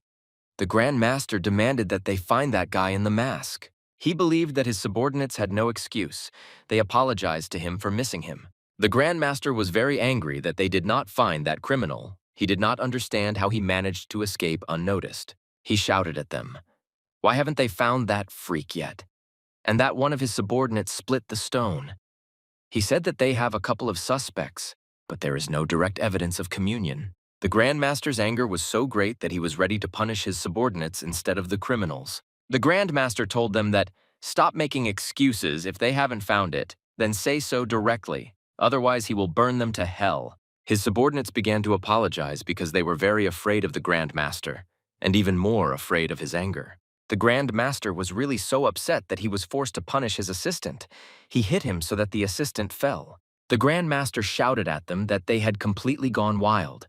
They had to pull themselves together and start thinking with their heads. He shouted at them that they were thick-headed wimps and struck blows. He could not calm down in any way due to the fact that his assistants missed the man in the mask and the bastard who split the stone, for which he hit them in turn in the face. And he was also angry because of that girl who they threw out of the tower.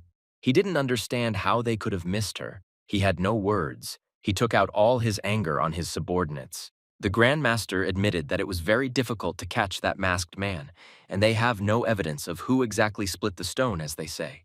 But he didn't understand how they couldn't find that garbage of the magic tower.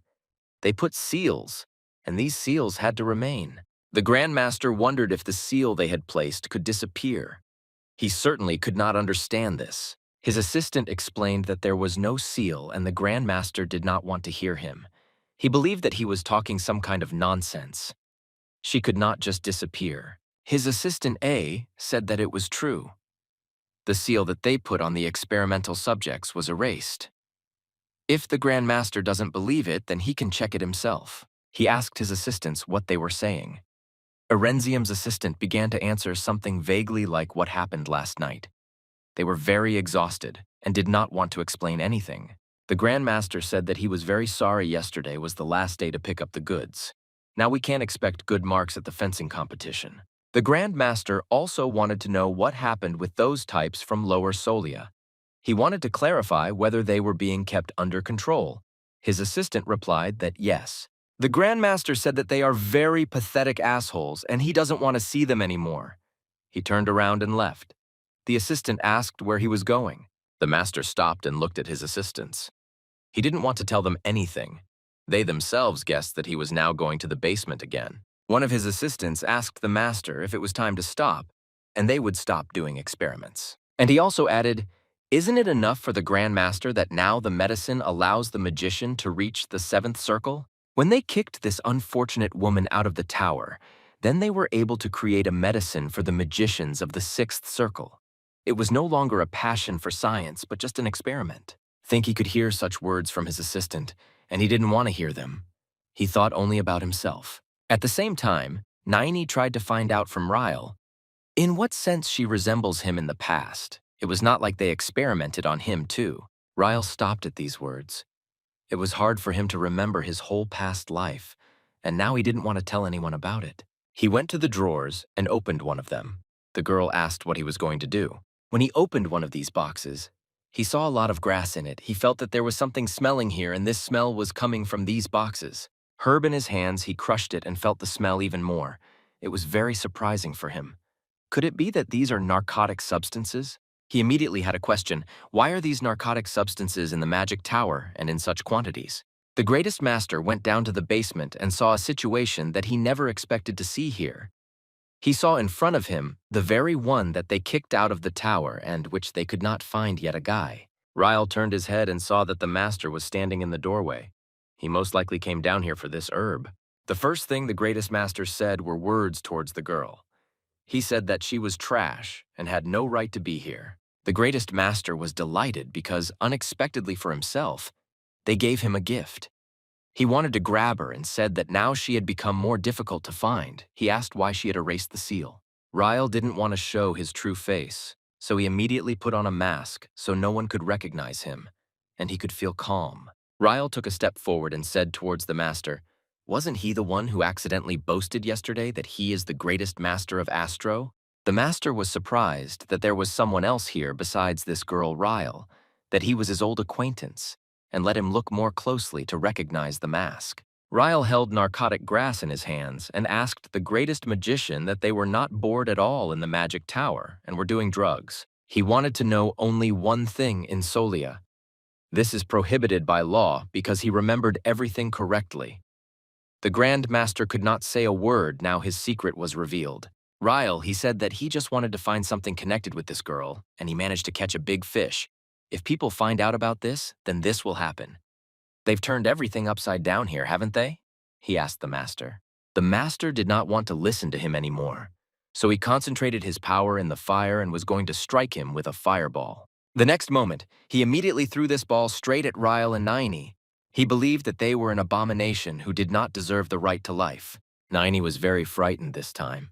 She knew what this greatest master could be capable of and how he treated people. Ryle hid it behind his back and told her not to stick out when this fireball was already very close to them. He broke it. Ryle told the Grand Master that he was acting very rudely. He abandoned a man and behaved like a brute. This is not the behavior of the Grand Master at all. The Grand Master concentrated another scarf in his hands and was ready to release it into them. He didn't understand what kind of person he was, but he was like a splinter. Ryle tried to explain to him that if he was wondering who he was just a retired warrior passing by. The great magician concentrated and threw another fireball. He said that they were just a bunch of pathetic scum and they didn't dare talk to him like that. Ryle places are more on ceremony with him and listened to insults in his direction. He swung and struck a blow. So the Grand Master could not resist him. This blow was so accurate that it wounded the master. The master stood and watched as blood splashed from his body in all directions. He was scared and understood that the enemy was much stronger than him. Ryle was much more determined this time, and he simply did not want to let this Grand Master get away with impunity. After the last blow struck, Ryle Grand Master clenched his teeth and screamed in pain. He did not think that there was anyone much stronger than him. Then he screamed very loudly. He grabbed his shoulder because he didn't have a hand there. Ryle cut off her hand. It was lying on the floor. He shouted where his hand Naini covered her genus with her palm in order not to make any sounds. She was also scared. The Grand Master shouted where his hands were. He was very angry at this guy who had done such a thing. Ryle looked at him very calmly and said that he should go and hook it back. Otherwise, he will live with one hand. The Grand Master began to shout at him that he was carrying his anger, and hatred knew no bounds, and he no longer seemed kind, the greatest master. Ryle told him that he had cut his largest blood vessel. If he left it like that and didn't put his hand back on right away, he would die like a dog. The master thought that he was too wealthy, and this all led to this turn of events. Ryle said that he would no longer disturb him, so he could teleport, hid his hand so that she was as close to him as possible and let him leave from here. He added that they should continue their search. He said that it must be somewhere nearby. The master thought what kind of search he might have here in the basement. Ryle said that he is sure that somewhere here there is a staircase that leads to another basement in which he wants to get. The master couldn't even imagine such a great thing. Does he know about the basement? Who could tell him about it? Ryle struck the floor with his sword, causing cracks to appear in all directions. The Grand Master could not have imagined that right before his eyes they would now find the entrance to the basement. Ryle was very pleased that he was able to do it with one blow. He asked the Grand Master if it was true that he found it right here. This was the entrance to the basement where the Grand Master set up experiments on humans. Naini froze in fear. The master told her that she was trash and that she had betrayed them. They gave her such a chance, taught her magic, and she stuck a knife in his back. Ryle interrupted the master. He didn't want to hear all this nonsense because he was confused. Is it possible that what they did to her is called training? The girl replied that they didn't teach her anything. They used it and threw it out onto the street as an unnecessary thing. And if someone taught her something, it was Ferda's teacher and not he. Ryle thought, what else could this Ferda do? Nini answered the master that now for her the words of the Grand Master are just an empty sound. She clenched her fist. She also added that this man told her that he would help her start a new life. First, she extended her hand forward. Then she concentrated all her power and directed it towards the master. She said that he no longer dares to disturb her. The master looked at her, and at the man in the mask. He realized that now he did not have the strength to protect himself. These two were determined, and they knew a lot about him, so he decided to accept his loss. The master said that they would regret it, and teleported from the basement. The next moment, there was not even a trace left of him. Nini and Ryle stayed there in the basement. They had to reach the end.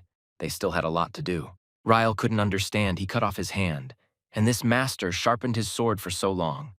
Well, oh well, he's a wizard. He'll figure it out somehow. Nini asked him what he thought, and why he cut off his hand because he could have killed him. Ryle answered her if she was thinking of sending it. Otherwise, don't worry. He needed the full picture, and he got it. Ryle hit the floor a few more times and saw that the stairs to the basement really appeared in front of him. When they didn't go down to the basement, Nini asked Ryle, "What does the full picture mean?" He told her it's when you want to live in peace. And then suddenly something phenomenal happens. He asked the girl what she would do in his place without receiving an answer.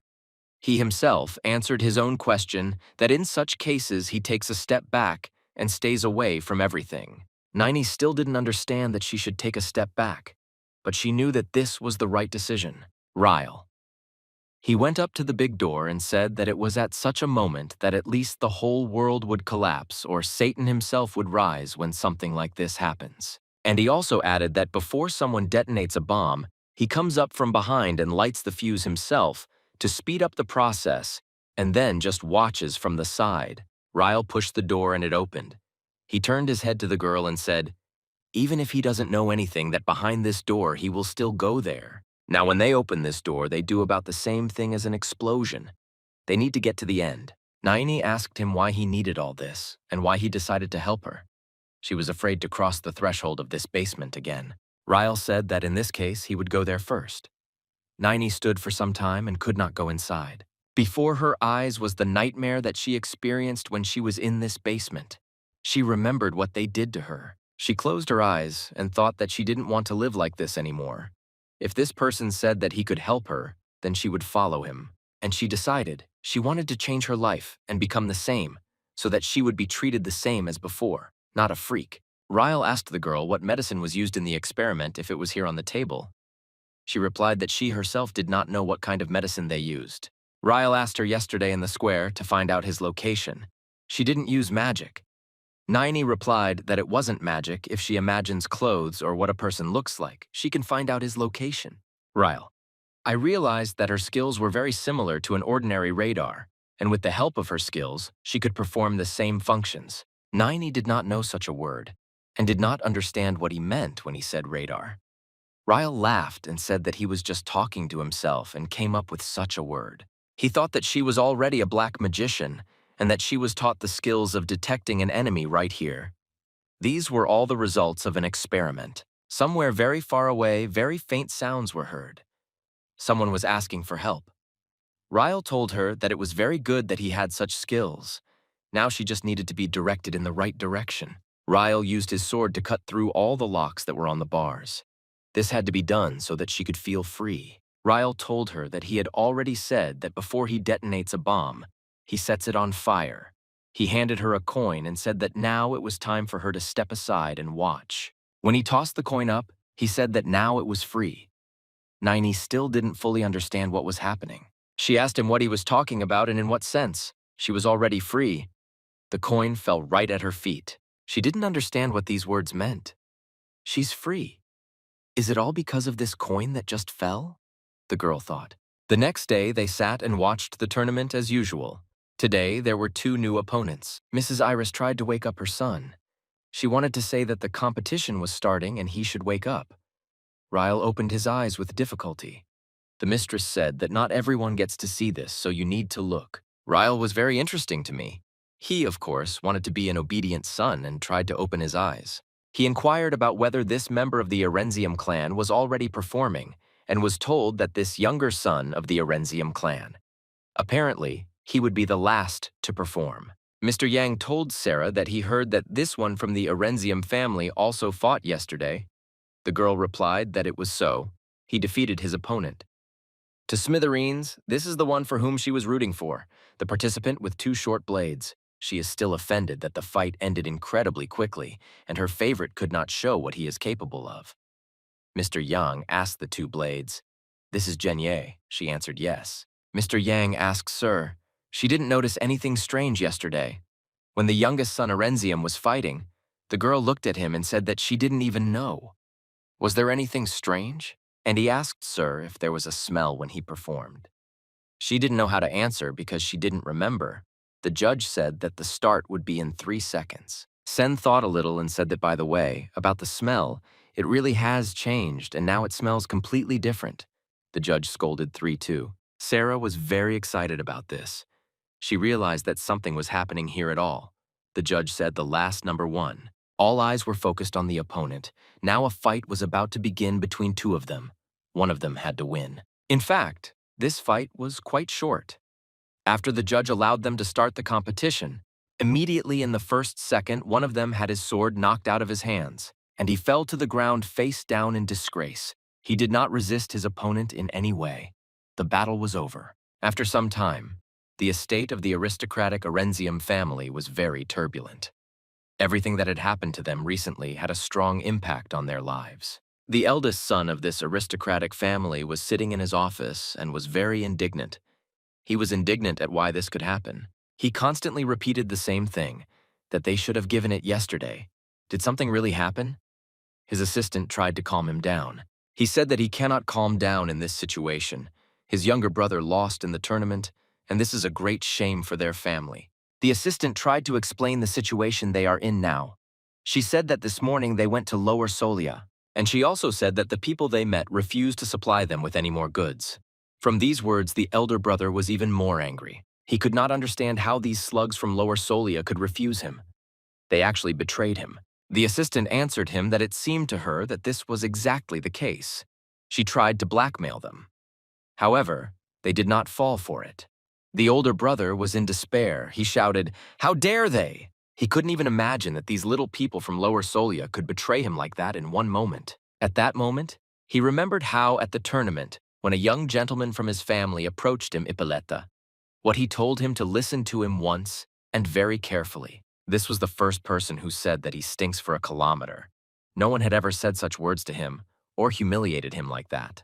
And this young gentleman told him to stop using dirty tricks and stop using all sorts of rubbish. He felt that he somehow felt uneasy and looked at his hand because there was something wrong with it. He grabbed his head and started screaming, "How dare they? Who do they take him for? He is a man from a noble family. They have no right to do this to him." All these disturbances were due to the fact that he had new sensations. He had never had such sensations before. It seemed to him that an insect was running under his skin. All this was because of that drug. If you don't take it, there will be a side effect. And he got it. He said if he wasn't given it voluntarily, then he will take this drug himself. Without thinking twice, he walked up and took his sword. The gentleman was serious. He wanted, no matter what, to get the very drug that always calmed him down. He no longer looked like a noble aristocrat. His thoughts were not at all noble. He thought that, of course, he could cope with a couple of idiots, and from Lower Solia, he convinced himself that he was from the Arenzium family, and everything was allowed to him. The assistant tried to stop him. She wanted to know when her master was getting ready to go, but he couldn't answer her because he had completely different thoughts.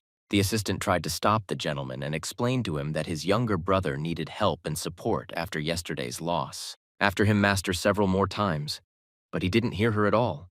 He had a different goal and he followed her. The next morning came. Finally, the fencing competition was over and all the guests could leave for their estates. Sarah was very pleased because today they could explore more local sites and tomorrow they could return home. Mrs. Iris told her that in fact it's even a pity that they are already returning. Ryle, his thoughts were about something completely different. He wanted to know if Niney had already reached the temple and what happened to her now. When they said goodbye, he explained to her in detail what she needed to do. He said that in 10 minutes, no, he specified. 20 minutes after the end of the competition, she had to go to the temple. Niney, of course, listened to him very carefully, but she did not understand why she should go there and how it could help her. Then he tried to explain to her that about the bomb, she should set it on fire with her own hands and tell her about what happened to her. She must hate the person who completely ruined her life, so she needs to be told what is happening in the magic tower. This old man is an imposter. There can be no master of him. He was disgusted even to hear about it. Niney was afraid. After all, he had great power. And she was also scared that even her mother had renounced her. She thought that the people from the temple wouldn't listen to her either. Ryle tried to calm her down. He said that everything would be fine. She just had to do what he told her, and she was not alone now. She really was not alone now. She was one of them all. They were all very similar. They were the same freaks as she. Moment came when it was necessary to go to the temple, and now it was necessary to throw bait. Just a bait and such that they cannot pass by it. Only then the job will be done. Niney. I thought that she could definitely handle this. She took into her hands the very herb that they found in the basement and went to the temple. All her friends took hands and walked with her. The pain they went through cannot happen again, and many more people suffered. Of them thought that he did not want to go through this again, and they hated the person who took their life from them. Niney. I realized that she had a lot of support, and she could cope with everything. Now they just had to get to the temple. They had to tightly grasp this chance by hook or by crook and never let go because they need to start living again. She asked her new friends if they were ready to go with her. They looked at her, and everyone was ready to follow her. When they arrived at the door of the Niney temple, she said that they needed to take the last step. They were almost at the goal and told them to follow her. When they went inside, one of the monks told them to stop, and he asked who they were and why they came to this temple. He was interested in what they were doing and why they were in such a terrible condition. They were all in bad clothes, and none of them had shoes. Niney remembered Ryle's words all the time. He said that they should go specifically to the temple or to some castle there. They should definitely be listened to. This man from the temple said that, judging by their clothes, they were all from Lower Solia, and therefore he asked them to leave. Niney didn't want to give up so easily. She had to finish this job to the end. Despite the fact that no one accepted her right away. She had no intention of going out with her friends, despite the fact that they were surrounded by the knights who guarded this temple. Niney asked them to wait and not kick her out along with her new friends. They can't do this only because she is one of the Lower Solia, and everyone else was from the left, and someone from the right Solia, and they all barely survived. The man from the temple thought about her words because he couldn't kick out people who once belonged to noble families. Niney, she said that she needed to tell the people at the temple something. This was very important to her. She came to tell me that in the magic tower they were conducting brutal experiments on people. She wanted to tell what they were doing there, and showed the grass that was in her hands. When the man with the temple saw this grass, he realized that this is the grass with which drugs are made. All these people wanted to be listened to. Niney heard someone else's voice. This voice asked what her name was. She raised her head and saw that the saint was approaching her. The man who served in this temple turned his head to the side and saw that the saint was descending towards them. Niney stood and was afraid to move in her hands. It was the same grass. She wanted only one thing, to be listened to. She was even more scared because the saint was coming to talk to her. They were so different. The saint who was dressed all in white and was so clean, and these people who came with beads on their feet and were in dirty, torn clothes. The girl was not at a loss, and she said that her name is Niney, and she came here to tell the whole truth. The saint came so close to her and said it was she then there in the square. The saint also wanted to know if she was the Estel girl, and replied that it was she who was there in the square. Then the saint turned and asked her subordinates how many free people they have in the temple now. At this time, the eldest son of the aristocratic family, Orenzium, was walking along the city street in the direction of the very people who refused him. He walked and did not notice the people around him, pushing them away with his shoulder. He believed that they were all bothering him here. He was out of his mind because he offended passers-by. He believed that they all had to give way to him because none of them were worthy of him. He didn't understand how they dared to abandon him. After all, they came from the noble Erenzium family. He thought that no one should do this to them. He walked down the street and thought only about one thing: he would kill all these bastards who abandoned him. Behind him, he heard laughter, and someone's voice said what kind of people were walking along the streets of this city. He turned his head to see who it was. Behind him stood the greatest master of Astroya. He pointed his finger at him and said that it was him he was looking for, and he also called him an arrogant asshole. The eldest son of the Erenzium family was very surprised that he saw Astro here, but he thought that it was even for the better. The gentleman said that they really met on time because he, Astroya, ordered the people from Lower Solia not to give them the goods. He attacked the master, loudly shouting that he told them not to sell him that very herb, and because of this stupid herb, he feels bad. Astro did not listen and struck him with a blow so that he would come to his senses. The master told him to shut up immediately and not shout throughout the street. He also had questions and wanted to ask them. The master said that he wanted to ask him something. He needed to find out. The master answered what exactly he wanted to know. Master Astroya raised his hand, in which he held some of the same herb that was found in the basement today. He said that he gave him everything, no matter what he asked for, and he repaid him like this and betrayed him. The eldest son of the aristocratic family, Erenzium, did not know how to react to him and what to answer, because he really framed the master. But he didn't understand what we were talking about and what this herb had to do with it. He didn't even know how to correctly answer the master to his accusation. The master held this herb in his hands and shook it. He said that the master really wanted to get this herb, so he ran away in a mask like a vile rat.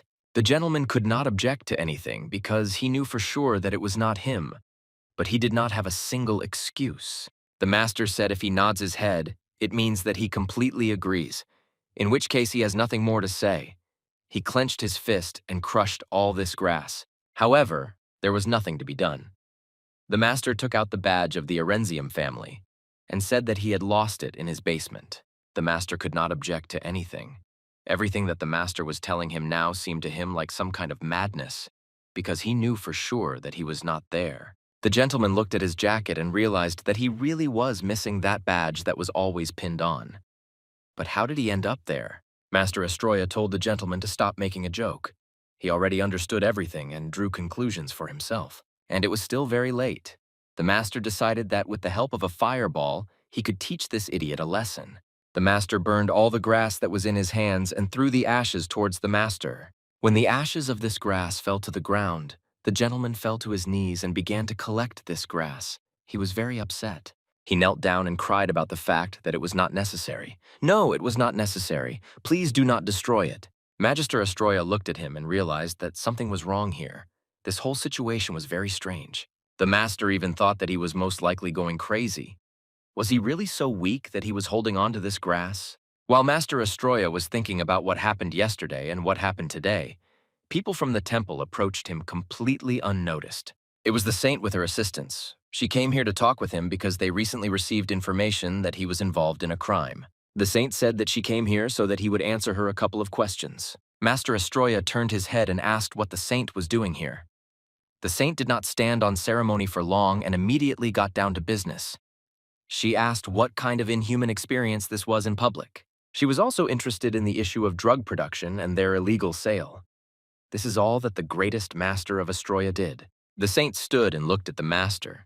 She was waiting for an answer to the question of whether they were involved in this. The master laughed. He said that he would talk to her later and decided that he urgently needed to teleport from here. But for some reason it didn't work out for him. He tried again, but he again had the spell canceled. The masters looked at his hand and didn't understand how this could be the first time in his life it was canceled by a spell. It only meant one thing, that she was a magician of the seventh circle. Among the sweaters, there was a saint and Naini. She immediately told the master where he was going. He wouldn't succeed. The saint said that Naini and other people who were experimental subjects told her all this information. The saint wanted to know that these drugs and these experiments were carried out on these people. Is it true that he did all this? Sarah was walking down the street at that time and witnessed everything that was happening. She thought that there would now be a serious trial here. As always, Mr. Yang was with her, and young Mr. Yang said that it seemed to him that things here were quite complicated. Ryle was pleased with what was happening. He thought that Naini still managed to come to an agreement with the people from the temple and even convince the saint. Now he could only observe what was happening. He could no longer influence the course of events. The master laughed and said that the saint had mixed something up, and they don't have any drugs in the magic tower. They don't even give medicinal baths. The native looked at the master and said that, then let him answer only one question to her. She asked him to swear in the name of the goddess Irenesa that he did not conduct experiments on people and was not involved in drugs and their sales. Master Astroya looked into her eyes and began to say something very incomprehensible from afar. He was clearly disingenuous. The saint stood and looked at him. She did not take her eyes off him for a second. One could assume that she was walking around with a lie detector in her eyes. Ryle. I thought no matter how she looked, I would have talked to her. He definitely didn't. The greatest master of Astroya did not say a word. The saint asked him again whether he would answer her. She wanted to know about the drugs and experiments that Naini was talking about. Everything she asked what he did, Master Astroya. He had nothing to answer her, and he knew that everything she said was true, but he couldn't admit it. He had already turned and was about to leave, then he stopped and laughed loudly. Most likely he changed his mind. The master turned and said that yes, it was him, and he really is everything they talk about. The master said that in the basement of the magician's tower, he made drugs and sold them to the aristocrat. With this money, he covered the costs of the experiments, very modest experiments. The saint turned to Master Astroya. She wanted to clarify something else with him. The master did not understand what was the matter and what the problem was. As it seemed to him, he had not done anything criminal for which he could be convicted. These words of the master infuriated her. She understood that he was absolutely lying and only wanted to justify himself. The girl clenched her fists very tightly, because she understood that all these modest experiments that he was talking about were experiments on living people. She couldn't stand it and screamed very loudly that he was an asshole and that everything he did to them would also happen to him. Naini turned and looked back. Someone was shouting louder than her in the direction of Master Astroya. Mr. Yang screamed even louder. He couldn't come to terms with the fact that this master could do such a thing, and also that he was manufacturing drugs. Mr. was so angry that he was ready to tear this greatest master with his own hands.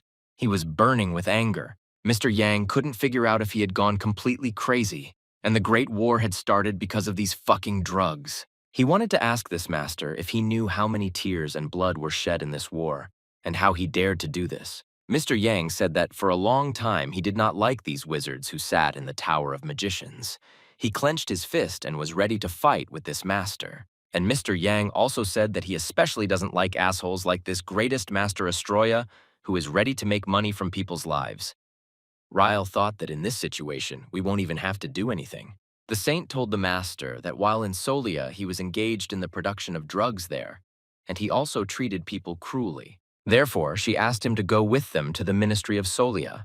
The master could not resist in any way because the saint was with her knights. Magister Astroya tried to create a fog. He wanted to somehow get out of this situation, but he didn't have a plan yet. The master asked the saint, does she really want to arrest him right here and immediately put him in jail? The master cast another spell and said that she had probably forgotten that she was dealing with a magician of the seventh circle.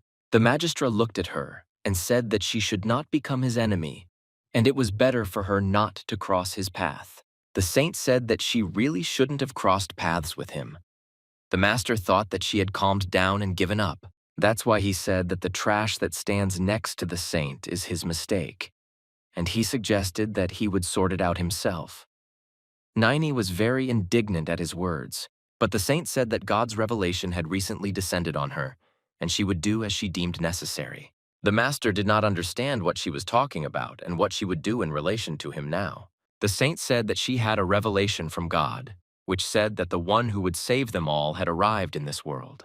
The next thing the saint did, she ordered her knights to do, was to arrest Master Astroya. She was determined. Master Astroya did not expect this. He decided that now was the time to use magic. He told her to leave, that it was just self-defense. The magister used a spell that summoned the sands of Greece, and they were supposed to block the opportunity to arrest him. The knights in their armor felt that they could not move. It was difficult for them to take at least a step forward. The master did not stop. He cast another spell, and this spell was connected with the swamp. Now the feet of all these knights were immersed in a swamp, or rather in a quagmire, and none of them could move. They stood and could not understand what was wrong with their legs when they realized that it was spoiling them. and then decided that they needed to leave quickly. Contacted him. Many people would die. St. Frisia looked at him, but she had already made her choice, and she was not going to step back. Healing spell on her knights, and they were all able to get back on their feet. After this, she told her knights that they must evacuate all residents in this city and in the surrounding area. She said if here and now she doesn't stop Master Astroya, then many more innocent people could die. The knights said that they had accepted the order and were ready to carry it out immediately. They also added that the saint would take care of herself. Master of Astroya realized that his plan did not work and that the saint would leave. Until the end, he decided that he should cast a fire spell. He told her to take a risk and come to him. Ryle. He stood aside. He watched everything that was happening. He felt like a spectator. He was interested in watching this battle. The master collected a magical fireball above his head. He directed it towards the people who were there. He wanted them all to go to hell and at the same time, blame their saint. This time he decided that he would use the meteorite spell. It was one of the very powerful spells and was subject only to magicians of the 7th degree. Master Astroya threw this meteorite to the side where the saint and all the retinue that came with her were. St. Frisia also possessed a certain magical power, and therefore she used a sanctuary spell that was supposed to protect them from the meteorite. When these two forces crossed, a very strong explosion occurred. These forces actually smashed one another. The knights managed to cover themselves with shields and cover their saint with a shield, so that the fragments of this force would not injure her. The saint stood with her head down. She was not going to give up and wanted to see this matter through to the end. She knew what she was getting into. After his attack was repulsed, the master said to the saint that it turns out that she was not a miss at all, but he was preparing another attack for her. This time, he fired thousands of arrows towards her. He told her to be careful because death was very close. He wanted to see if they would be able to repel the attack this time. The saint heard that everyone was turning to her and telling them to leave him, and they need to request reinforcements from the castle of Solia. Many arrows flew towards where St. Frisia and her retinue stood. Just a few more seconds, and they will be able to reach their goal. The saint cast the following spell, and it was a barrier. All these arrows will have to break against this barrier. There were so many arrows that it became clear that the barrier would not last long. It was slowly cracking. St. Frisia asked Naini to cancel the spell that was cast by the master. This had to be done because the protective barrier had already cracked. Naini immediately got to work. It took her some time to concentrate and undo the spell of the person she hated the most. Naini raised her hands and canceled the spell, but for some reason she didn't do it very well. Apparently the powers were unequal. One of these arrows flew very close to the face of St. Frisia and touched him. Blood sprayed. Mr. Yang, when he saw that the saint was wounded, was ready to take out his sword. The saint said that she was fine. Therefore, we must not stop. We must continue until reinforcements arrive. Mr. Yang came to the defense of St. Frisia. He was always ready to come to the rescue, and in this case, he had to help the saint. The saint saw Mr. Yang. She was a little surprised and asked him if she had seen him at the fencing competition. Mr. Yang didn't have any time to answer these questions. He managed to use his sword to beat off one arrow after another so that they would no longer hit any target. Mr. Yang acted with such speed and such skill that all those arrows that were supposed to hit the saint and her entourage were repelled. Master Astroya was very surprised how it was possible. This man could cut all the arrows he sent. Ryle? I thought it was very good that Mr. Yang finally could not stand it and intervened. Sir called the young master. She wanted to say that now it was time to run. Ryle told her that she should see his mother off first, and he wants to watch for another 5 minutes. Magister Astroya rose above the square and said that he found it very funny and laughed out loud. There are so many good specialists in this city, but he seems to have met the worst. And he also added that if they had already decided to contact him, then the warm-up was over. Now, there will be an adult game. St. Frisia answered him now he does not dress with a simple arrest. He will have to answer for everything he has done. The master said that she really thinks so. Won't he become innocent if he kills all the witnesses to the crime, and laughed loudly? This time the master decided that he really had to use one of the most terrible spells he owned. This spell is the underworld. Naini was very scared when she saw that he was going to use this spell. Will he just go to him like that? She was also scared because it was impossible to cancel these spells. However, in order for her to start a new life, the master must die. She thought the same as Ryle now. The most important thing is that everything works out for them and they are able to reach the end. Ryle felt that for some reason her legs didn't obey her, but he tried to help her somehow. Now she just needed to take her last step, and everything should have worked out for her. Ryle thought if he had time for this now, Niney and Ryle. They had one thought between them. They were thinking about whether they wanted to die so stupidly right now and at this very moment. Ryle walked and thought that the heroes who were destined to save this world and that he wanted to start a new life. In the end, he would have to pass the test that befell them. So just like last time, he took out a mask and put it on his face. Niney turned her head. She wanted to know where she heard this voice from. Mr. Yang asked what this spell was from the underworld. He wanted to clarify with the saint what they should do now. The saint said that she did not know that Master Astroya had such enormous magical power. She did not understand why he was doing this. The master could not calm down and was ready to destroy them all. He told the saint to say hello to the goddess, Irenessa. Then he concentrated all his strength in, and there, a magic spell about the underworld, he only had to direct it. This is exactly what he did. The next moment, the saint and everyone who was near her stood and did not know how they could resist this spell. Niney shouted for everyone to save themselves. This spell is unbearable to cancel and there is no protection from it. Niney, she said that she would try to stop him somehow, so that they would have time to get out of here. The girl convinced herself that she could, that she had the strength to stop this spell, at least for a while. She just needed to do it. She thought that maybe for this day she lived her whole life, she tried her best. She thought that even if the moment she had been waiting for so long had disappointed her and deprived her of hope, she remembered how she came home and talked about her mother, that she was her daughter with hair as blonde as snow. And she also remembered this man who said that he could help her when she was completely desperate and no longer believed in anyone at all. It was this man who showed her that there is still hope, and if she wants, she can start all over again. She decided that if she died now, she would not regret it because her life was not only about bad people. Niney felt that someone was helping her, and this someone said that she was talking some nonsense. She shouldn't even think about it. All his efforts will be in vain if she dies now, and this is where Ryle came here to help her. Niney realized how much power he had if he could break this spell about the underworld with one blow of his sword. Mr. Yang was also surprised no less than everyone else. He thought how to break the underworld spell with one blow. St. Frisia was also surprised. She understood that this is the very person who is in this city and must save them all. The only one who was shocked was Master Astroya. He used the most powerful spell that was in his capabilities, and it was broken. When he saw the man in the mask again, he shouted that it was again the same idiot he saw in his basement. Ryle looked to the side and said, "Why is Sarah so slow? It doesn't fit into any framework.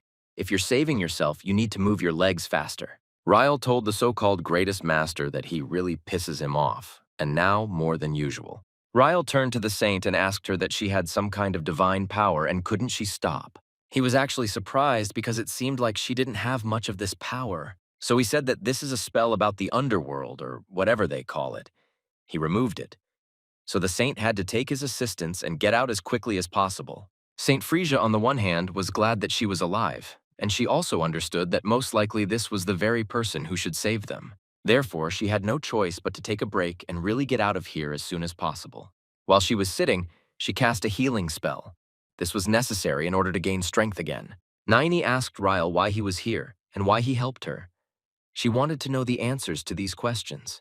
The girl asked him because he said that he would not interfere in everything that would happen. Ryle replied that he remembered everything he said well, and he did not plan to interfere at all. Master Astroya was surprised.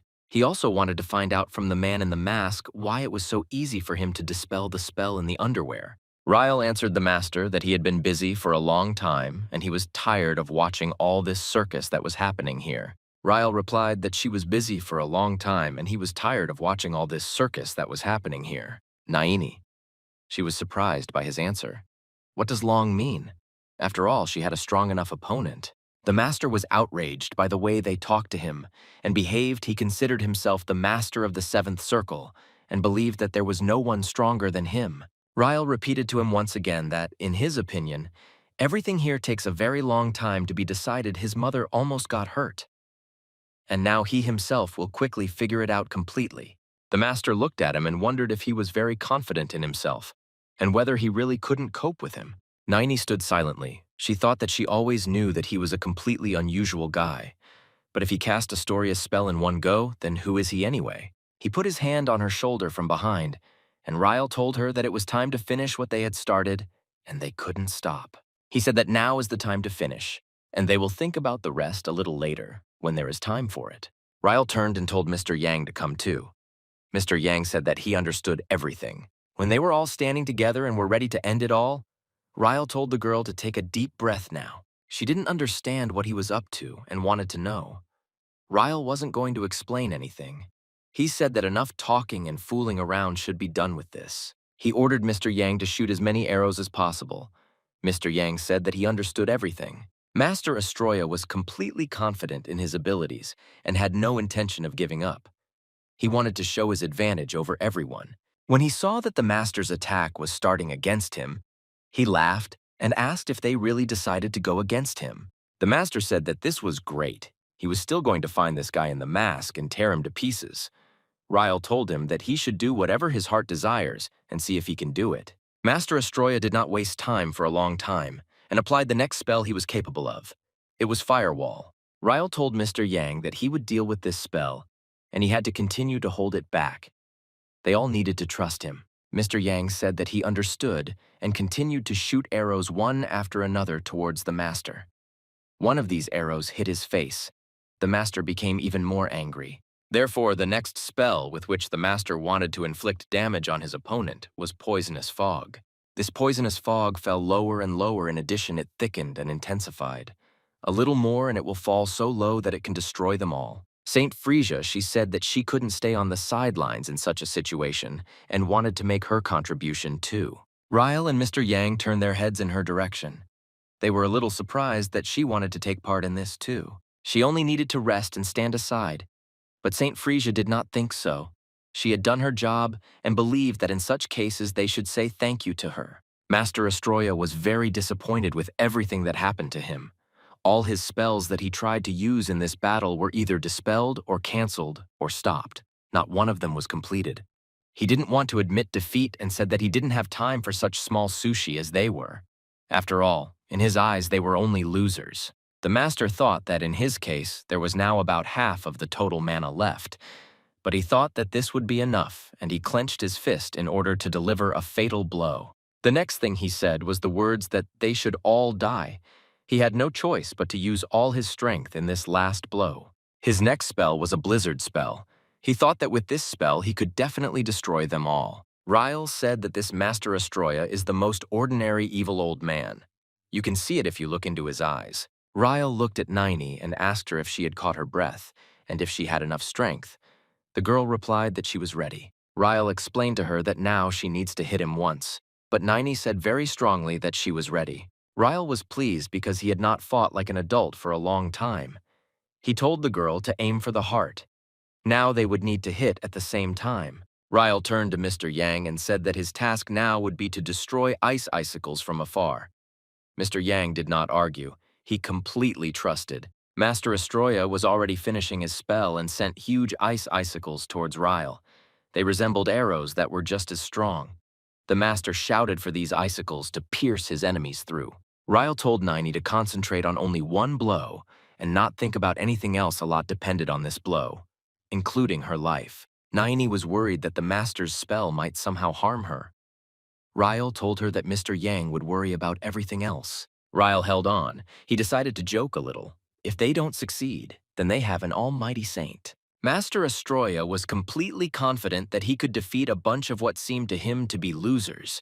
He would have enough strength so that they would never stand in his way again. All the ice arrows that were aimed towards Ryle and everyone else did not reach their target. Mr. Yang very cleverly destroyed them. There were not only a lot of these ice arrows, there was a whole hail of them. But Mr. Yang dealt with them, and not a single one of them reached its goal. Mr. Yang was very skillful with a bow. He launched one arrow after another with such speed that it seemed that it was not a person doing it, but an automatic machine. Each of his arrows reached the target and knocked down the ice icicles so that they broke into small pieces and fell down. As soon as these ice icicles came closer to them, they were immediately destroyed by Mr. Yang. The ice icicles became less and less, And after some time, it seemed that there was not a single ice icicle that was intact and that reached the goal. St. Frisia did not want to stay on the sidelines. She decided that she could help, and she also cast a spell and put up a barrier. The saint wanted to help Naini so that she could complete her task. The girl needed just a little more, and then the job would be done. Naini was concentrated and directed all her strength towards her enemy. She needed to destroy him with one blow. Ryle told St. Frisia to look at the ground. Right in the middle of the square, you could see a crack appearing. The master's attack did not stop, he only intensified it. Ryle managed to warn the saint to be careful. The ground under his feet began to crack and disperse. Ryle was very dissatisfied and even cursed because they were putting on a show here with their attacks. Ryle managed to grab St. Frisia in time so that she would not fall into the abyss and stumble upon one of the ice blocks. She opened her eyes and asked if the young master was alive and answered that yes. The mask that covered Ryle's face flew off to the side. He asked the saint if she was okay. St. Frisia saw his face and was very surprised, she said to the young master. Was it really him last time too? Ryle looked towards Naini and asked her if she was ready. The girl replied that she was ready.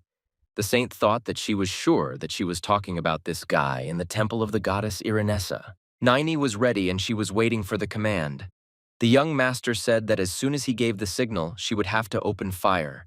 The girl did not understand what kind of fire she should open. He tried to explain to her that when he gives the command, she must hit the master of her magic. This is called fire. Naini looked at the young master. She thought that now she would have to use the last remnants of mana that she had, but she did not want to let him down. Thought that she was able to live up to this moment thanks to the common efforts, and she also thought that maybe she would not be able to kill Master Astro herself. Astro once again and realized that she was doing everything right.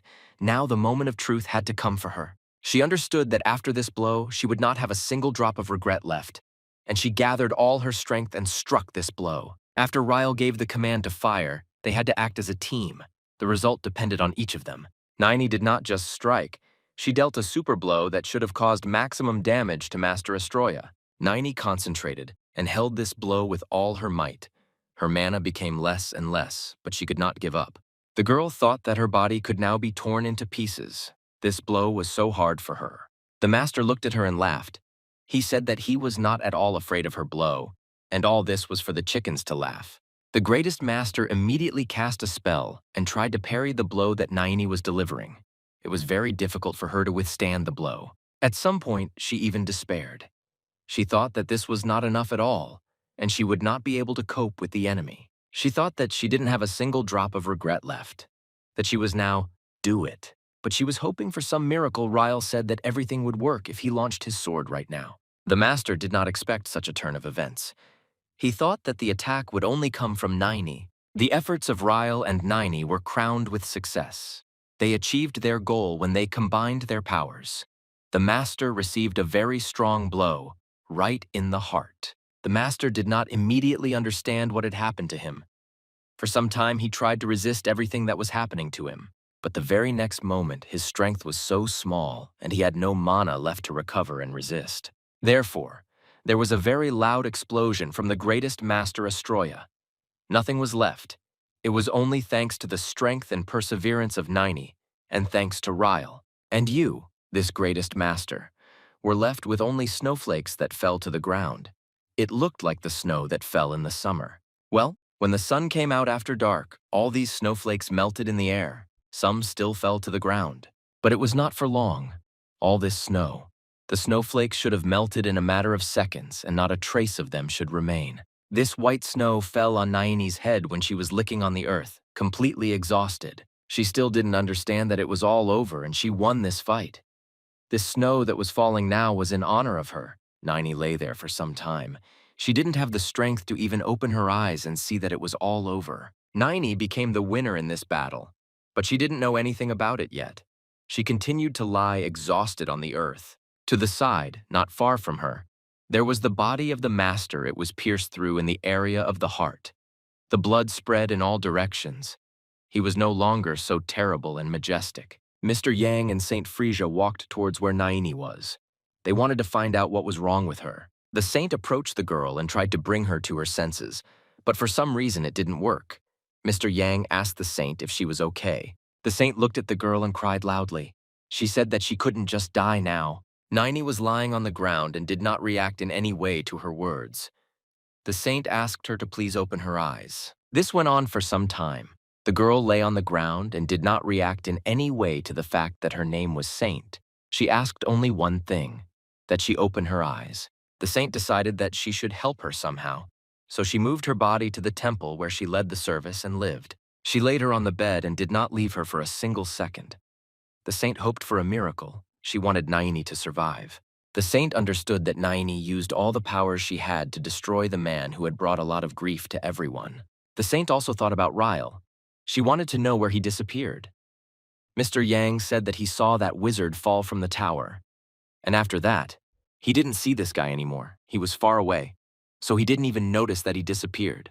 The saint thought he suddenly appeared out of nowhere and disappeared again in the same way. She didn't even have time to talk to him. Mr. Yang said if it weren't for that guy, they wouldn't have been able to stop Master Astroya. The saint completely agreed with him. Saint Frisia, when they almost brought Naini to the temple, asked Mr. Yan that she, in my opinion, saw him last time in the temple. This was true. After some time, a miracle happened. Naini opened her eyes, and when she saw that the saint was sitting next to her, she asked what was wrong with her. The saint was very glad that the girl came to her senses, and Naini wanted to know where she was and what happened. The saint explained that she was in the temple and she was very glad that now everything was okay with her. Naini asked again what okay means. The saint asked the girl for forgiveness, looked at her, and she needed to explain something. Therefore, the saint said that she did everything she could and even more to save her life. And she also added that her condition is worse than she expected, and this is all due to the fact that they experimented on her. That magic that accumulated in her after the experiment in the tower led to some changes in her body, and therefore she began to develop a mutation. Most likely, this will lead to her life being much shorter. The saint said that the verse of the experiments that were carried out for days had passed a lot of time, so she threw up her hands. The girl realized that nothing could be corrected. The saint did not know what to answer because she already knew the whole truth and understood that now she would have to live with it. Therefore, she did not pretend and told Naini that nothing really could be done, and it was true. The saint said that the girl mustered all her courage and told the master, but she really couldn't help her, so she asked her for forgiveness. Naini smiled and said that everything was fine, and the saint should not worry about this topic because she was ready for it. Saint Frisia. She said that she didn't even know how to thank her and how to ask her for forgiveness for not being able to help her. She was grateful to Naini for the fact that she managed to stop Master Astro, and he would no longer be able to sell drugs and conduct experiments. Naini replied that everything was fine. In fact, she didn't really help as much as she thought. But Naini is tormented by one question, despite the fact that she understood everything perfectly well what was connected with her and her life. So she asked the saint how long she had to live. She wanted to know the whole truth about herself. This was not a very simple question, even for Saint Frisia. She did not know how to answer this question correctly. For a few more minutes, she sat and was silent. She only thought about how to tell this girl who just saved them all how long she has left to live. Therefore, the saint said that it is impossible to cure her illness at midnight, but they can slightly increase her life expectancy. In the worst case, she has time until the end of summer, and if they succeed, she can live all winter. The saint said that the most realistic forecast would be that this would happen at the end of autumn. Naini thought that she would have to live until autumn, and so the girl thought, it's autumn. It's quite a long time. She decided that this time would be enough for her. She tried to get out of bed and thought that she was concentrating too much on one place. She needed to go. When she sat opposite the saint, she said that she was grateful to her for everything that happened in her life. The saint told her that there was no need to thank her, and tears flowed from her eyes. These tears were due to the fact that she could not do anything for this girl, so she cannot look her in the eyes after this. Naini told her that in this case they need to agree that her feat never happened officially. The saint asked the girl what she was talking about. Naini said that there was no need to tell anyone that she had uncovered his crime and then killed this master. She who did all this, but another person, the one who was wearing a mask. Naini, she said that if someone should receive glory and honor for a feat, it's the person who helped her in everything. And the girl also added that if the saint wants to do something for her, then let him fulfill the wish of that man. The saint asked who she meant, and does she really know who he is? Naini answered sacredly that she really knows who this person is. At the mere mention of him, she glowed with happiness. The next day, the decisive battle of the tournament took place where the winner of this year's tournament was to be determined.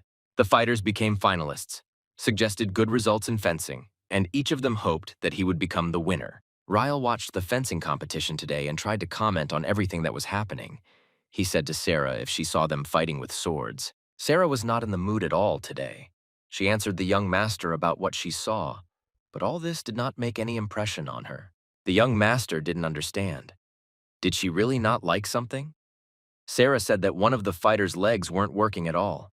The young master looked at her and said, "Did she really understand? Did she really notice that the fighter doesn't use his legs at all? He only waves his arms, which means he can't win?" Mrs. Iris looked at her son, and she was pleased to see him so enthusiastic. He had never been so enthusiastic lately. The lady noticed that Mr. Yang looked very bad today. She asked if everything was okay with him. Mr. Yang replied that he felt that his body was not as strong as it was before, and that he did not have such strength. Mrs. Iris told him not to be upset because she could not do anything at all in this situation. Mr. Yang said that it was good that she remained alive and unharmed. Sarah was most happy today that the competition was over, and the young master was thinking about how he would have to return home. He looked at the fighters who had just finished the fight. They bowed to each other and went their separate ways. Sarah said that it was very good that the young master returned so quickly and was not hurt at all. Ryle said that he just looked at the spectacle and quickly returned. The girl said that the award ceremony would begin soon and the main award would be presented by Prince Solia. Sarah wanted to ask the young master why he went there because it was dangerous there. A young man came on stage. He said his name was Daniel before presenting the award. He wanted to say something. Daniel said that recently one person revealed a terrible crime that happened in the Tower of Mages, and this is a member of a family of aristocrats. This young man also said that the person they are talking about is here today as a spectator. Mrs. Iris asked who it is. Daniel said that this man from the Ippolita family, the young master, did not expect such a turn of events. He could not even imagine it. Mr. Yang, Sarah, and Mrs. Iris did not understand what was happening. Now their last name was pronounced. A young man stood on the stage. He said that today this gentleman is present at the competition. He knows for sure. He asked him to give a sign where he is sitting. Mr. Yam guessed that we were talking about his young lord, but he didn't know how to react correctly. Sarah told the young master that Prince Daniel was talking about him. She turned her head and saw that he was not in his place. Everyone was looking for the young master, but he decided that he needed to get out of there very quickly, and he didn't understand one more thing. How did it happen that they all knew who he was and how they could find out? Ryle sat and remembered how the prince said that he had uncovered the atrocities that were happening in the tower, and he helped Ramu and averted the danger, and most importantly, that they figured out that he was from the Ippolit family. He hid for so long and didn't want everyone to know who he was. Did he really think it would all end like this? The young gentleman couldn't understand how they could recognize him because he was wearing a mask and had a cloak on. It seemed to him that he was well disguised and even changed his voice. He did everything impeccably. He even calculated the force so that the sword would melt from Nine's magic so that no one would have evidence. There was only one thing he didn't understand. Then why did everyone find out about it? The people who found him were standing outside the door of the restroom where he was hiding. Ryle didn't make a sound. These people were sure that he was behind these doors. One of them asked if they were really sure that he was there. And if so, then you just need to open the door, and it was Nine. The girl didn't wait long and told the doors to open for this. She used a little force that she had. Ryle couldn't understand why she was here. And was she really crazy about opening the door to the restroom without permission? St. Frisia closed her eyes in shame. She was not ready to look at him, but Nine was sure that they had something to talk about. Ryle looked at the fact that he would sue them for sexual harassment if they didn't close the door right now. He had no reason to interrupt their communication. Ryle asked the girl how they could even find him and why they needed him. Nine said that she used her eye that can see through. Ryle was very upset. He completely forgot that she had this eye. He didn't want to be public. He just wanted to live. He remembered that when they first met, when he asked how she was using something other than magic, the girl replied that it really wasn't magic, and if she remembered the person's face, she could find out his whereabouts. Ryle was very angry because it was unfair to use the radar as he told Nine. I asked what radar is. And he also yelled at the saint. He said that the saint walks through the men's restrooms as if it were her own room, and she has no shame at all. And he also added that it seemed to him that there were no more saints left in the world. Saint Frisia answered him that he should remember that he himself said that she was not his type. Ryle stayed in the toilet and came out. He asked what they needed from him. The saint said that it was a little embarrassing to talk about such a men's toilet, so they needed to leave. Saint Frisia, she said when they left. She wanted to say something else about the fact that he was blessed by the goddess Irenessa. Thought to himself that he had already heard all this before, that the sacred sword had chosen him. He was no longer going to buy into this. The saint did not stop and continued to say that this is why Mr. Ryle, the young master, told her to stop and not say anything more. He wanted to clarify with her that she wasn't trying to tell him that he had to destroy some kind of evil or something like that. Saint Frisia asked him what he was talking about, and she could not understand how he knew that she wanted to say exactly this. Now he understood that everything was repeating itself again, and he had the same fate that would repeat itself one after another. He didn't want this to happen to him again. He didn't want to be a sword warrior. All this had already happened in his past life. He understood that they were all now trying to make a knight out of him again and nothing more. Saint Frisia said that according to Revelation, the Lord received power, and the person who has such power received it because of the dragon. Ryle thought that all of her coloring books that she is now saying are all in order to whack someone else or expose some other villain. But he didn't understand why she said that all his strength was because of the dragon. Is this really so? The saint said that very soon a dragon will appear, because of which not only Solia, but also the whole world will be in trouble. It will be a catastrophe. Ryle did not understand what now. Naini intervened in the conversation. She said, as has already been said, that the goddess Irenessa made her prediction. She said the person who would have to catch the dragon, this person must be he. Ryle was very indignant. Ryle thought if she said that this is Irenessa, the goddess, isn't she all-powerful, then why can't she stop this dragon? And he also thought that there are so many planets in the universe, and it is the goddess who has clung to this stupid earth and makes her own predictions all the time. Moreover, they force him to strain just to save a couple of provincial towns. Ryle was silent for a bit and then said, "Do they know what he was called? If they don't know, then he's ready to tell them he's called a lazy sword."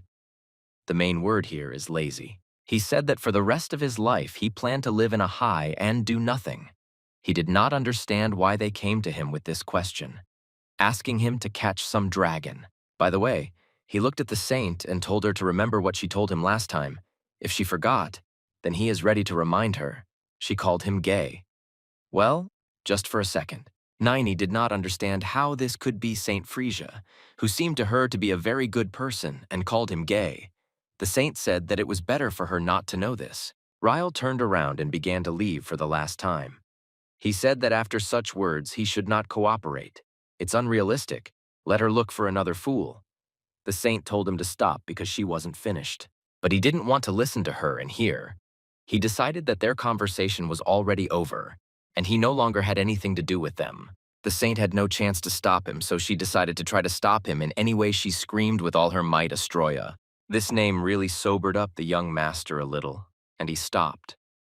The saint tried to explain to him that she knew that in fact it was he who stopped the master. Ryle never thought that she could guess this, and she knows it. The saint tried with all her might to say that she had heard that he found out all this about drugs and experiments in the Tower of Magicians. Ryle was very indignant that she had guessed, or maybe someone had told her.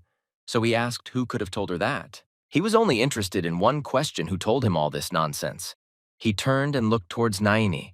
She stood silently. He looked at the girl. He only wanted to get an answer to one single question that tormented him most of all. Was it she who was silent? The young gentleman told the girl that he asked her not to tell anyone what really happened. He had almost left them. The saint screamed for him to stop, but he didn't want to hear her, and he was very tired of listening to them. He thought that they should both get out of the way and not disturb him. He lived a wonderful life on them. Therefore, the young master decided that their conversation was already over, and he could leave these two beautiful ladies. But before leaving, he approached Naini and put his hand on her shoulder. He wanted to say goodbye to her. The fact that she did not treat him very well and that she betrayed him.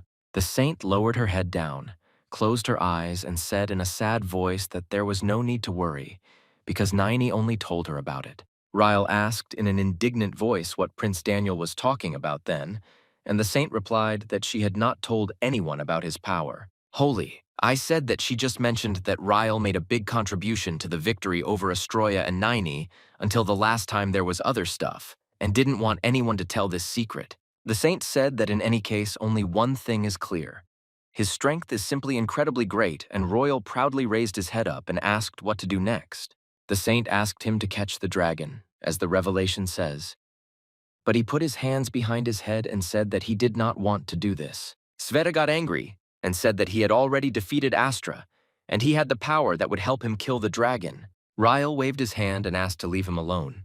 He said that he wanted to rest. She looked at him in surprise and asked what he meant. He turned his head at her and looked at Naini. She looked at him in fear and waited for his verdict on what he wanted to do to her. Ryle began to laugh and asked her to go outside together, and because he wanted to talk to her. It was already light outside, and clouds were floating across the sky, and the sun's rays illuminated the building. The gentleman was carefully reading the newspaper, sitting in his office, and was suddenly surprised when he saw something strange in this newspaper. It was written there that last evening a large batch of prohibited goods was found in the Tower of Magicians. Last evening, a warehouse with boxes was discovered in the Tower of Magicians in the right Solia. It turned out that inside these boxes, there was a large batch of banned hallucinogenic herb. The news that the 7th level Astroya turned out to be the owner of this party shocked the residents of Solia. A young gentleman from a family of aristocrats helped uncover the terrifying truth. Prince Daniel presented the medal to the 3rd son of Count Ippolita. The gentleman was shocked when he read all this and did not know how to react. He crumpled the newspaper in his hands. After that, a terrible smile appeared on his face, and thus he tried to restrain his anger. He shouted very loudly that he must immediately send a letter to Iris, and his scream could be heard even on the street and in the courtyard of the building. Kyle and his entourage were leaving the building, and you heard Ian start crying. Iris asked Riley where he went recently, and he scratched the back of his head and then said that he went to the toilet for a while. Yang continued to sob loudly and could not believe that the saint only learned the truth about Astro thanks to the young master. People on the street were talking about the fact that this was a young gentleman from the Ippolita family. But this was starting to make him angry, and he didn't like that people started recognizing him on the street because he wanted to stay in the shadows. He was upset and thought that he just waved the ball once and everyone began to admire and be surprised at him. The lady said in a satisfied voice that the father was probably beside himself with happiness, but Ryle didn't care about it.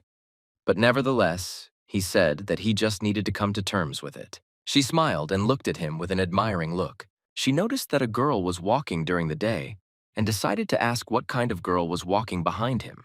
Ryle lowered his head, frowned, and thought that this would be hard to explain. Yang and the maid were waiting for an explanation from him, but they didn't understand why he was taking so long to collect his thoughts. Ryle scratched his head and said that the fact is that while he was going to the toilet, he saw this girl and decided to take her with him. Sarah approached the mistress and said in a whisper that the girls had a problem with one eye and she probably couldn't see anything with her right eye. Ryle said he saw this girl use magic yesterday and it was just amazing. He looked at the lady and said that after they measured his mana in the tower, he also wanted to learn magic. But the lady asked what he was going to do with it. Ryle explained that he thinks that during the rest, another extra maid will definitely not hurt him. Learning magic will not hurt him. But at that moment, Ian ran up to him and told the gentleman that he was talking some nonsense because this girl was not who she said she was. But Ryle replied that he knew everything and she suffered. It was an experiment in the tower. He said that he knows what situation she's in. He can't just leave her. And besides, why did he receive medals, then ask to remind him? Ian immediately fell silent and didn't know what to answer, but the lady smiled. I said that she wouldn't mind if this girl went with them. Mrs. Iris said that for the first time, Riley chose something on his own, and she was ready to support his choice, and I asked the others to respect his choice too. Ian clenched his fist and said with force that if the lady agrees, he won't mind either. Riley pushed him closer to the guys and asked them to say hello to him.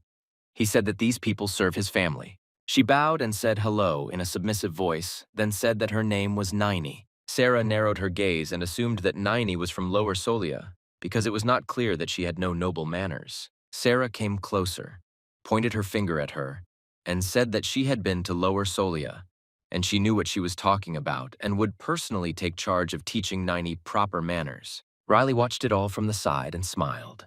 He remembered their dialogue in the evening when he asked her to go out and chat together. He suggested that I want to go with him to Ipoleta County, and added that in this way, he was a holy deliverer and would keep this girl nearby to keep an eye on him.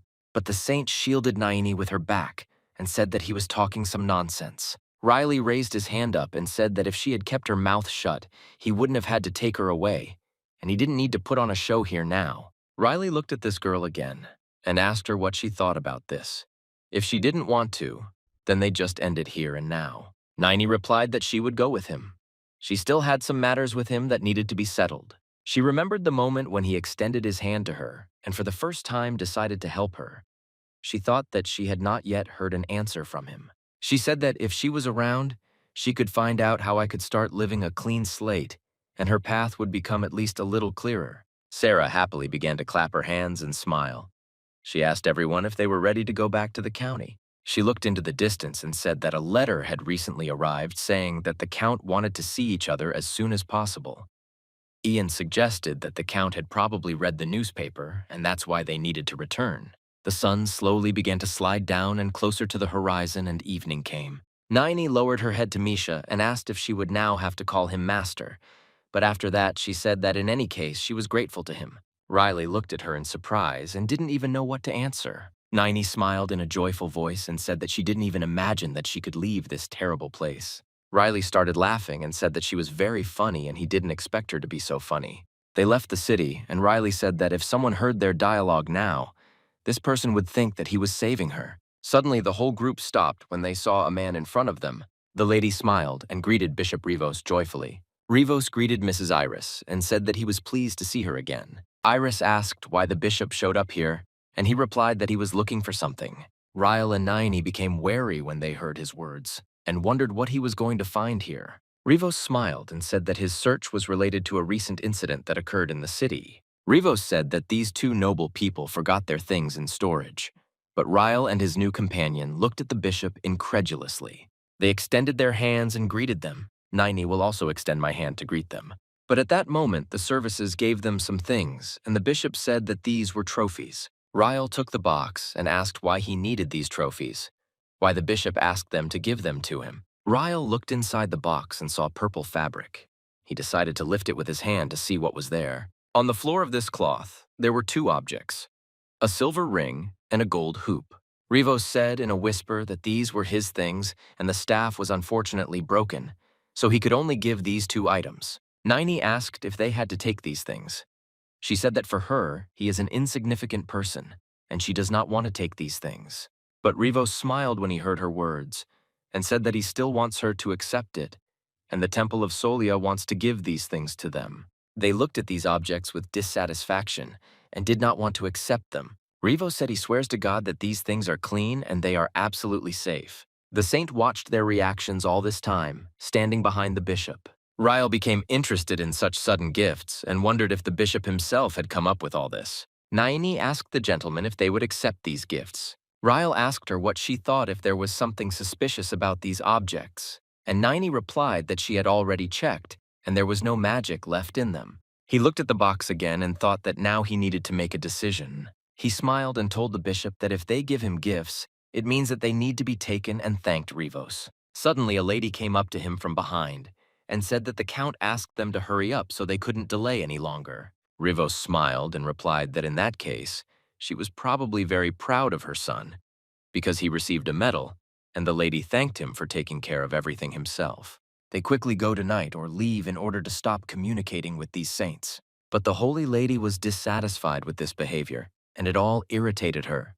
When evening came, they were not sent to the church building, and the bishop said that he had really become different, and he meant the young master. But the Holy Lady did not know what to answer him, so she simply looked at him silently. The bishop spread his hands and said that, however, the lady mentioned that she had received a revelation and said that he was destined to stop evil. He headed to the exit of the room and said that he would trust her and, over time, hoped to be convinced of her prediction. After he left the room, he loudly slammed the door and left the Holy Lady alone in the room. She continued to stand in the same place and look after him. She sat on a chair, crossed her arms over her chest, and thought that she didn't know what exactly Rivos was planning. She constantly looked in different directions, and her pupils darted from wall to wall. She thought that she had 3 revelations. She thought about the 3 revelations she received. In Revelation, she saw the very image that told her that the hour of her first test would soon come. This creature asked her to be careful who would take her to this test. The creature raised his hand up and said that you need to beware of the dragon that will soon arrive on Earth, and the hero is destined to stop him. She began to get angry and nervous and thought that her first test was definitely connected with Rivos. The hood on her head, along with her hair, covered her eyes, and her face was not visible. But suddenly she raised her head and said that the young master could ruin Rivos's insidious plans, and that's why she didn't tell him about the existence of the first revelation. But at that moment a servant came into her room and asked the holy lady to hurry up.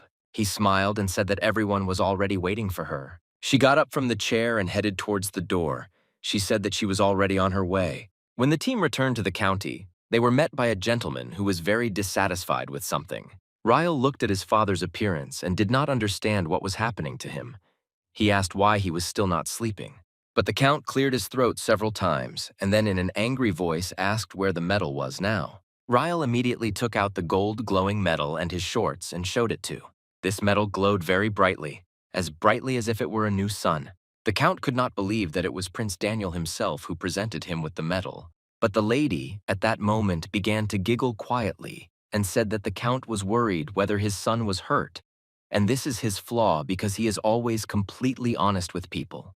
But the count cleared his throat again, and after that said that they could have been inconvenienced by the fact that only Ian and Sarah from the servants were with them. But the lady smiled and said that they coped with their duties perfectly. Yang and Sarah at that moment worshipped the master and said that they had returned to the owner. But at that moment, Nini bowed with them because she understood that she needed to respect her new master. The count asked the guys where this child came from here and why this girl came with them. But Mrs. Iris said in a joyful voice that they had a lot to talk about and offered to go inside and asked Riley and Nini to go first. Ryle smiled and said that they would do so because this way he would not have to explain everything to his father. They walked along the alley that was located in the castle, and Ryle said that he was already tired of riding in this cart and really wanted to take a walk. But at that moment, a man appeared in front of them. A joyful voice asked them if they had really returned. In front of them was a guy with pink hair who talked about what he heard about their achievements in Solia. He asked to see the medal he received in the city. But Ryle looked at this guy with displeasure and thought that this idiot was pissing him off, and he just wanted to rest in peace. Ryle looked at him with a narrowed gaze, and it was clear how irritated he was with this guy. But the guy continued to smile and asked what happened and why he was looking at him like that. He began to mock Riley and said that if he did not show him this medal, then all these rumors were lies. Ryle stood and continued to listen to this guy mocking him but did not answer him. He started laughing again and said that he was tired of waiting and wanted to see the medal now. Ryle answered him that so be it. He will show him this medal. He reached into his hand in the inner pocket of his coat and took out the shiny medal with which he was awarded. The guy took this medal in his hand and began to carefully examine it. He could not believe that he was holding it in his hands. He said that this was an amazing thing and that he was seeing this medal for the first time. But then he asked if it was a real medal or a fake. Yang and Sarah got angry when they heard these words and couldn't believe that this guy had the nerve to ask the young master. Ryle just scratched his neck and didn't even know what to answer. He didn't want to prove anything. It could have been a fool. He held this medal in his hand and said that he could not believe that Ryle was able to receive such a valuable medal. But Ryle simply smiled and turned to his brother. He raised his hand up and said that if he liked this medal so much, he could take it for himself. My brother at that moment didn't understand what was happening, and it was all very strange for him because he didn't understand how he could just give away such a valuable thing. Ryle scratched his beard, and after that said that it seemed to him that his brother really liked this thing, and he didn't really need it anyway, and it only got on his nerves. He put his hands behind his head and said that it would be better if the heir of the family kept it. But my brother only got angry when he heard these words because it sounded as if he was being bullied now. He looked at this medal again, and it shone so brightly and beautifully that he could not take his eyes off it. He wanted to give this medal back, but it was hard for him to say goodbye to it, and he continued to look at it and hold it in his hands. The brother asked if he really wanted to give this medal to him, but Ryle suddenly snatched it from his hands and said that if he did not want to take the medal, then he would not give it to him. These words were incredibly strong for his brother, and he didn't understand how to react to it. He ran closer to him, grabbed him by the collar, and said that Ryle has the right to mock him. But suddenly their father intervened in their conflict and asked Lloyd to stop this farce and unhook from his brother. Lloyd was forced to let him go and calm down because his father's word was law in this house. The lady approached Lloyd and asked him how they had been chewing all this time, and Lloyd replied that everything was fine with them and asked how the trip was. Iris replied that everything was fine with them too and thanked them for their concern. She said that with their prayers they got home without incident. She turned her head and looked at Ryle and Niney. Iris said in a whisper that they should now go about their business and she would distract Lloyd for now. Ryle at that moment couldn't believe his eyes. But couldn't Mother be so kind and ready to make such a sacrifice so that they could leave here calmly? Ryle bowed to the mistress along with his new friend and thanked her. Before moving, Niney noticed this guy and looked at him with disbelief. Iris smiled and said that she had not been to the capital of the kingdom for so long that she was very excited about this trip. And Lloyd began to laugh and said that he was very glad that they had a great time and had fun there. He said that having fun is good.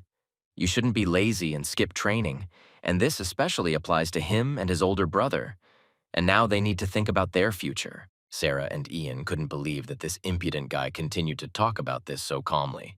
Niney heard Lloyd say that if his brother gets into any danger, he might not even ask for his help. She was very angry at these words, and she stopped for a moment to look at him again. Lloyd spread his hands and said that he didn't even know how his brother got this medal, but that didn't interest him anymore. Niney was so angry at all these words that she decided to use magic to calm this idiot down a little. Using magic, she created a stone that fell under Lloyd's foot, and thanks to this, he had to stumble. A few seconds later, this is exactly what happened.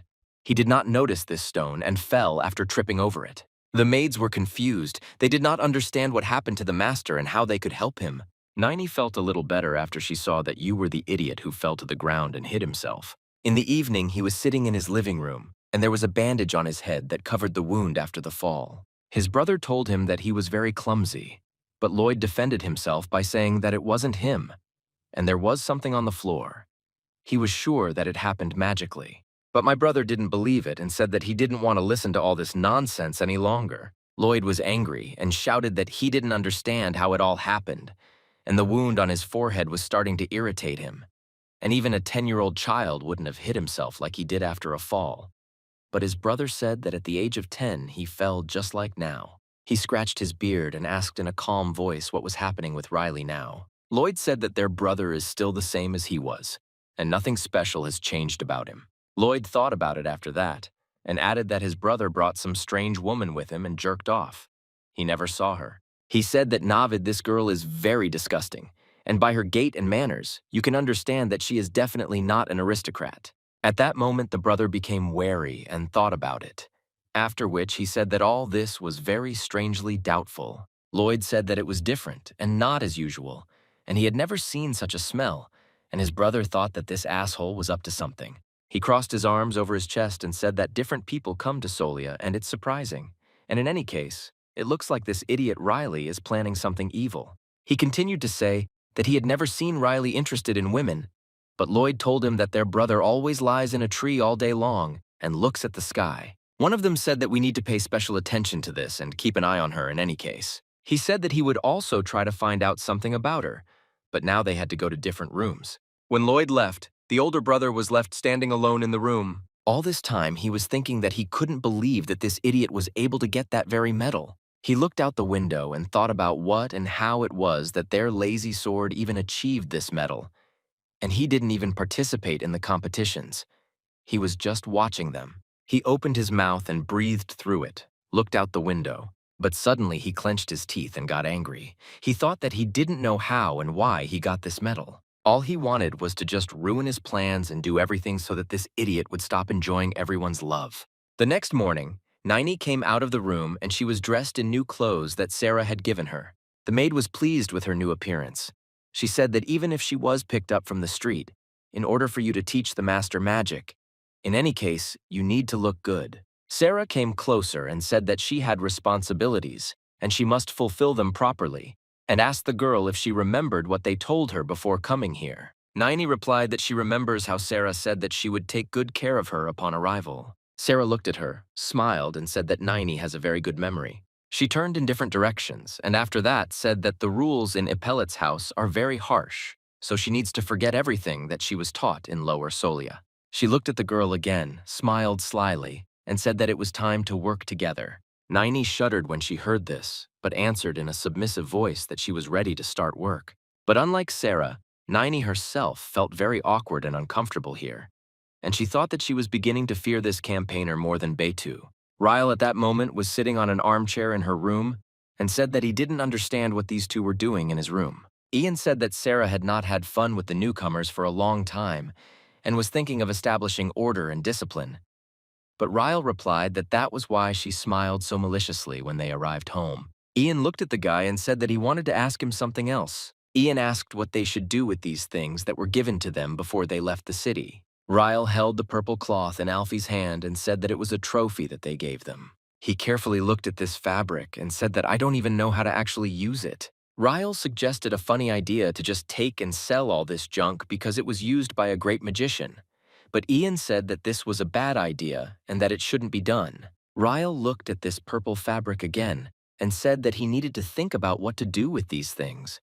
But Ian said that he would try to help him with this matter and find out what he could do with these things. Naini constantly asked the maid what she needed to do with these curtains and suggested that they need to be tied in a knot. Sarah said that she is good at tying curtains, but she should look at the carpet and pointed her finger at this carpet. Sarah said that if she sees marks on this carpet, she needs to immediately clean these marks with a brush, and Naini for the first time learned what a real carpet is, what it really looks like. Sarah, together with her new assistant, approached the gentleman and reported that they had finished cleaning and were in a hurry to leave here. Sarah told her assistant that when they leave, you must say goodbye to the master and bow. But suddenly Lloyd appeared in the corridor and greeted the maid Sarah. She bowed to the master and greeted him, but Naini did not want to do this. Sarah understood that her assistant was too stupid and did not yet understand that she needed to greet the master, so she bowed her head with her own hand. Sarah whispered, said that this gentleman has a very bad character, but nevertheless they should bow to him. Sarah also added that she needs to make her face simpler.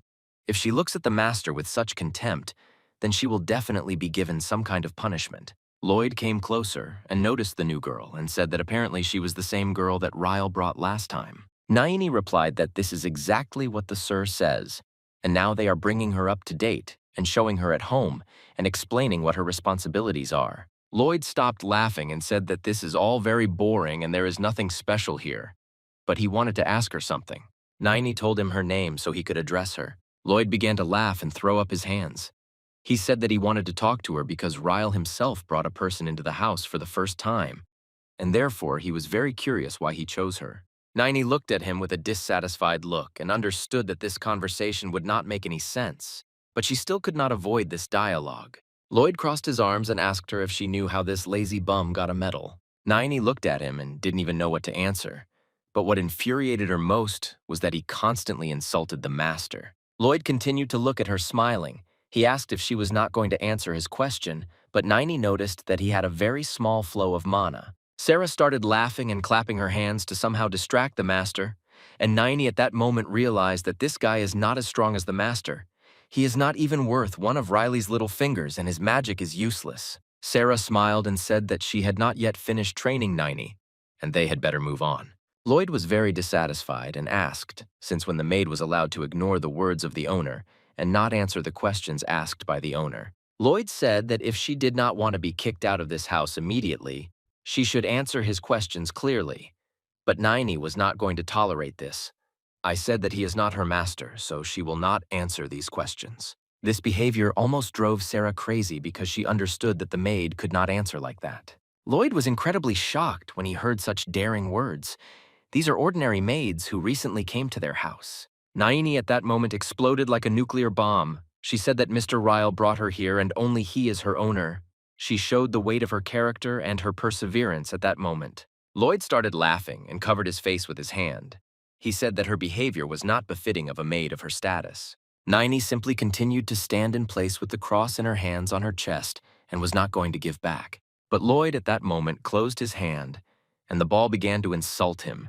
and he said that she had completely lost her mind and decided not to argue with him. But Naini at that moment decided to use her magic to calm this idiot down a little. She used a spell that allows you to put the subscriber to sleep, and after the effect of this spell, Lloyd fell to the floor. Sarah couldn't believe that all this had just happened before her eyes, and she didn't know how to get out of this situation. Naini calmed the maid down and explained that he would sleep for only 30 minutes, and after that he would wake up as if nothing had happened. Sarah asked her why she did it herself, and Naini replied that everything was like that, and he was truly the son of an outstanding family, because when she cast a spell, he resisted. But she admitted that her magic had reached the 6th circle, and for her this guy is not some kind of obstacle or threat because he is too weak. At that moment, Sarah realized that the gentleman had brought a very strange man to their house, and she was a little scared. Sarah sighed heavily and said that she didn't understand how to deal with all this now. But Naini replied that it didn't matter and you could put him on the bed and he would wake up and think that he had all this as a bad dream. She took the dress with her hand and told Mrs. Sarah that she herself had told him that the most important task of a maid is to serve the master. Naini cleared her throat and said that if it were the old her, she would simply start insulting him with obscenities and would not skimp on bad words. Naini suddenly felt a little awkward.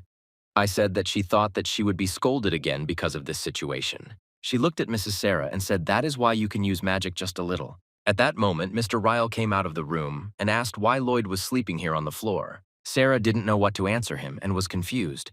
But Ryle said that, to be honest, it doesn't matter.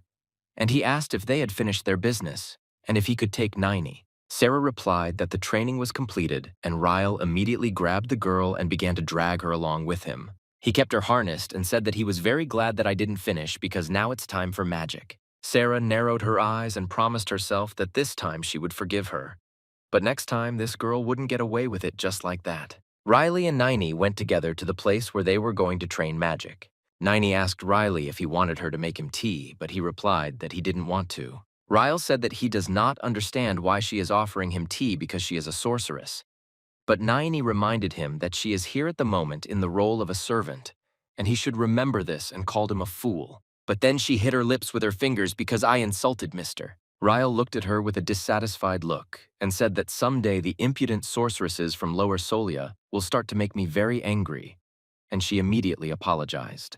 Ryle showed her the items that had been given as trophies and asked her to come closer and look at them. Ryle said that I looked at these things better and saw something, but he still didn't understand how to use them. Naini replied that they only know that these items can contain mana or a trap, but she doesn't know how to use them. Ryle picked up the gold hoop and said that he hoped that he would know how to use it. Naini said that in those days, when she was still in his laboratory, he wore a cloak, but she did not see that he used a ring or bracelet at that time. He did not yet have them. Ryle pointed his finger at the golden hoop and asked her to keep these things with her, and said that he had a friend who understood all this, and he wanted to ask him about these things. Naini was surprised when she heard that the owner has an acquaintance who understands magic. She asked why he began to learn magic from her, but he wanted to learn from her from his friend and why he needed her. But Ryle looked at her like she was a stupid girl, and it was all obvious to him, and he didn't think about the fact that he needed to answer such questions. Naini said that she reached the 6th circle of magic with the help of medicines, and she also has no ability compared to other wizards, and she does not understand why he chose her. Ryle replied that it didn't have to be her, and then started laughing. She got a little angry when she heard these words, and once again asked him why he chose her. Ryle replied that she herself wanted to find freedom, and she trusted just anyone.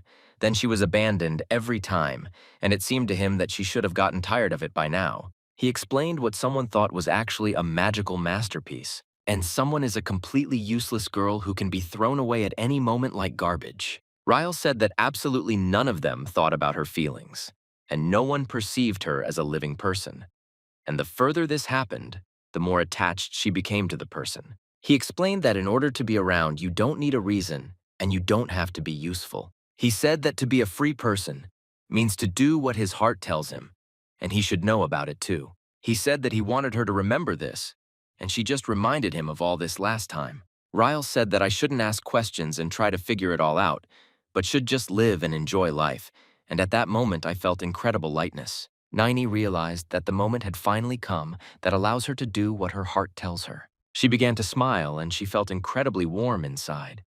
She said that it was the first time she had heard such words. But Ryle, after that, said that the reason he chose her was his friends who, even on pain of death, would not want to teach him magic. Niney at that moment felt like a little yellow chicken who was ready to follow her mother hen all day long and peck grains. Ryle again began waving her arms and talking about her friend, who told him in response that if he also mastered magic in addition to the ball, he would become Satan. Now everything finally became clear to her, and she finally figured out all the reasons why she was here. But she thought that he was a fool because he ruined such a touching moment. A black cart with Mr. Ryle and Naini was driving into the streets. She explained that if he wanted to use magic, he needed a circle first, and he asked what kind of circle she meant, but she explained that it was something like a ring. Naini said that if his heart is surrounded by one ring, then he has one circle. If 6 rings, then he is Masha of the 6th circle. Naini explained that she now has 6 circles and the source of all that exists is light, and Ryle explained that this is exactly how everything works in this world. Naini asked him if he was in another world, but Ryle turned his head away and said that he just assumed and gathered that he was not in another world. Naini put her hand forward and created a magical purple ball. She said that this is again what wizards are taught called the reproduction of light. Creating everything out of nothing is a miracle. It is the fundamental basis of magic that every magician must learn. She said that in order to use the magic of light, they must find out what its characteristic features are and what good master. Ryle asked her what she was good at in order to figure out how to find out, and she replied that there was really no specific thing that she would be good at. Naini explained that she is simply good at everything, and it seems that she can handle any task. She began to glow with joy and pride and said that perhaps that is why she was the only person who survived these experiments. But Ryle did not understand why she was bragging to him. Ryle said that at the same time they will ask the wizard. He explained that they still need to ask about the ring and bracelet Vitya. He was talking about a friend who knows magic. Naini asked if they weren't going straight to him now. Ryle replied that that's exactly how it is and he's talking about that guy now. Ryle looked out the window of the carriage and said that they were almost there. Another 5 minutes ride, and they would be there. Naini thought that he most likely had very distinguished friends. She became interested in what kind of person he was who knew magic. She held her fist tightly and said that she didn't have much time left, and yet she had the 6th circle of magic and was also no worse than him. Exactly 5 minutes later, as the gentleman said, the carriage stopped. They got out of the cart and went straight to this very friend about whom the gentleman had been talking all the way. Naini could no longer wait with this outstanding wizard about whom Mr. When they entered the building, she couldn't believe that he would act so carefree in this wizard's building. Ryle constantly screamed from this guy. He constantly called him a bum and asked where he was hanging around all this time. Suddenly, a guy with slippers on his feet came out of one of the rooms, and this guy said in a lazy voice that the store was closed today. He scratched his head and said that he didn't understand what kind of asshole could be yelling in his store today, because he even hung a sign saying that the store was closed. He was very dissatisfied and asked if no one taught him any manners and that he enters the store when it says that the store is open. Ryle smiled and said that his Princess Endal still deigned to come out and meet the guests, and despite the fact that the sun had almost set below the horizon, he only woke up. Endal smiled at his beard and said that the laziest sword that humanity had ever seen came to visit him and asked him if he wanted a medal. But then he saw the girl who was standing next to him and asked who she was.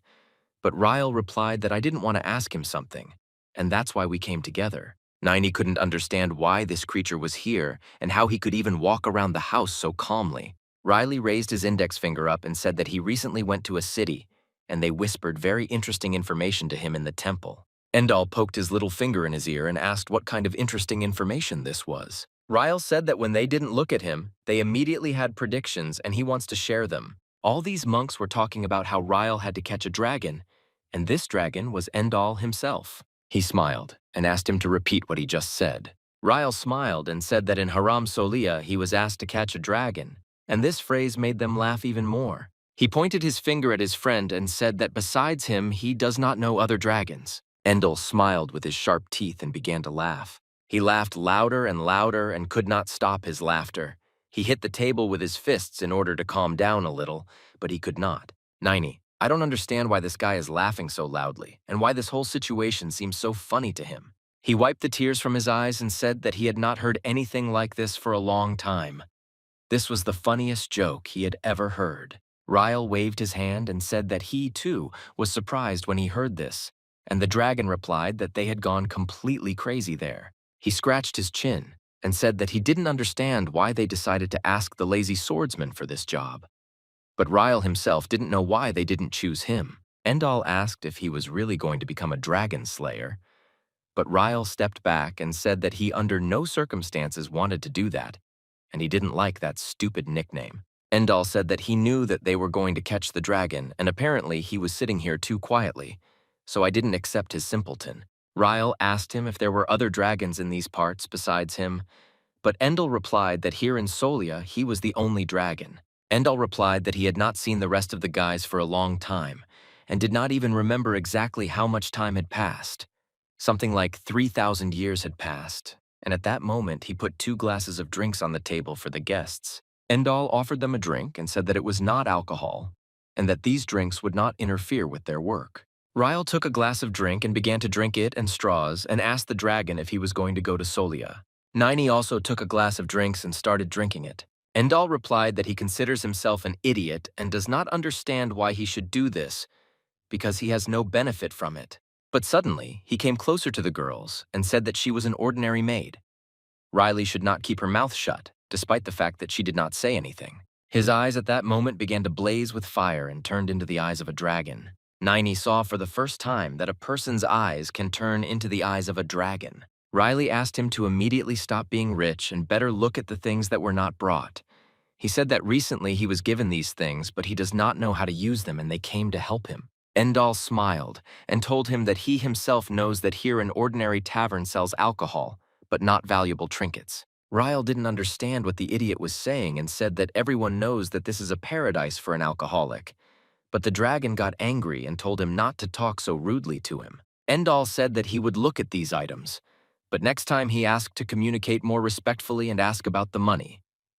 But Ryle explained that they were not going to pay money because they were friends. Endal was dissatisfied with these answers and called him a brazen robber. Nini at that moment was carefully watching the dragon and couldn't believe that he was able to explore 3 things at once and at the same time. Just a few minutes later, the dragon announced that the evaluation of these things was completed and asked where they wanted to start. Ryle asked first of all to tell us about the cloak because that's what interests him most. But at that moment, Nini was finally convinced that he was a real dragon. Endal picked up the cloak and said that there was nothing special about it. If he put on this cloak, then any weather conditions would no longer affect him. And Nini suggested that in this case, this cloak ensures the effectiveness of the use of magic, and it will always be at its best. Endal said that this bracelet is something like a storage room. After a few seconds, it activated it and said that if you use a little magic, the bracelets will open a whole warehouse in one item, and it looks like an inventory. He took the bracelet off his hand and said that there was nothing there now, and Ryle immediately asked what would happen if something happened to this bracelet, or it broke. Endal answered him that in this case, he also lost all the things that were inside this bracelet, and if this thing breaks, it is almost impossible to fix it.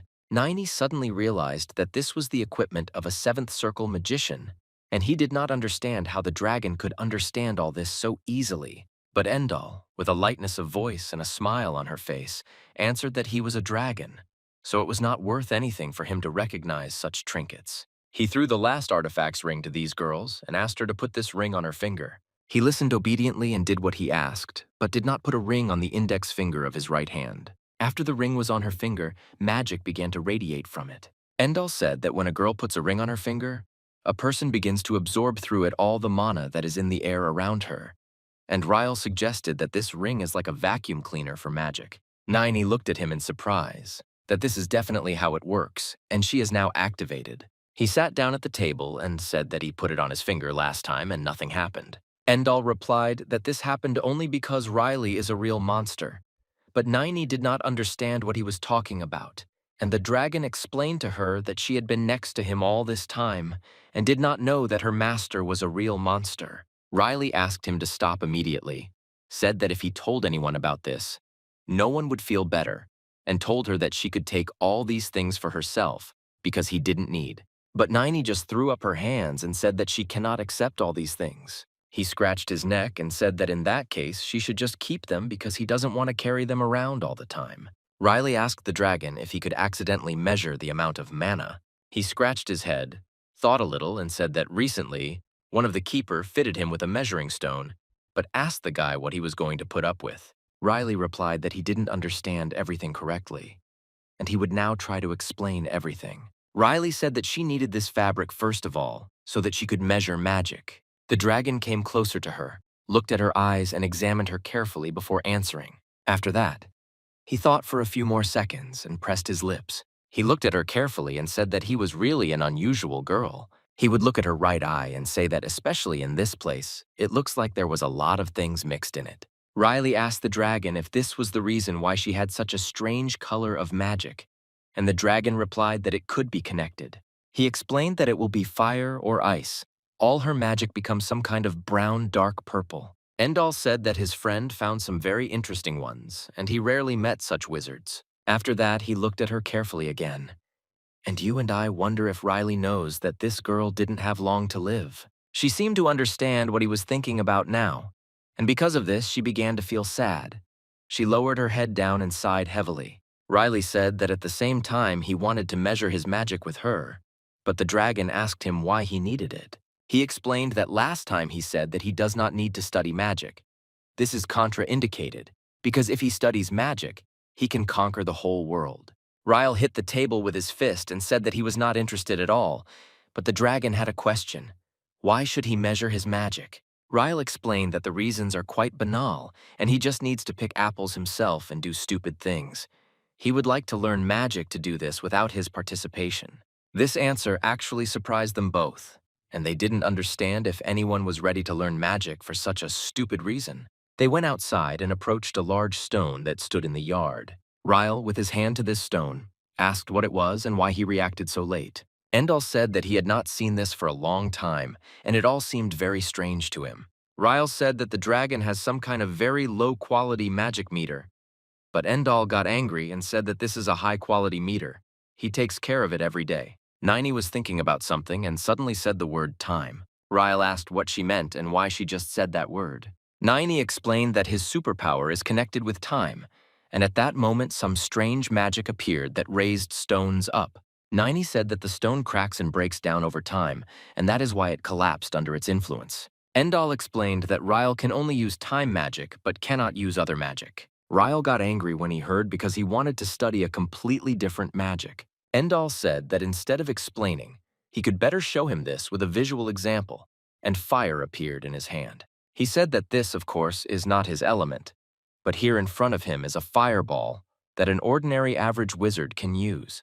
But if Ryle uses it, this fireball will look exactly like this, and it will turn into a small flame. A second later, this light fell to the ground and began to smolder. Ryle said it was very similar to fire from a match, but not real magic. Niney lowered her head down and began to nod her head. Ryle was in his arms and couldn't believe that everything had happened so firmly, because his dream of becoming a wizard had just collapsed, and the dragon asked him to give up his dream of becoming a wizard. Riley got upset and said that this life was even better than when he had the internet, but they didn't understand what he was muttering to himself. Niney raised her index finger up her face and said that the tower, she learned that people who use the magic of time always become bosses and occupy high positions. Riley asked them if there is no magic that can turn back time, but she laughed once and told him that such magic does not exist. But if the apple tree is subjected to time acceleration, the apples will ripen earlier and then begin to fall and can be eaten. But this didn't make the guy very happy, and he became even more upset. Niney continued to rejoice and clap her hands and said that this is a real gift, because she won't have to wait for another season to eat apples. But Riley didn't understand why she was so happy and where she got such delight from.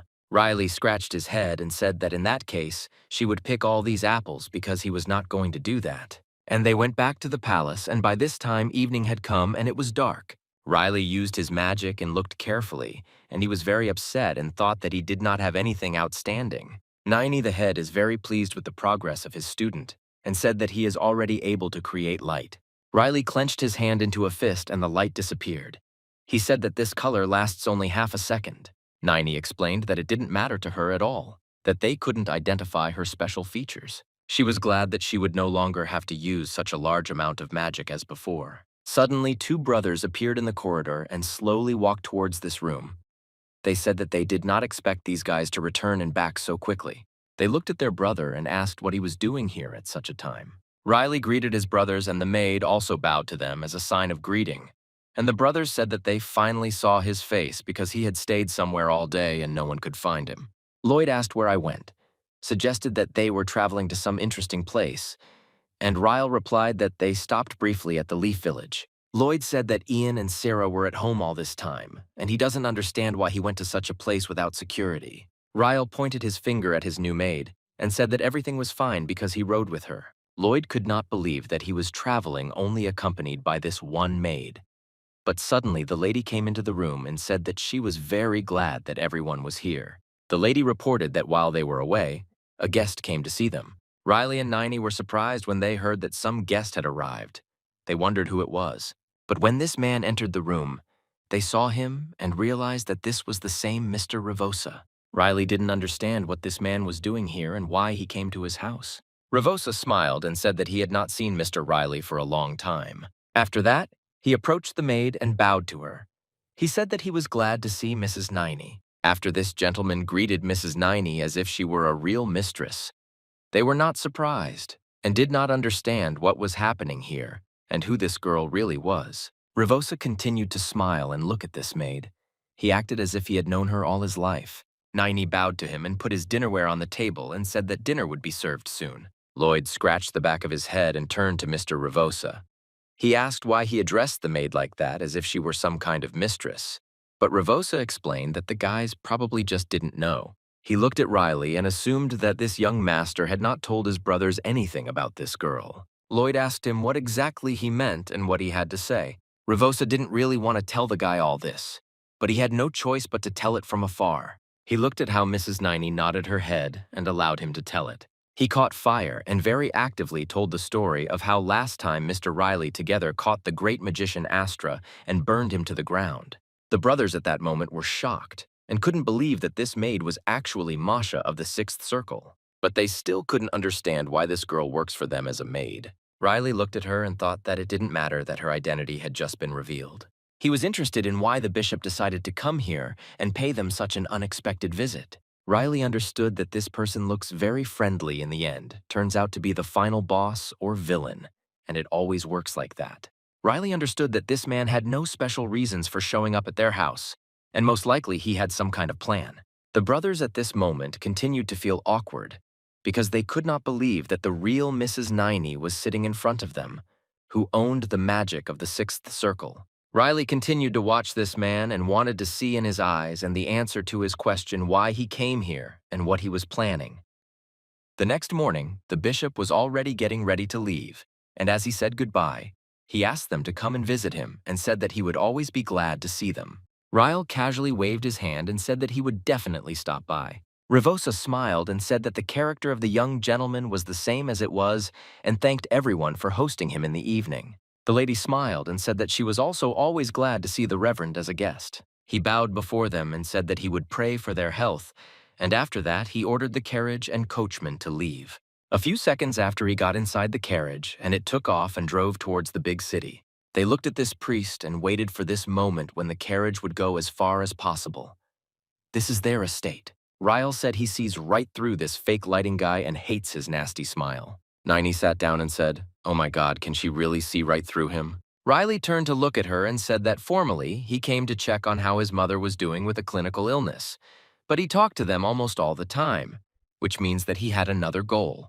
Niney at that moment began to carefully examine the box that the priest gave them. She said that he came for what St. Frisia spoke about last time, and Ryle nodded his head in agreement and said that she understood everything correctly. He remembered the moment when the saint spoke about the revelation she saw. She said that dragons would soon appear in Solia. The saint asked Riley to catch this dragon. He explained that this priest had not come to examine his mother, but to give this gift, and suddenly some strange sounds began to be heard from the box. Riley put his hands behind his head and said that, to put it simply, he just bribed them. He explained in a dissatisfied voice that this priest gave the gingerbread for them to eat. Once they ate this gingerbread, they would need to work it off, and in this way he was going to manipulate them. Naini asked the gentleman if he was really going to fulfill the task of this priest. But these words angered the guys, and he asked her if she was crazy, saying such things. He said that he would not do this, and why on earth should he be undermined because of this idiot? Riley explained that he was tired of all this, and in fact, he was also pretty tired of these holy people, but he suddenly stopped and asked to wait. And he said that this priest was different from the saint who came last time. But he didn't understand why this all happened on that day when they didn't come to the city. At that moment, Naini hid the box with the bribe in her magic inventory. Riley started laughing and said that now there shouldn't be any problems in the near future, and they could have a normal rest. But Naini said that if the gentleman talks like that, then everything will happen exactly the opposite. After some time, the father called Riley into his office, and from his look, it was clear that he was clearly not. He looked like he was forced to do his least favorite job instead of resting. The father was sitting at the table and his hands were folded. He told his son that this girl was a sorceress of the sixth circle, and he wanted to talk about it. Riley asked his father why the servant Yang told him everything, and his father replied that they only told him that she was a sorceress, but no one told him that she was a magician of the sixth circle. He said that Astroya had the seventh circle, but this girl was only the sixth circle and she was completely normal, unlike him, and he had a question why she was here. Naini stood silently at that moment and watched the senior gentleman.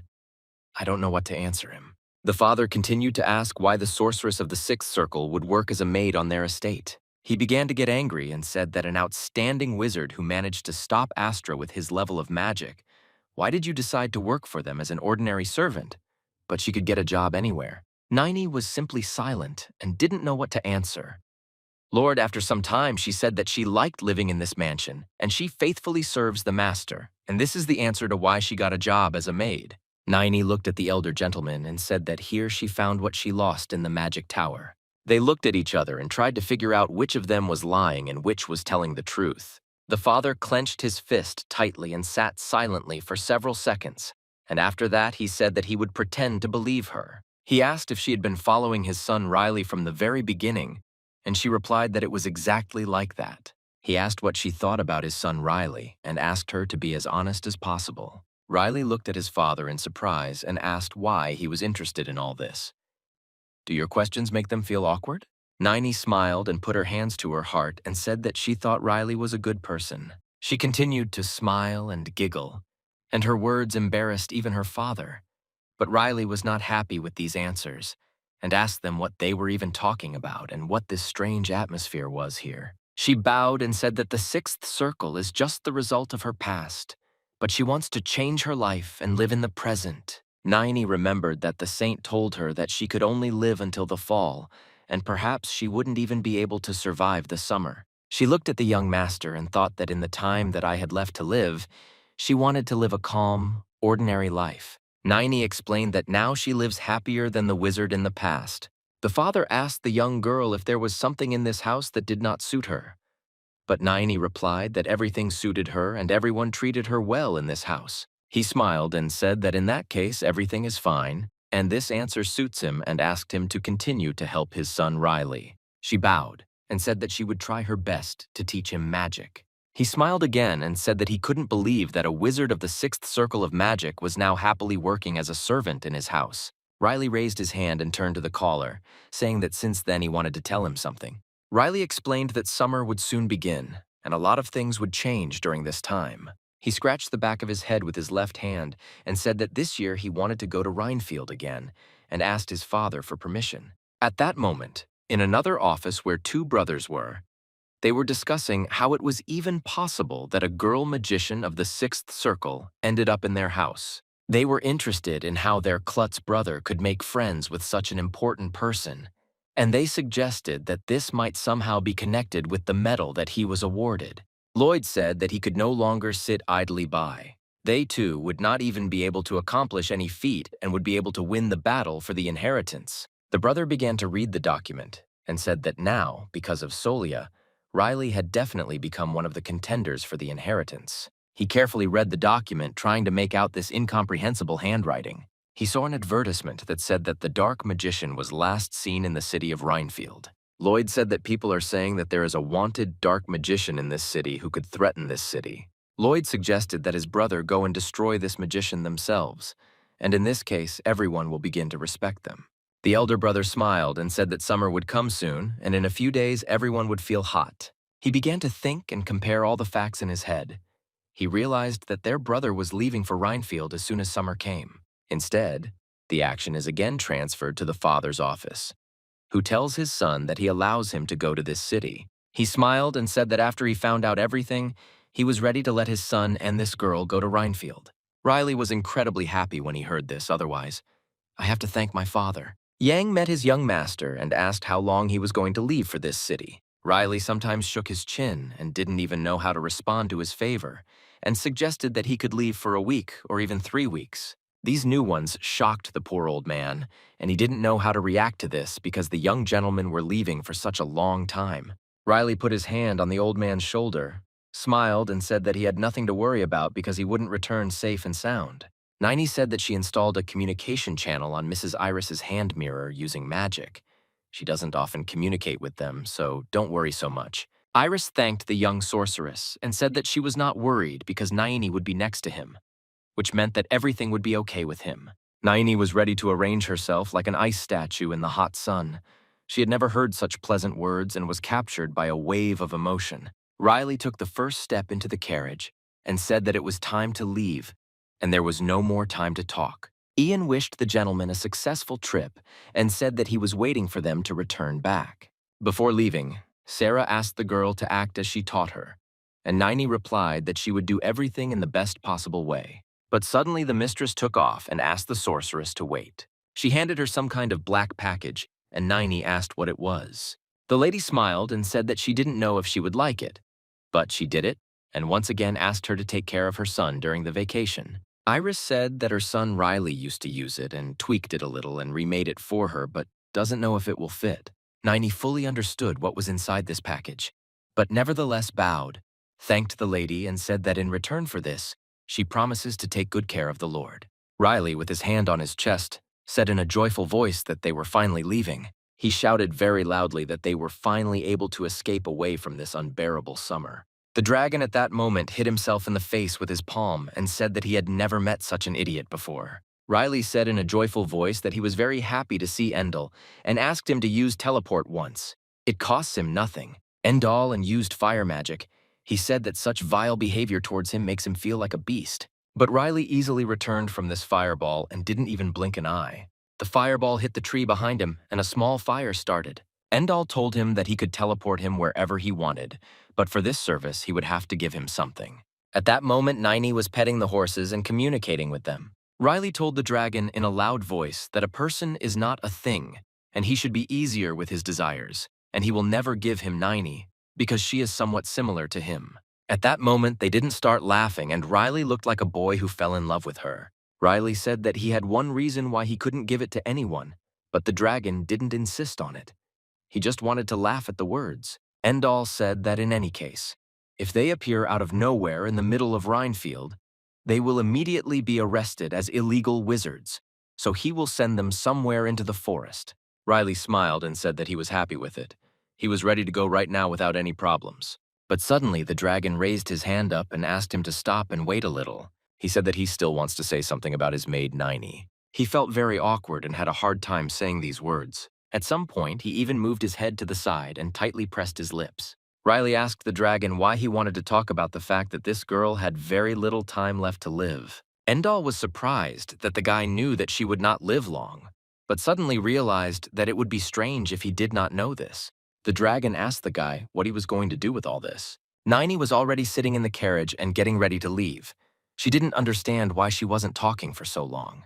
While I was waiting for them, she noticed the left package that the lady gave her. She decided to see what was inside this package and thought that she could open it right now while she was waiting for them. She untied the knot and began to pull the fabric off the item. When she completely removed all the fabric, she saw that inside this item, there was a very beautiful white mask. She was very surprised when I saw the mask because she didn't expect such a gift from Mrs. She took this mask and began to carefully examine it from all sides. This mask was very beautiful and she liked all the patterns that were on it. Tears began to appear in her eyes, and she thanked Mrs. Iris for giving her this mask. But the cough did not suddenly start, and she felt very bad. She felt like all her organs inside her body were hurting. Nini saw that blood was beginning to spill out of her mouth and covered her mouth with her hand. She looked at her palm and saw the blood that remained on her hand. Nini, tell yourself in a whisper that she must survive the hotels.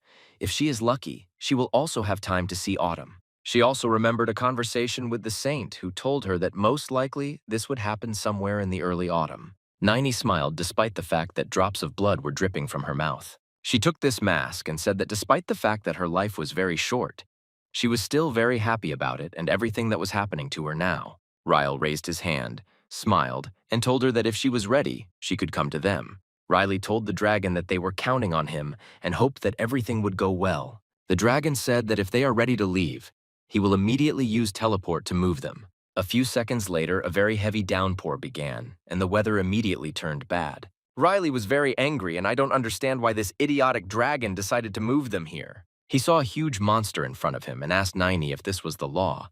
He thought it was a real ogre. Nini said in a frightened voice that this is exactly what I'm not thinking about right now. He started screaming very loudly and showing his big sharp teeth. Riley got angry and didn't understand why you stupid dragon decided to move them to the most inappropriate place, but they had nowhere to go and had to fight. The ogre decided to show his strength with one hand, grabbed a tree and tore it up by the roots of the earth. His actions did not frighten the young gentleman at all. He stood looking at him and said if he pulled out one tree by the roots, does he really think that he is stronger than everyone else? Nini was a little surprised by Mr. Ryle's statements. He still believed that he was alone, and he told her that she better put up a protective screen from the rain, otherwise it's pouring on him like a bucket. Nini did not object to him. She said that she understood everything, and now she would do what he asked. The girl told her master to be a little careful as she begins her spell. The young master was very pleased that Nini was worried about him. At the same moment, the tree that the ogre had uprooted, he threw it right in front of the young master. Ryle was confused and stepped on this log that lay in front of him. He asked his opponent to calm down as he was very agitated. Ryle was very confident in himself. He told this huge ogre not to do anything now anyway. He is no longer a tenant. When the ogre heard these words, he became even more angry. Hatred and the desire to immediately end this upstart appeared in his eyes. Without thinking twice, the ogre swung again and tried to strike the young master. Ryle managed to dodge this blow. The ogre stopped and tried to strike blow after blow, but not one of them reached the target. Ryle successfully avoided all these blows. He thought it was very funny and even amused him. Ogre And was even more angry, so he wanted to crush this impudent guy. He swung his hand and struck again. Out of anger, he even clenched his teeth. He so wanted to destroy this arrogant young man who could say such a thing to him. But the blow he struck also didn't hit the target. He couldn't hit it, which made him even more angry. When the young master walked away from the blows, I thought that he came here to have fun and relax.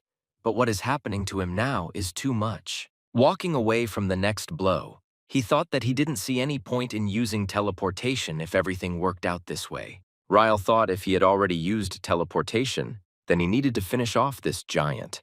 The young master stood in the same place. The only thing he did was deliver several lightning-fast blows to his opponent. He raised his hand up and looked that the rain did not stop for a second. The ogre, who some time ago was confident in his abilities, was writhing in pain, and from the wounds that the young man inflicted on him, blood splashed in all directions. Nini saw so much blood, she was a little scared. It wasn't the first time she saw this, but she couldn't get used to it. The young gentleman was, as always, a little joking, and said that he didn't understand what it was, and did he really wash himself in vain before leaving? He thought that his friend Endall was a real idiot because he most likely sent them here on purpose. Otherwise, he could not explain everything that was happening. Nini interrupted the young master, telling him that he needed to use magic to cleanse himself of bloodstains. Ryle thought that cleaning would not hurt him at all now, and he agreed with his friend, but instead of sharing it became cleaner, the dirt flew right into his face. The young master didn't understand what happened and that it was a cleanup. If he became even dirtier, Nini tried to apologize and say that she didn't think it would work like that. She explained to the young master that it was just dirt, and at least it wasn't so nasty. Ryle was very indignant that dirt also appeared on his face. Their argument was interrupted by the loud cry of an ogre who was lying on the ground and began to rise and scream very loudly. Nini told the young master that the ogre was rising. Ryle answered her that he could see perfectly well and understand perfectly well why this happened. Naini obediently told the young master that she was ready to finish with him herself. Ryle was not against her doing this. The girl said that now she would very quickly and carefully clean everything here, using a spell that she had already used more than once. This spell was called the Eraser spell, and it was supposed to erase everyone who got in her way in this situation. It was an ogre. Indeed, within a few minutes, the spell worked, and not a trace remained of this huge ogre. Naini told the young master that everything was ready to begin, and she suggested that he wipe his face with a damp towel. Ryle did not contradict her this time. Despite the rain that did not stop falling, Ryle and Naini were watched by a red-haired girl who was wondering how it would all end. The young master and his companion got a little lost, and so they needed to find out where they are now on the map. Naini looked at the map and said that probably somewhere in these vicinities they are now in these places. There are no signs, so it's a little difficult to say where exactly. She turned to the young master because she doubted that she had correctly determined where they were now. Naini told him that she would use search magic just in case, and there was a place nearby where she felt someone's presence. The young master was not surprised at all and said that it was good and did not go to where Naini felt the presence because they no longer had a choice. In their minds, it should have been the same ogre as the one they just met on their way. His eyes also had to glow, and he had to be just as aggressive. And he had to be as huge as the previous ogre they met. It seemed to them that he had to growl very loudly in order to scare them as much as possible. As a result, they saw a completely different picture. Ryle asked his companion if she really felt them. These young people who pointed arrows and their bows at them from 3 sides and did not allow them to pass further. The young gentleman asked who they were. He came to Rayfield for several years in a row and saw them here for the first time. The red-haired girl who was watching them from the tree told them not to pretend that they don't know anything, because she saw everything. This girl accused Naini that the magic that came out of her hands and that she used was black magic. The red-haired girl was very aggressive towards them and repeated once again that it was black magic. Naini was surprised. She even thought if she really was a black magician, as she says. But then Naini asked what she was talking about because she fundamentally disagreed with it. These guys who stopped the young master and his companion said that she was the black magician who had been wandering around Rainfield lately. They accused her and started telling her not to even start making excuses. The redhead said at night that she saw dark magic flowing from her hands. This is irrefutable evidence. And the red-haired woman also added that she heard that Naini used purification. Most likely this was because before that she had denigrated and sent damage to the young man.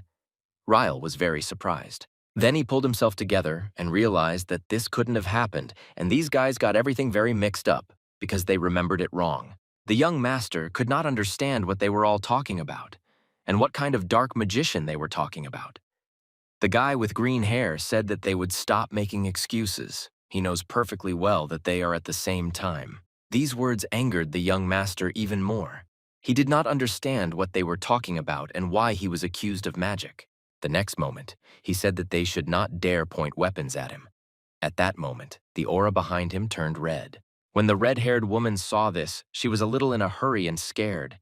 She didn't understand who she was dealing with. Ryle continued to say that he needs to understand what is happening here and why they are being blamed for this. He was wondering why they came here and started accusing them of using black magic. In fact, only they should have been outraged by this. The guys didn't know what to answer him. They stood a little scared and thought only about one thing: what was happening now. The guy with green hair said that he didn't know either, but it seemed to him as if the young master's oppressive aura had pierced his entire body. Ryle wanted to find out everything completely, so he wanted an answer to the question he asked. The red-haired woman said that young Master Man's companion has a dark color. The young master didn't understand what was good if her mana was dark in color. The red-haired girl answered, "Doesn't he know? This is the first sign of all black magicians." Ryle turned to Naini and asked her if it was true that all black magicians had dark-colored mana. The girl shook her head. After her answer, Ryle told the bald redhead that this was not so and his companion was not a black magician. The young master tried to explain to the red-haired girl that this is just her ability and nothing can be done about it. Naini added that this is not an innate trait. She became like this because of experiments. Ryle asked the red-haired man what else besides mana tells her that his companion is a black magician. The red-haired girl was very angry, tried to concentrate, but couldn't come up with anything else to justify herself. Then the young gentleman said that most likely, Rzhev had nothing more to say.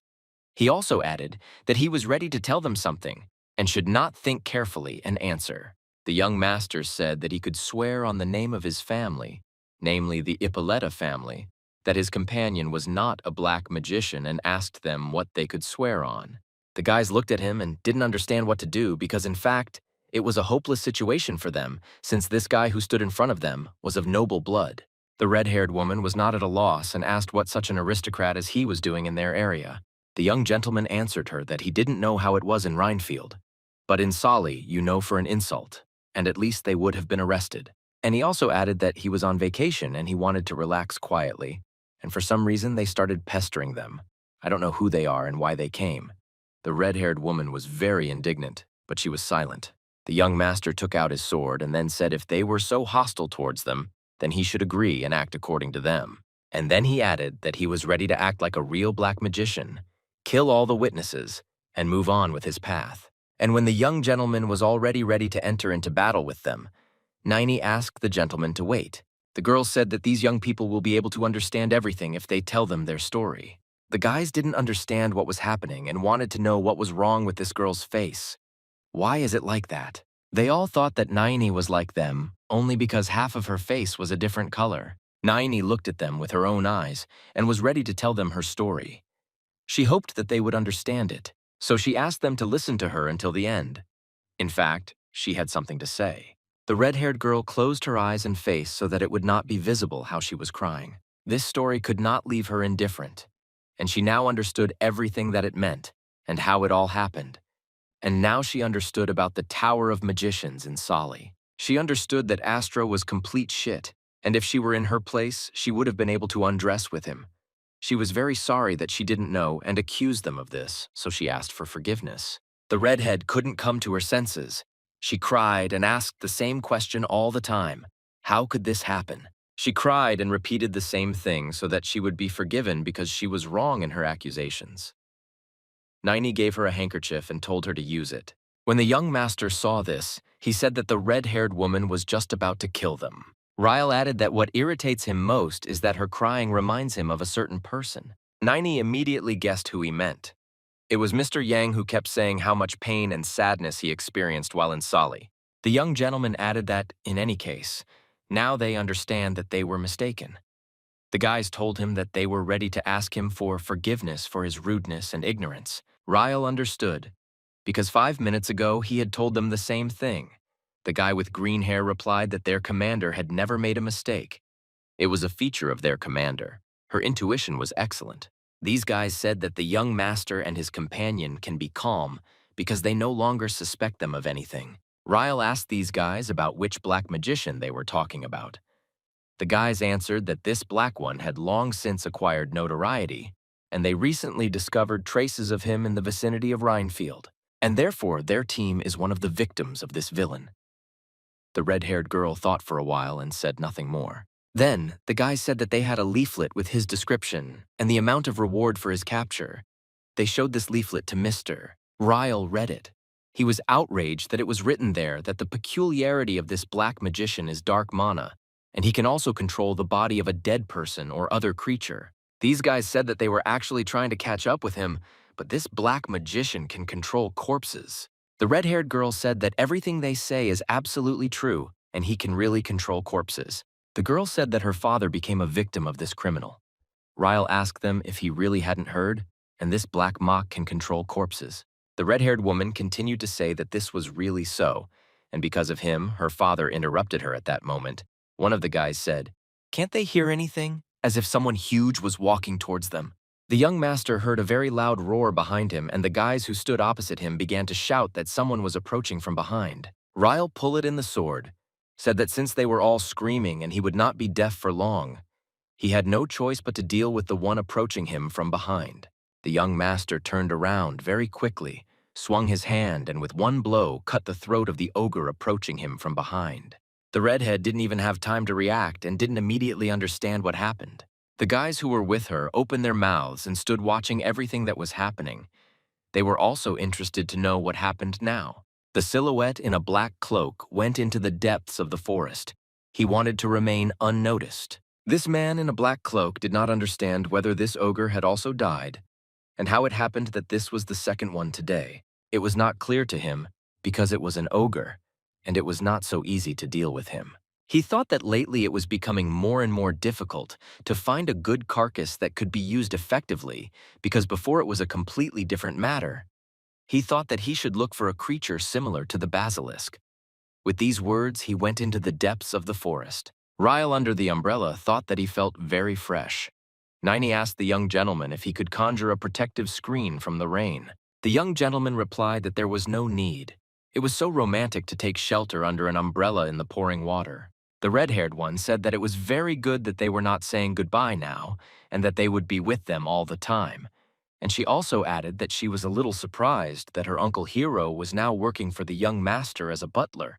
After these words, Ryle understood why this mug of hair reminded him very much of Yana. She did everything exactly the same as he did. The red-haired woman said that she was now in his debt, so she asked him to take at least this and handed him a sheet of paper with something written on it. The girl added that he was here for a whole month, so he could come to the address at any time. She was ready to treat him to a delicious lunch. Ryle laughed, but said it was a great idea and he'd probably use it. The girl wished them a good holiday and to have as much fun as possible. The young gentleman thanked her and also wished her good luck. Ryle and Niney went under the same umbrella. The young master said that a lot happened, but they still got to their goal. He wanted to say that he always says that after the black stripe, there is always a white stripe. He liked this fresh air, and he liked that he was finally having a real vacation. The young master wanted to immediately decide when they would go during their vacation and where they would start their journey. Niney didn't know what to say to the young master. The only thing he guessed was that she was hungry, so he first of all decided that they needed to eat. The girl suggested that they need to eat hot soup. The young gentleman asked her again and said that he agreed with her, and he also wanted to eat pancakes. The young master said that the girl is absolutely right that on days like this, you need to eat pancakes pajon and drink rice with a crown of rice.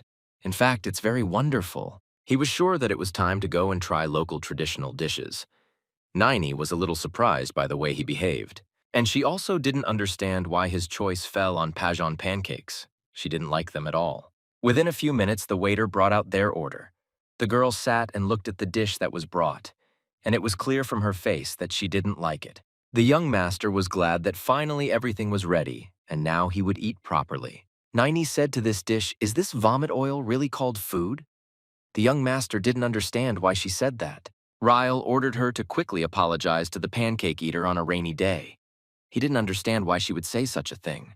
The young master said that she had not tried it yet and told her to eat first and not ask for more after finishing them. The girl said that she was of course very grateful. And then she added that in Lower Solia they don't eat such things and therefore she is not going to eat them. The young master ordered her to shut up and try first. The girl had no choice, so she agreed with the young gentleman and couldn't take a bite of the pancake. When this pancake got into her mouth and she started chewing it, she realized that she was completely wrong. She didn't understand what was in her mouth, and it really was very tasty. The young master, when he saw that her face had changed, asked Niney how she liked it. Was it really delicious? The girl did not hide her emotions and said that she really liked it and it was very tasty. The young master said that it was his turn, and he very quickly began to empty the plate. It seemed that after eating these pancakes, some kind of holiday appeared in his life, and they were able to change his mood. The young master said that it was just nostalgia for the old days when he often ate them. Naini wanted to know what old times mean. The young gentleman told his companion not to worry about his words and invited her to clink glasses. Naini wanted to find out if there really is alcohol in these glasses, and that's why he suggests clinking glasses. The young master did not answer her. He took several sips from this glass. The girl said that Mrs. Iris, his mother, insistently asked him not to drink, so she doesn't want him to drink. She brought the contents closer to her and asked the young gentleman if it was alcohol. Ryle told her that everything was fine, and if she drank, she definitely wouldn't die from it. Niney noted that the point is not that she will die or not, but the point is that Mrs. Iris categorically forbade doing this. Ryle told her to try. Nothing will happen from her if she just tries. I couldn't concentrate for about a minute to take a sip.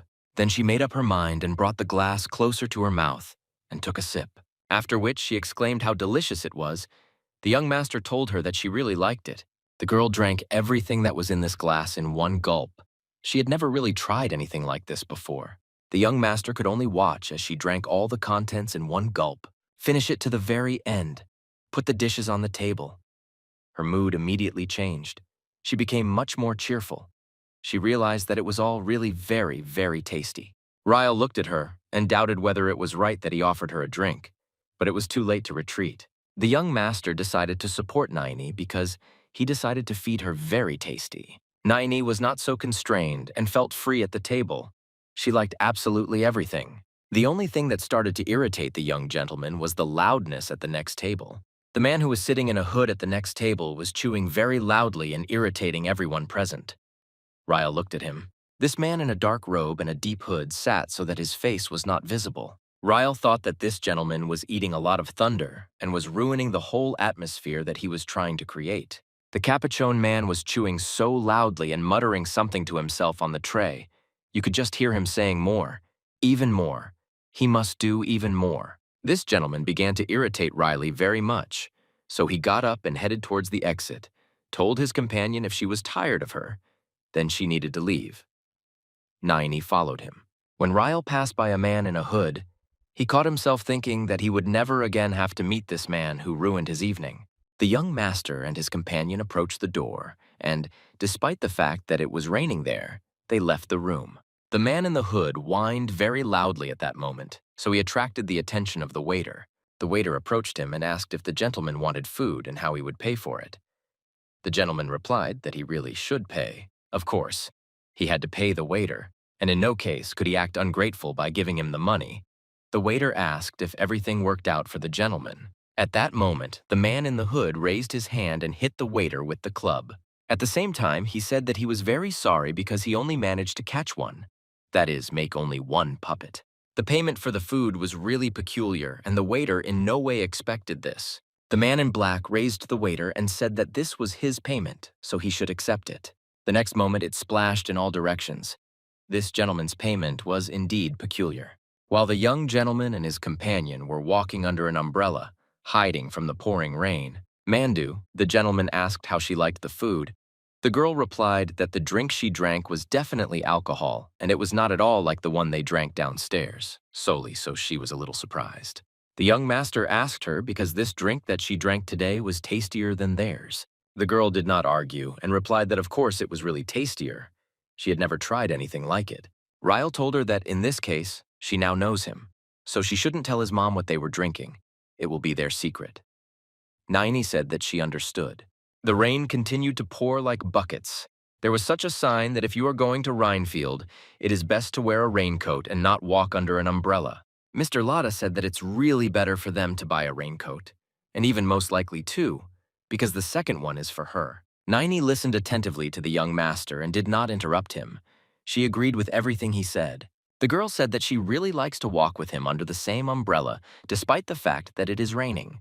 The next moment, she caught herself thinking that she was drunk and talking about some kind of nonsense. She even felt ashamed in front of the young master. She just couldn't come to terms with the fact that she was talking nonsense. Anapa tried to start controlling herself. She forced her to stop talking all kinds of nonsense and come to her senses. Well, at some point she thought that she was going to die soon anyway. Two young men in white clothes stood in the temple. One of them asked the second if he knew where Mr. Ryle was going. The second one replied that he found out exactly the day before yesterday that the young gentleman went on vacation. Mr. Ravosa wanted to clarify where exactly. His subordinates said that everyone was talking about the fact that the young gentleman had gone on vacation to Rhinefield. The gentleman was a little surprised. He thought that it was not very good that he went exactly there. His subordinates said that, of course, it was too far to go on such trips. The gentleman thought that he could only hope that he would not run into that guy, because they needed a little more time to create enough puppets. And if Ryle kills this guy, then things are really bad. Then he will be the one in danger. The gentleman turned around and said that there was nothing he could do. His subordinate asked why he was going to go there. The gentleman replied that he had no other option. If naturally he had to go, he was the very hero whom the goddess chose. The gentleman also added that he did not have time to talk. He needed to prepare for departure. His subordinate deviated and said that he was obeying. The saint came closer to Mr. Ravosa. She wanted to clarify what he was planning. Mr. Ravosa was very pleased with her presence. Saint Frisia asked the gentleman if he was really going to meet young Mr. Riley. Golden repeated that she had already told him that he should not touch anything good would not come of it. The gentleman laughed and asked her if this was also a prophecy. Mr. Ravosa turned to the saint. If this is not a prophecy, then he will consider that she is self-willed and he must definitely meet with the chosen one. He believes that this needs to be done because the fate of Solia depends on him. Although no, the future of the whole world depends on him. This man must save the world. So why does she constantly say that he should leave him alone? The saint did not intend to argue with him. She wanted to find out what Ravosa was up to and whether he should be feared. Without saying a word, she looked at him and lowered her brow, then turned around and began to leave. At that moment, the saint said that in any case she warned him, and she did this more than once, and now she repeats to him that he should not disturb Mr. Riley. Mr. Ravosa, having listened to the saint to the end, said that he thanks her for her concern and bows to her. The saint doubted his sincerity. She turned to the goddess Irenessa. She needed to get an answer. She wanted to know what the goddess wanted to say with her revelation about Bishop Rivos. The young gentleman and his companion ended up in the library. Naini noticed that it rains here for days on end, but the condition of them is simply impeccable. The young gentleman replied that here people have developed the magic of preserving an object in its original form. The girl didn't understand how it was possible that it could rain absolutely every day and everything was in such a state. Ryle answered her that he himself doesn't know. The young master said that he doesn't know what the rules are here, but he invited his companions to just have fun reading a book to the sound of rain. This is heavenly pleasure. Naini was a little surprised. Could this really be interesting? The young gentleman suggested that they split up, each choose a book for themselves and meet in the center of the library. Naini didn't quite agree with this because she had to protect her master and not leave his side. Ryle asked the girl why in her opinion he needed protection. Naini told him that of course not. But still the young gentleman answered her, if she understood, then she should go and choose a book. Whoever chose first takes a place to read for both. The girl was a little torn because she didn't know which book she would like to read. It's not an easy choice. Then she became interested in what books there were. All that she read in the Tower of Magicians were magic books with spells. She came closer and saw that there was even a book in which it was written how to cook parmesan pancakes. Find out that someone was calling her. She turned her head and saw a red-haired girl who was asking why she left one gentleman. Hey, the stupid girl's name was Mrs. Nara Basilisk, and in some strange way she appeared right here. Find 2 books behind her back. She asked her friend what kind of fate she was here. Nara answered her that she wanted to look for information about black magicians. She thought that this would somehow help her. Nara asked what kind of books Naini chose. She was very curious. Naini had a book in her hands about alcohol and magic tricks against hangovers. Nara asked her interlocutor if she really liked to drink. Naini said that it's not so simple. She thought that it would be useful to study magic that could help sober up. Suddenly, it would be useful to her. Nara smiled at her new friend and said that it would be good if Tanya didn't forget about her promise and that they would come to her sometime. Naini began to say that yes, of course they always keep their promises. At that moment, her speech was interrupted by a loud cry. The girls turned to the side where this scream was coming from. None of them could imagine what happened there. Nari asked her new friend if she heard Naini's scream and told her that she heard it too. The girls hurried in the direction where this scream was coming from. They wanted to find out what happened there. Nara asked where Mr. Naini was and told her that they had agreed to meet in the central part of the library, and it seemed to her that she should look there first. Nara said that she knows where it is and is ready to show the way. The girls went exactly there. Naini wondered what kind of scream this was. She didn't understand what happened and asked her companion what she thought about it. Nara wasn't sure, but she said that she had a bad feeling. Nara stopped the next moment and said that they were almost there, and added that as soon as they checked the central hall, they should return immediately.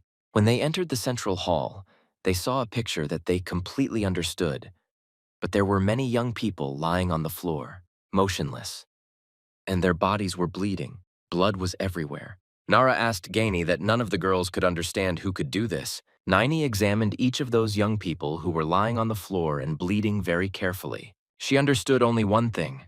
It was most likely magic. No one could cope so quickly without magic with so many people. The girl said that she sees traces of magic. Nara asked her what she meant and where she sees them. Naini thought to herself, how could this be? because she didn't hear any explosion or something like that. And most likely, he was able to suppress this sound. Then what kind of scream did they hear earlier? The only thing she was sure of was that the skills of a criminal were at the highest level. Niney turned to Mrs. Nara. She asked her to think about God, Riley, so that she could imagine him in her mind. Nara didn't understand why she needed this. Niney asked her not to speak and to do what she asked as quickly as possible. The girl closed her eyes and introduced Mr. Riley. So she was able to determine in which part of the library he was located. Niney was able to feel that he was now in another part of the library and was choosing a book. Niney realized that he was now on the second floor somewhere above, and she needed to hurry up as quickly as possible. Niney told Mrs. Nara that the gentleman is now on the second floor. Nara was very surprised. Niney needed to find out where the stairs were located that could be climbed. Nara looked at the corpses, and it seemed to her that she knew whose traces these were. Nara realized that it was not a coincidence that the dark spots on the pipes that she saw, and also the living corpses that had just been lying motionless, stood up and began to move. Nara realized that the black poppy that she had been looking for so long was located right there in the room. It was somewhere nearby. Niney could not believe that in front of the days there was a black magician, Nara, who said that it was he who turned her father into a monster, and her relatives and loved ones. She was sure that he was somewhere nearby. Niney told Mrs. Nara that it is very dangerous here, and asked her first they should find the master, and then they should move to a safe place. Nara answered her nothing. She had a completely different task. She wanted to find a black magician. Nara said if there was a real hero here instead of them, he would have evacuated other people first, her father. She is sure that he did just that. Nara told Natsuni to look for the master, and in the meantime she will look for people. Maybe someone else is still here and he is alive. Niney went up to the second floor and saw a gentleman there who was choosing a book. He didn't understand why she was looking for him here. The young gentleman asked if she had already chosen a book and didn't understand why it was here, because they agreed to meet in the central hall. The girl said that this was the case here. Breathing a little, she began to explain that something terrible had happened in the library. The young gentleman wanted to clarify what exactly. Niney said that there was a black magician in the library. He was planning to do some nasty thing.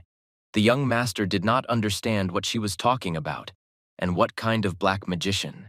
The girl began to talk about how the gentleman should remember the ogre who was chasing them in the Rhinefield forest. He also thought that he had already been killed, and then he came to life again. The girl started talking about how the same thing happened in the library now. Corpses were laid out and wandering throughout the library, urgently needed to leave here. The young gentleman didn't understand what kind of corpses they were. He walked up to the railing of the balcony to see what was really happening below. He was very surprised. Because walking corpses were looking at him from below, they couldn't be called anything else. At some point, the eyes began to glow and it was clear that they were furious. The young gentleman held on to the lock very tightly. He didn't understand how this could be in his head. It didn't fit at all. He sent himself thinking that he felt as if he was in a movie about zombies and they were now surrounding him. The young master turned and asked the girl that amazing scream that he had heard, how it was connected with them. Niney told him that she assumed that yes, one of these outlived corpses tried to attack the young master.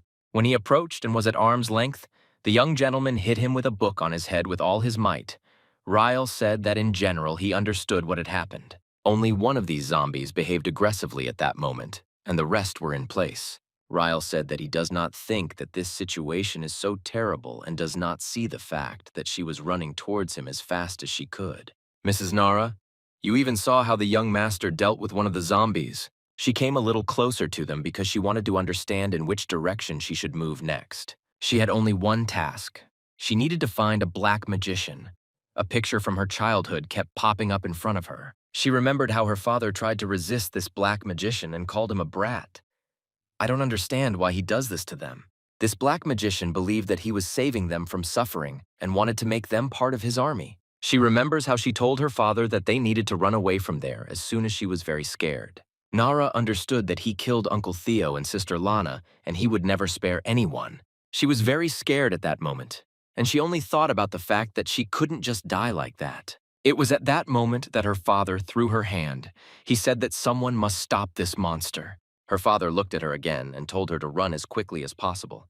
She had a chance to escape. All this time she wanted to avenge her father, and now she was only thinking that she must definitely find her father's killer and avenge him. Black magician, she was thinking about how she would deal with him. At that moment, she heard a voice that said something Armada. Once in childhood, she had already heard this voice, which only meant one thing. This man who killed her from her father was somewhere nearby. This man in black walked around the library and looked for a book about Rhinefield clouds. He swore at all the zombies, saying that they were of no use. The man in black said that he set their brains back and revived them, but they couldn't find one single book for him. At that moment, someone handed him a book, and the man in black clothes was happy to see it. He said that finally at least someone found this book, and he was great. He told him to keep it up. Lady Nara at that moment realized that this voice was the same, and this person who was shining here was a black magician. This man in black said that with this book he would cause acid rain in Rhinefield, and began to leaf through it. The girl looked at him and thought that all this could mean. She asked this man what he just said and let him repeat it again. The man in black then said that it was then that several hundred more warriors would be added to the army. All this in order to get rid of suffering. At this time, the young master and his companion left the Niney library silently behind their master. At some point, she decided to ask him, but Rael told her not to say anything. And then he reminded her that he came here to relax and not at all to catch some magician. And if she thinks that it's wrong that they avoided it, then she's deeply mistaken. That's what ordinary people always do. He told her that he wasn't going to get into an unnecessary fight and complicate things. Find out to yourself whether the Lord knows what kind of creatures these are that she cannot even detect with her eyes. There were a lot of questions, and it was unclear who this warrior was and whether he actually saved them or not. Who could object and say not to make him laugh? If he had not come here, then all this would not have happened at all, and most likely everyone would be alive. It was then that everyone said that if it weren't for him, they would have lived in peace as always. He heard them tell him that if it weren't for him, then everything might not be the same. He understood that in Solia there was no choice, but here the situation was completely different. He knew that if this happened, he would simply ignore it. Mrs. Nara stopped him. She began to say that she remembers how he killed an ogre with one blow. The young master was a little surprised that she was the one who would stop him. He didn't want to deal with anyone right now. The girl tried to explain that right now she saw a black magician in the library. Before he disappeared, he managed to take the book of the Rhinefield cloud with him. She continued to say that he is a black magician who wants to mix clouds and magic to make acid rain, and he also wants to turn several hundred people into living corpses. This man was talking some nonsense about praying for relief from suffering. Lady Nara told the young master that she saw that he was strong enough, and that was why she turned to him. She asked him to help them because she believed only he could cope with this man.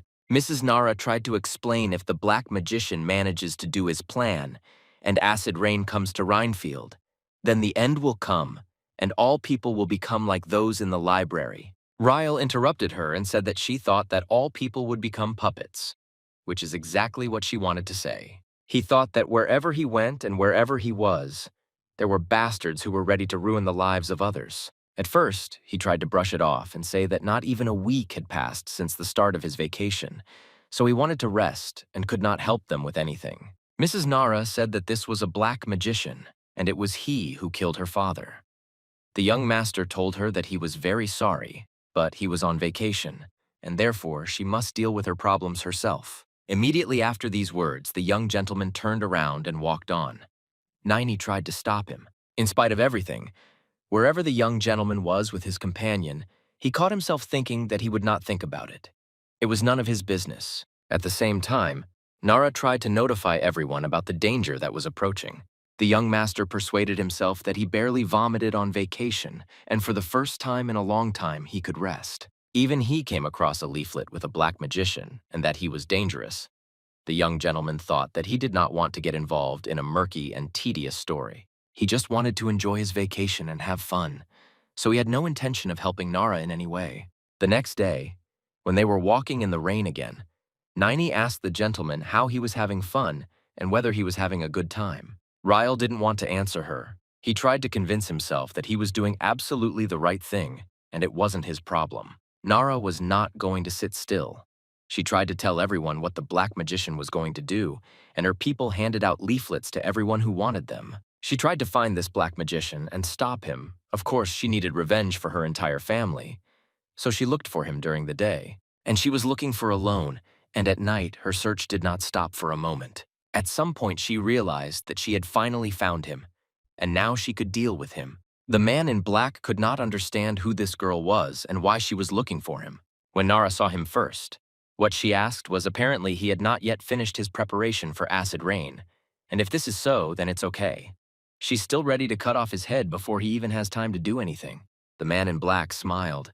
He found it funny how she was going to cut off his head. He didn't understand who she was at all. The girl was very seriously upset.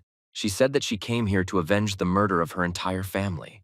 The black man looked at her and said that he remembered her, but rather remembered her eyes. He remembered them clearly. Nara didn't understand what he was saying and why he started talking about her eyes. Is it really true? The man in black began to talk about how he remembers the eyes of her entire family when their affairs were completely on fire. Even if he wants to, he will never forget that look. The man in black said that he didn't think that anyone could survive from this family. It was very strange to him. He was not very surprised, because he understood that this was just revenge, and did not understand why she was so inclined towards him, because he gave them immortality, and they are ungrateful people. Nara couldn't stand it and muttered with toad teeth to tell him to shut up. His words were unbearable to hear. The man in black didn't understand what was wrong with her. He invited her if she wanted to taste his fire just like her whole family. He understood that he now had a great chance to kill the only one who could escape. The girl was ready to fight him in order to avenge her family. All this time, the rain kept pouring down like buckets, and it seemed like it would never stop. The girl saw a very familiar hand in front of her. She didn't understand what was happening.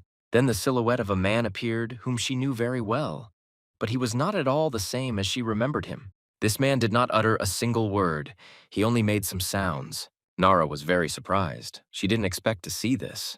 The next moment, she realized that this person who is now standing in front of her is her father. Mr. Black told the girl that she was finally waiting to meet after so many years, and it was very touching. He was even ready to cry. The only thing is that her father's appearance had deteriorated considerably during this time, but she was still able to recognize him since they are relatives. The girl could not contain her emotions, and so she screamed that she was ready to kill him. The next moment she ran towards him in order to destroy him. She shouted only one thing, that she would kill him. The man in black laughed very loudly and raised his hands up. He even tried to say that he was scared. When she tried to strike, he did not hit the man in black at all. He told her that she was not grateful since he helped her meet her father again. It was still pouring rain outside and the streetlights were shining brightly. It was at this moment that somewhere very close, there were fireworks that completely lit up the entire city. The girl at that moment was trying to destroy her offender. A lot of people gathered in the square to watch it. It was beautiful. Everyone loved watching the fireworks. For some reason, the young master was not at all joyful at that moment. It seemed that he was thinking about something. He asked his companion whether she was having fun or not.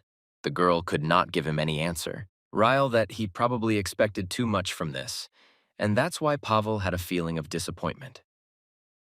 Naini was silent for a bit and said that she really wasn't having fun at all. The young master looked at her and smiled.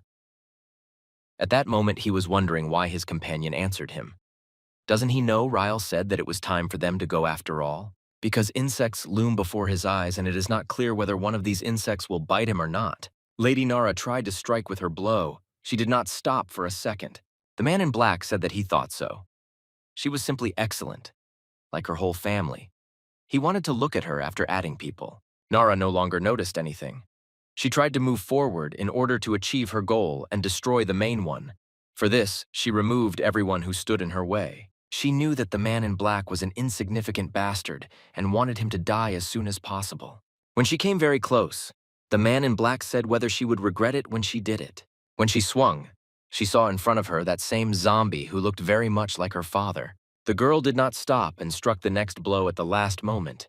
She realized that she had struck her father. Nara stopped at the last moment. Her father stood in front of her. The man in black said that she was ready to take revenge, but could she harm her father? The arrow hit her father's hand.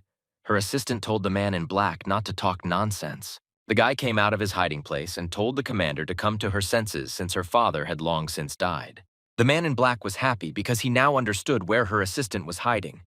He could easily deal with him, launch hundreds of arrows at him that should have reached their target, but the young man managed to dodge. The man in black laughed as always and said that he was so scared because her archer attacked him, and this was a problem for him. And he also reminded that the rest of her comrades are now incredibly busy, and therefore will not be able to come to her aid. The guy told his commander that these zombies could surround them, so it was better for them to retreat. The girl didn't understand because her father was standing in front of her. Nara could not come to terms with this, despite the fact that they were really surrounded on all sides. The guy called her again. The man in black laughed sarcastically because he knew that she could not stab her own father. The girl was in a lot of pain because she couldn't do something so ungrateful. Well, she couldn't listen anymore to all this nonsense that the man in black was talking about. She told him to shut his mouth. If the next moment she started attacking him because it was unbearable to listen to everything he said. Her archer tried to stop her and said that there was no need to do this. He deserved it. But the man in black enjoyed it. Nara was about to stop, so she attacked and pierced through the one who looked very much like her father. The next moment she saw it flowing down his face, but nothing could be changed. She stood and looked. In her eyes, there was only horror from everything that had just happened to her. A man in black used magic air hammer, and it was going to completely destroy her. Her assistant called her. He had to make sure that his commander was all right. He rushed to the rescue. The black man at that moment said that they had reached their limit, the point of no return, so they needed immortality, and he had just prepared everything. The guy turned and looked at the man in black. He asked him what he said. The man in black continued to say that now this city of his will also live forever, and then they will be one step closer to getting rid of suffering. Then, as always, with his smile, he began to scold, and his report began with 3. Then her second assistant approached the girl, and none of them understood what was happening, and what this gentleman in black wanted. Despite everything that was happening, the rain also did not stop falling. It seemed that it would never end. Then in black he said 2. At some point it became clear that he was planning something completely bad. Mrs. Nara screamed loudly for him to stop. Then she asked him to please stop all this. But the man in black didn't hear her at all. He was already standing on a high stone, and raising his hand up, he said 1 and then said that let it rain. It was at this moment that the rain that he had in mind was supposed to happen was to turn into acid. But everything didn't go at all the way he wanted. Everyone was surprised, and he himself was surprised too. The raindrops that fell from the sky froze in an instant and hung in the air. Everyone looked at what was happening and did not understand how it could happen that the drops froze. At that moment, the young master appeared. He said that he had finally found where he was and was ready to fight this vile asshole. At the same time, everyone in the city could not admire the fact that the raindrops were frozen in the air. Someone said that they looked carefully. These drops were not frozen. They were just falling very slowly. No one could understand what was happening. It was unclear what it was, but it really was very surprising and very beautiful. You could watch the rain in slow motion as the drops moved slowly down. And then something even more incomprehensible happened. The drops began to rise back, and it was completely incomprehensible. The city was practically asleep, but raindrops continued to hang in the air. When the young master saw this, he realized that Naini had coped with her task. She had succeeded. The black man came back and turned around and asked who he was and why he suddenly appeared here and waved a ball in front of him and didn't even bother to introduce himself. The young master wanted to answer this question for him at first, but then he thought that he wasn't even worthy of it. Ryle said that he doesn't even know if the man in black should know about it because there is no need for it. Rana looked at the young master and was surprised that he was here. She did not understand what he was doing here. Ryle looked at his opponent and told him that he had been preparing for so long and all his efforts were now down the drain. He asked how much he liked it. The man in black didn't say anything. He didn't understand how it could be a downer. Did he really think so? He completely disagreed. It couldn't be that all the efforts were in vain. The man in black shouted that these clouds that had stopped now. Why did the young master dare to distance them from prayer for the sake of getting rid of suffering? The young master didn't understand why he was pretending to be offended. If he were him, he wouldn't have done this if his vacation hadn't been ruined, and what else did he tell Naini to do? At that moment, the girl made the rain come back, and those raindrops that were hanging in the air began to drip again. Everything that happened now was the work of Naini, and she did it quite well. The next moment, the girl did so that the rain stopped again, and the drops hung in the air again. The man in black began to shout where the rain was, and that all the people around were ungrateful. The young gentleman went to ask him about the ungrateful. He wanted to know if he really dared to express himself like that after ruining his holiday. The man in black shouted at him that he was an ungrateful puppy and was ready to humiliate him, but he failed. The young master stood and looked at everything that was happening. The man in black grabbed him by the legs and tried to pull him down. The girl told him to be careful because this villain had a lot of puppets left. The young master understood that the man in black had an unusual talent. He told him that he was very talented, but he was unlikely to succeed. From all sides, puppets began to approach the young master and tried to engage him in battle. But they didn't succeed because Ryle was not an ordinary guy at all, and he could easily deal with these puppets. Seeing all this, the man in black was even more upset because he thought that this guy was completely ungrateful. And most importantly, he couldn't leave it like that for some guy to defeat him. At some point, a huge ogre appeared in front of the young master, controlled by a man in black. Then a goblin appeared, who was also ready to attack the young master, and he was also controlled by the same person. And even the magician who tried to attack the young master could not do anything. All this was very interesting, but Ryle thought that he was very sorry because the man in black could do nothing more than play with dolls. This made the man in black very angry because he did not know and did not understand why he dared to say such a thing. Well, the young gentleman did not stop and said if he wants to show his skills and at least what he can do, then he shouldn't have to manipulate all these zombies who are trying to attack him unsuccessfully. And he should be able to do at least something that the young master can do. Ryle then turned around and in one motion destroyed all the zombies that tried to attack him. Lady Nara and her assistants realized that now the man in black cannot control them all. The young master, without thinking twice, said that he tried to cope without mana and now it's his turn, can he? The man in black got very scared and began to say that he had no right and he should adhere to their prayer. Immediately after this, without waiting for any answer, he decided that the man in black should just die. Nara, she didn't understand all this. Could it be that calm would finally come into her life, and there would be no black magician? She thought that the bastard had finally been caught.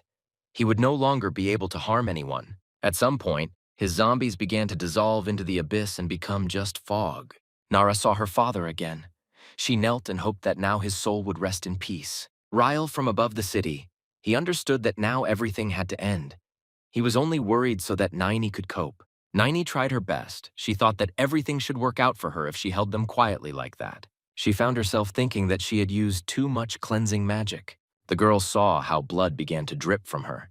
If everything continues like this, then her mana will run out faster than she can do all this. The girl thought that in this case, she needed to move away the candy clouds in which there was still something left and concentrate. She was pleased with her work because she barely managed to remove these clouds around. There were beautiful fireworks on the way. We really liked it because it was incredibly beautiful. Nini looked at the people and thought that she saved them all, who at that moment made life happy. Everything worked out for her right after that. It started to rain as usual here. All these events were written in the local newspaper, which the young gentleman received in the morning. He read that the townspeople could observe a very strange phenomenon. The rain suddenly slowed down, and the drops began to rise. The sight that opened in the sky at night became the main topic for discussion and decoration of the headlines of many newspapers. The young master and his companion were pleased with what they had done, and they could read all this in the newspapers. Nini also wanted to read about all the events that happened to her that night.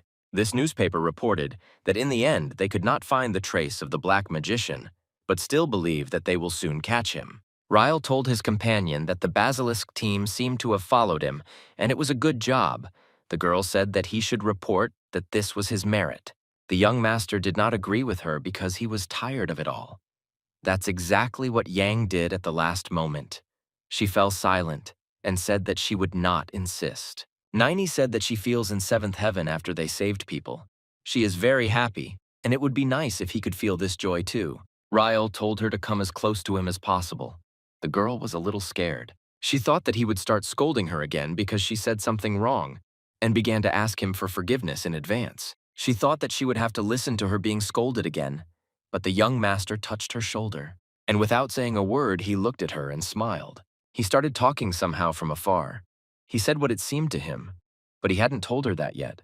Then he smiled and said that she had done a very good job and he was pleased with her work. The girl was very surprised because the young master had never really said such a thing to her. He asked her to be as diligent in future as she was this time. She completely agreed with him. He took a few sips and said so that she would know that of course he was also very pleased.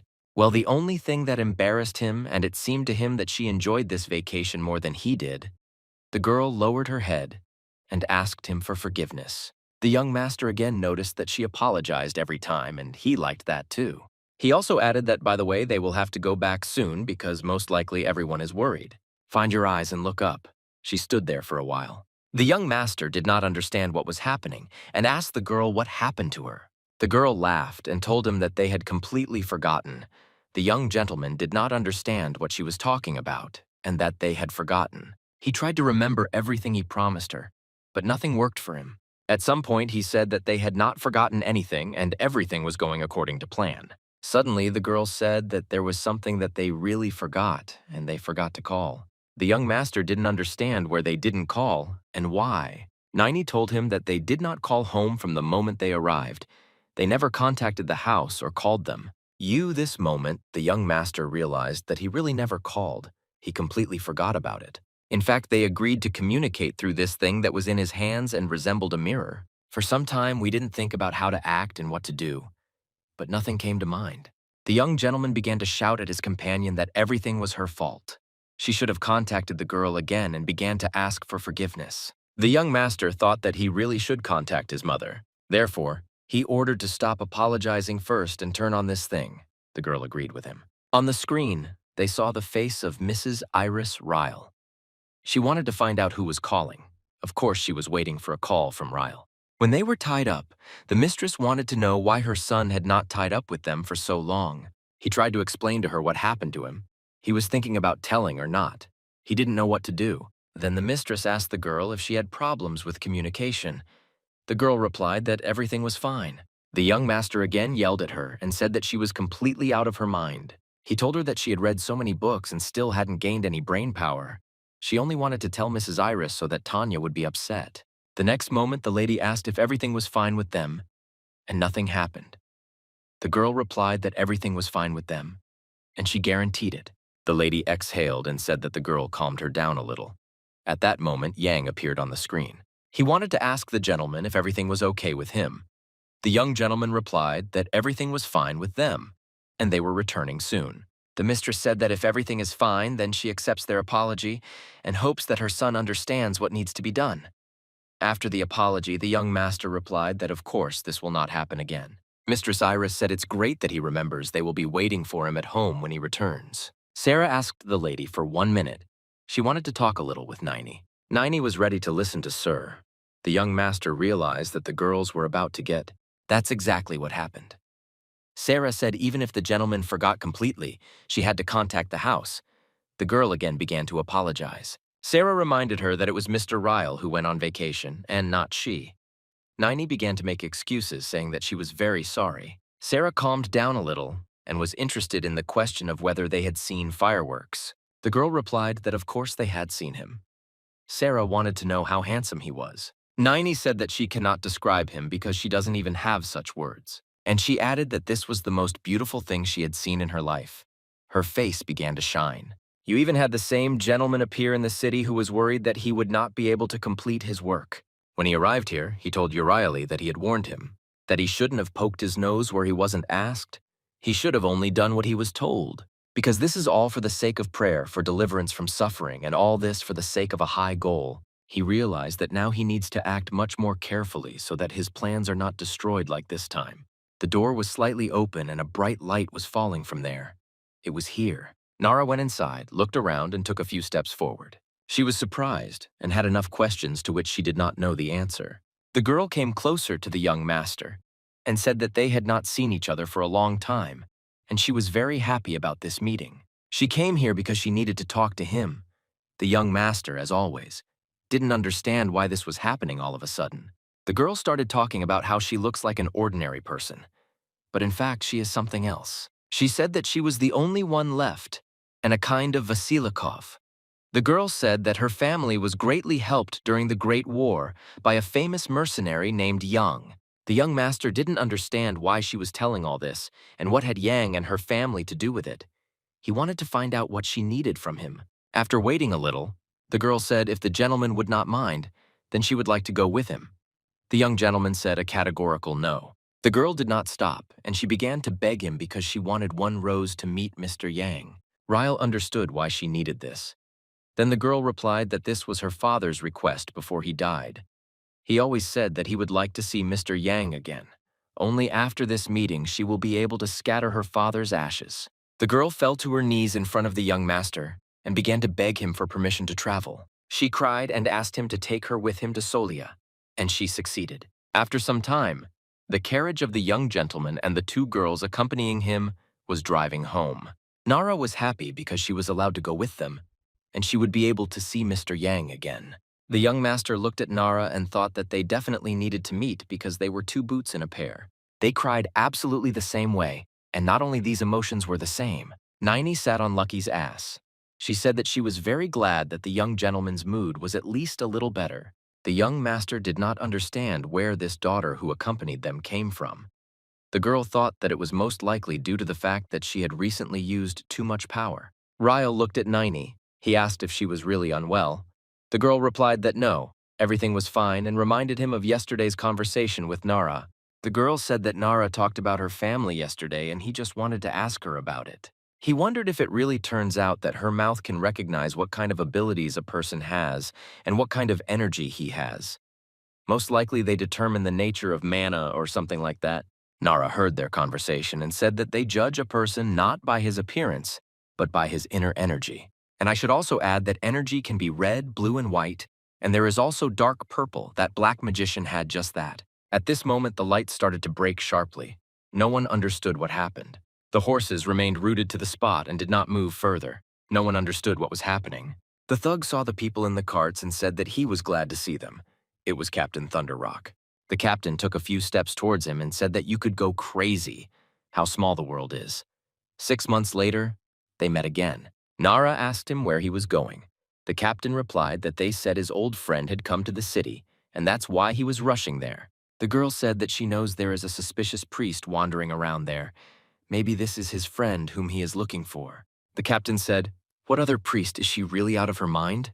The thug looked at the young master and said that judging by his look, the boy had a sharp character, and noticed that most likely this aristocrat and the Ippoletvi family. Nara told the thug that she advised him to curb his curiosity, and her eyes would disappear quickly. The thug was not such a fool. He laughed and said that he understood everything, so he was leaving. Maybe someday they would meet again. Nara sat and said that these are disgusting types with purple mana. The young master did not understand whether this guy also has purple mana, and are they really so common? Nara said that they don't meet very often, and so far she has only met 4 such people. The first time she met such a man with purple mana was in an unnamed village, and she also once saw such a mana from one priest whom she encountered in Rhinefield. The third was the bald man with a mustache whom they met on the road. And the fourth was that same black magician. He also had the same purple mana. The young master wanted to clarify whether there were really only 4 such people, whose purple mana girl replied that at least she only knew 4. Most likely there is someone else with the same mother, but she has not met them yet. The priest said at that moment the thug looked towards the departing carriage. He only wanted to clarify one thing. Had they really reached Euryalus? He believed that Euryalus was just a fool who was always getting into trouble. He needed to clarify how long it would take. All the time the priest replied that his condition was serious, so he could not answer for sure. The only thing they realized at that moment was that now, without their left hand, they would not be able to fight as before. First, they decided to calm down. The thug could not and did not want to agree with his interlocutor. He believed that they needed their left hand. He did not even think about calming down. The brute swung and hit the ground with all his strength with his axe. He wanted to clarify why 2 more of their accomplices did not come. The priest answered him that they were settling cases that required intellectual abilities, so they could not come, and he asked for pardon. The thug wanted to clarify more about the priest's right hand, but he was not in the know. The thug got angry and said that they were ungrateful creatures. The thug turned to Ravosa. He needed to know what they should do now. The priest told him that he didn't know. Then he thought a little. He said that probably first they should slowly sort out the problems and move forward. In this case, it turned out that the time of prayer was shifting. They needed to patch up their left hand and wait for the right moment. The carriage arrived in Sali and stopped at the entrance to the palace. The young gentleman was glad that he had finally arrived. Naini, leaving the carriage, thought that it was very good that they were from home. As soon as the young gentleman got off the carriage, he noticed that Mr. Yang was approaching him. Yang quickly ran up to the young master and hugged him with all his strength, almost knocking him down. The young master told Ian to calm down. He had already arrived and to let him go. Ian told him that the old man was very worried about them. At the same moment, he burst into tears. Emotions overwhelmed him. They were horror, tears of joy. Rana aside and couldn't understand if this was the same person she wanted to see, and this was the hero mercenary. The young master said that it was enough to shed tears and that he was coming to his senses. And then he pointed with his hand at the red-haired girl and said that Ian had guests. She came to him. Yang looked at the girl and asked the young master if she was the one he thought about. Ryle told him that she was the one. The red-haired girl addressed Yang as a great mercenary. She said that she was honored to meet him. And then she said that she was from the Basilisk family and looked straight at him with her huge eyes. The girl stood in one place and did not move. Then she once again confirmed that it was her. After her story about what happened to her family, Yang realized that in the end, Gap was killed by a black magician. The black magician took away many lives of those who were very dear to Ian, and he simply could not come to terms with it. Yang told his guest that he could guarantee that her father was an excellent mercenary. He was no worse than himself. Then he told the girl that she can be proud of her father, and she is also great because she was able to go through a lot alone. Then he hugged her. Yang turned to the young master and said that as soon as the count arrives, he himself will inform him that Captain Thunder Rock has come to them. The young master did not understand as soon as his father arrived. Had he really left somewhere? Ian answered him that in fact the counts left 2 days ago. He received messages from the castle and immediately left, and also explained that someone tried to attack the borders of Solia. The young master wanted to clarify where his brothers were. Yang replied that he did not stay because it was impossible to leave the house unattended. Ryle wanted to know where his mother, Jan, told him that she was at home. Their conversation was interrupted by some loud sound. The young master turned around at the same moment to see what had happened. "Get out of the room!" Ryle screamed very loudly. He was wondering what happened. Hanging his head down, he saw a broken plate on the floor. At that moment, he thought it was Naini again. Looking up, he saw Naini, who could not hold the plate in her hands. Her hands were shaking very much. The young master ran up to her and asked her what happened. Why did she drop the dishes? At that moment, he saw that her whole body was cowardly. The girl said that everything was fine. She would clean it up now, and so that no one would pay attention to her. Ryle took her hand in his and told her to stop talking all sorts of nonsense, because she couldn't clean anything up with her trembling hands. The girl could not only hold anything in her hands, she could not even pronounce words clearly. She, as always, began to ask for forgiveness and say that she would work even harder and do everything that was in her hands and strength. Then she lowered her head and asked the young master not to leave her. Ryle turned to her several times and asked if she could hear him. Naini is unconscious, but somewhere far away she heard that the young master was talking to his brother. His brother wanted to know the name of his maid. And he also said that her appearance is so-so, and if she is in this state, she will only last until the fall. It's very passionate that she repeats that everything is fine even when she can't stand on her own 2 feet. The only thing that's not clear is why you can't actually say that you're very sick and just take a vacation. There are different people in this world, and there are those who will endure pain to the end and put all the burdens on themselves. Of course, these people are very stupid. The young master thought that he was like that too. I think that he must definitely save the world, that he must live up to expectations. So he worked tirelessly for the benefit of people. Well, all that brought him was only self-sacrifice, and this can only be described in a few words. He was torn to pieces. People are certainly amazing creatures. Maybe they act this way because their lives are so short.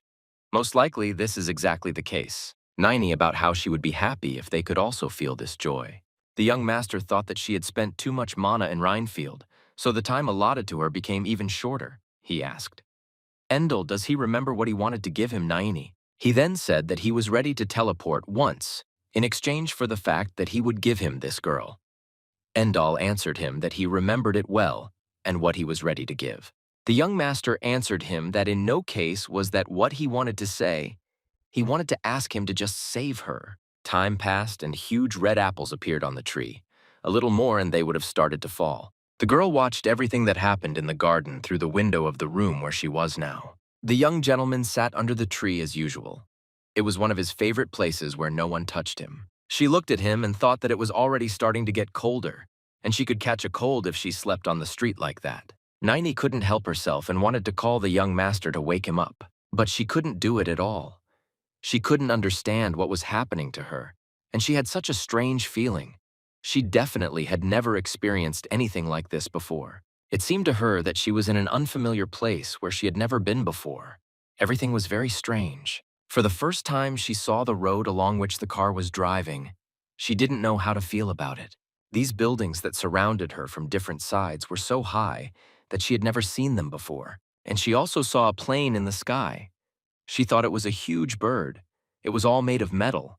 She didn't understand what it was. Around, she saw a lot of people standing at a huge intersection. They were dressed strangely. Among these many people, she saw traces that led her to the young master. She saw his face. It was not the same as usual. There was a lot of pain and suffering in it.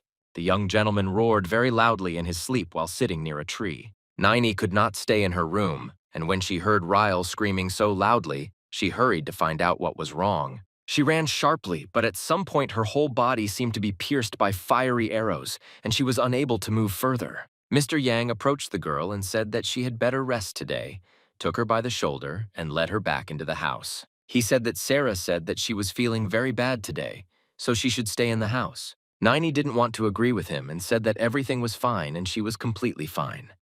Ian looked at her and asked if it was true, because her body also continued to tremble like a leaf, and she could not do anything about it. She tried to hold her hands so that it would not be visible that they were cowardly, but still, everything was visible. Because not only her hands, but her whole body was shaking and she couldn't do anything about it. Mr. Yang did not talk to her further and told her to go to her room to rest. The girl tried to object. Ian sharply told her that enough was enough. He didn't want to hear any more excuses or objections. Come closer to the young master. Yang asked him if he was okay. Ryle raised his head and said that he was fine. He just had a nightmare. At that moment, they heard a loud cough. Turning around, they saw that it was Niney coughing and she was bleeding. The young gentleman asked how she was, but the girl was already practically unconscious. She could barely hear or see him. She thought to herself that she saw practically nothing and could not control this state in any way. She only heard Ryle asking her to come to her senses. Niney was lying in one of the rooms of the bed. She needed to rest and come to her senses. The young master's two brothers decided that they needed to talk, so they went into the room where Niney was.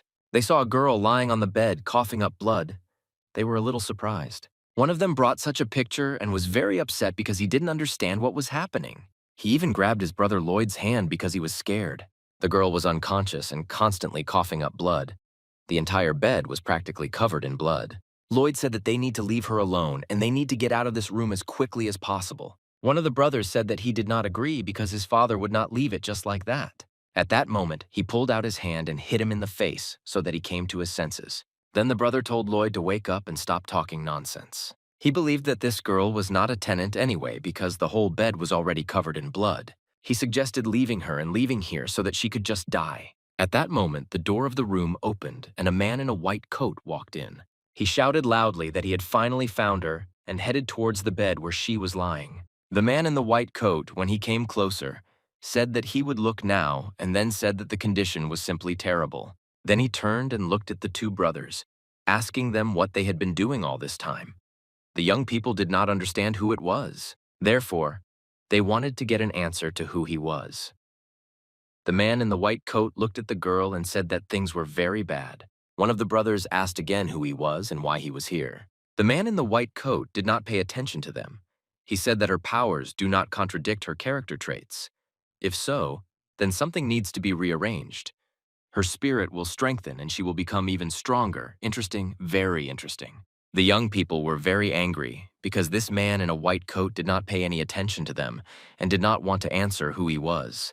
When one of the brothers took out his sword and put it on the shoulder of a man in a white robe, only he said that his name was Endal. One of the brothers asked him what he said, and then the man in the white robe answered him. Was he really? He went deaf because he told him that his name is Endal.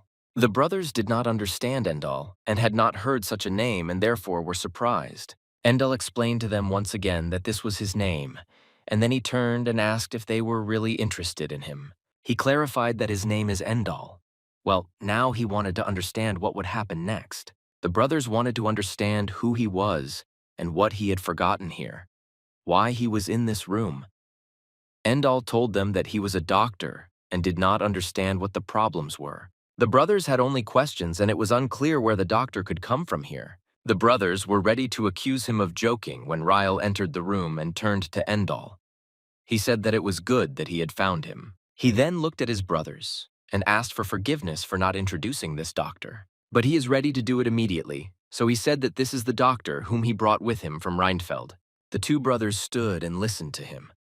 Now they were in an awkward situation rather than this really being a doctor, they thought. The young master said that he was very worried about his mother Carcass, that her chronic illness would manifest itself again. So he brought a doctor with him and completely forgot to tell them about it. Then he turned and looked at Endall. In the hope that he would confirm his words, the man in the white coat was not taken aback and said that they really forgot to tell everyone about this. One of the brothers raised his hand and said that this is unacceptable for a doctor because he talks to them very rudely. The doctor could not restrain himself and told him that he was simply ridiculous and that he should be grateful that he was still alive after pointing his sword at him. One of the brothers was not happy with this answer, so he once again grabbed his sword and tried to threaten. Well, something went wrong. The doctor just looked at him with his eyes.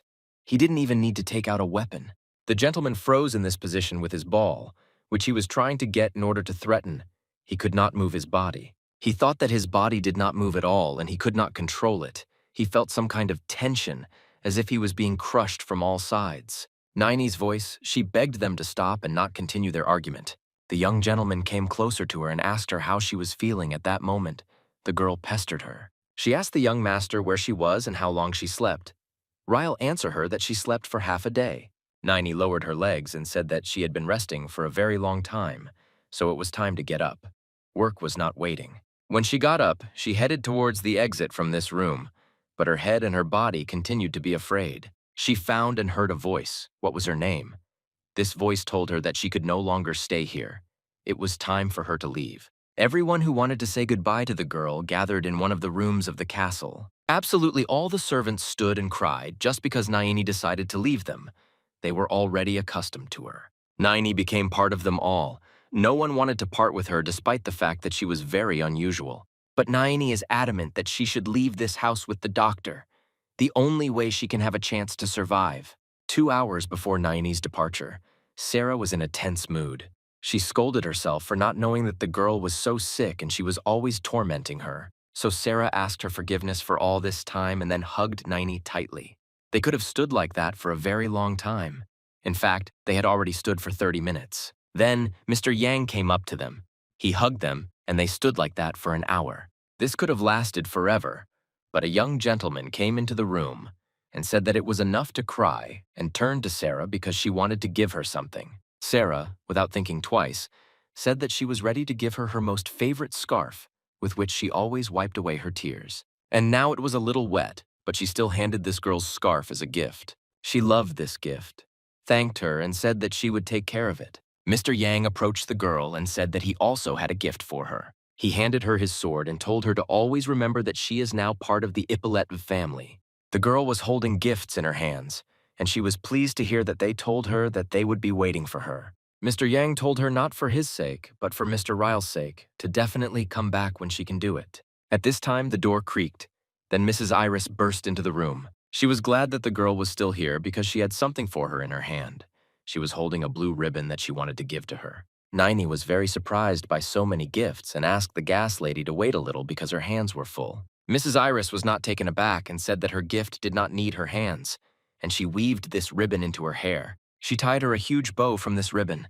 Now Naini also looked like a mistress. The girl thanked her many times and told them all a big thank you. They really treated her with warmth. Sarah looked up to the gentleman and asked him if he really didn't want to give Naini anything. Ryle was very embarrassed, but he really prepared a gift for her. He just wanted to give it to her a little later. He handed her an apple on his hand, saying that this would most likely be enough. He knew that the girl would understand him. He did this only because one day Naini came up to him and asked him to let her stay with them until the end, because she had already outlived her life and would soon die. The young master then told her that her illness could be cured and she should never say that. The girl couldn't understand what he was talking about, but the young gentleman pointed his hand at the tree and told her to look there. Niney looked and saw a tree with apples. The young master said that he could save her. Riles told her that he wished she were alive to help him pick these apples when the time came. It was a beautiful sunny day, just right to start anything in this life. Doctor, you said that today, Niney, his student, the girl, did not understand why the student. He wanted her to call him her teacher. And then after thinking a little, he said that she should call him mentor. Niney also didn't understand why it was the mentor, but the doctor insisted that it sounded better that way, and he liked it better. He walked along the road in front of her and was pleased that he would now be a mentor. Niney looked at the castle again. She promised herself that she would definitely recover and return here. She had to do it. Even while negotiations were going on in the military camp, it was clear that they had difficulty achieving a temporary truce. Several people were sitting at the table. One of them said that they expected Anthurium to be the first to attack the borders. The other said that an attack on the border was not so bad. Even more trouble was the mercenary who participated in the attack. Everyone said that the rumors about his extraordinary strength turned out to be true, and many warriors fell by his hand. They admitted if it weren't for Steine-Piletv, then they would have lost in this battle. He alone could replace many warriors. Their mistake was that they underestimated the mercenaries in the battle there, so they could lose. This is exactly what he wanted to tell them. And for them to kill on their noses those present here who were responsible for the battle. Count asked his subordinates how they are. Stein. How is he feeling? He was informed that Stein's condition left much to be desired. The Count did not understand what this could mean. Then they explained to him that they would not be able to sew back his right hand, which he had lost in battle. Then the entire Cabal team was put on the wanted list. I include him himself. It was impossible for the Count's sacrifice to be in vain. The Count was lying on a hospital bed and writhing in pain.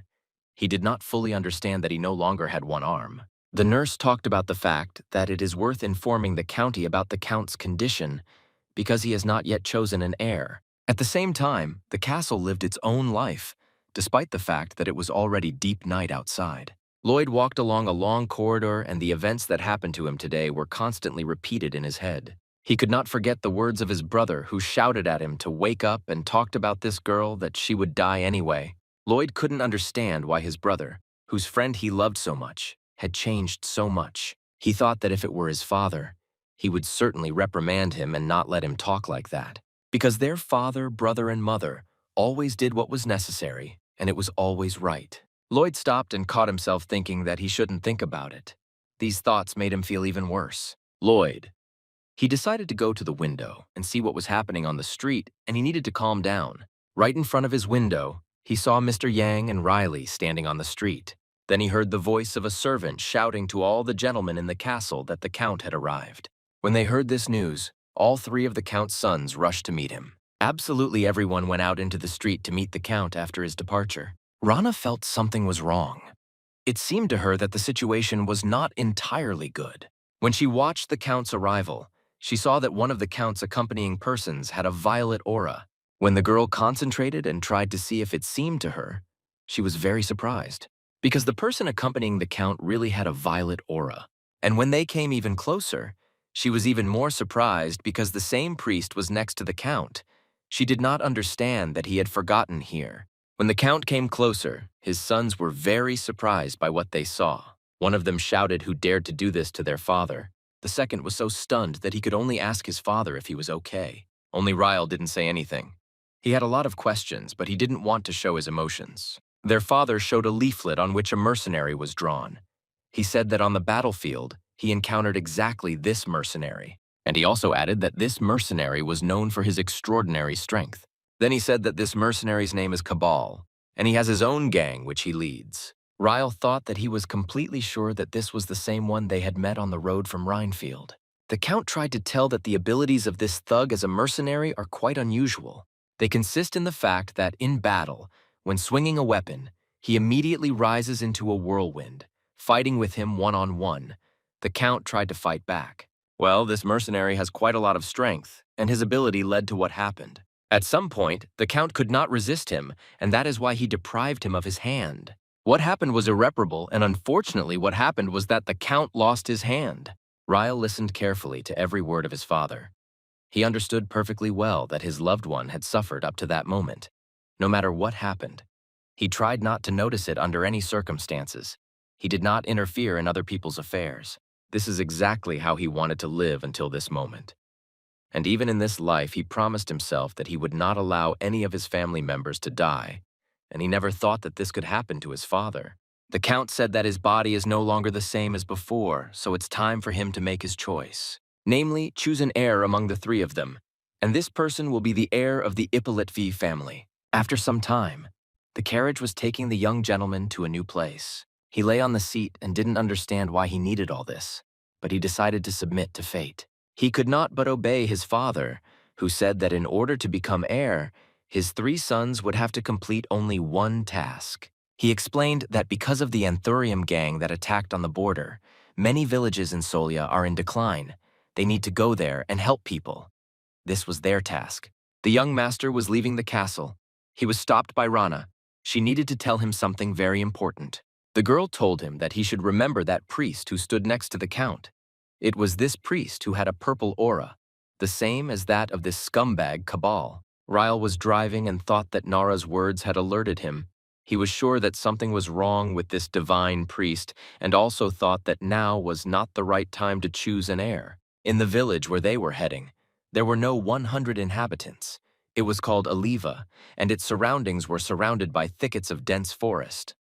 Mr. Yang said that strange conversations began so that orcs began to shake the village. Mr. Yang wanted to check with the young gentleman whether he could hear him. Ryle replied that he listens to everything carefully. Ian then asked the name of the village where they were going. The young gentleman replied that its name was Olive. Ian replied that he was wrong. The name of this village is Alivi. The young gentleman said that in his opinion there is almost no difference. Mr. Yang was not surprised by the young gentleman's attitude towards the new information. Very soon the carriage arrived at the place where they were heading. In front of them stood several houses. It seemed that this village had completely died out because there was not a single person on the street. It was the same village of Alivi. When they got even closer, they saw a very old man in front of them. This old man greeted them and asked if they needed any help. Mr. Yang said that they are from the Hippolyte family, and they came to this village. When the old man heard that they were from the Hippolyte clan, he began to thank them. He was glad that they had finally arrived. The old man said that his name is Malto and he is the head of the village. He thanked him again for coming. Ryle looked around and thought that something was wrong here. He was surprised to see that there were no people around. The young gentleman asked Mr. Yang if it seemed to him that there were not enough people here except houses. There was nothing here. The young master thought that even if we assume that some got scared and hid there, given that the village seems completely empty, the old man said that the young master is absolutely right. 10 people from their village recently went missing. It was not clear whether this could really happen, and people disappeared. He said that it happened 4 days ago. First one couple disappeared, and then there were more and more missing children. Ryle was very surprised because the old man said that it was the children who were missing. The young gentleman got off the carriage because the situation was terrible, and he inherited a village with big problems. Now he will have to deal not only with cheese, but also with missing children. In a past life, there were also children.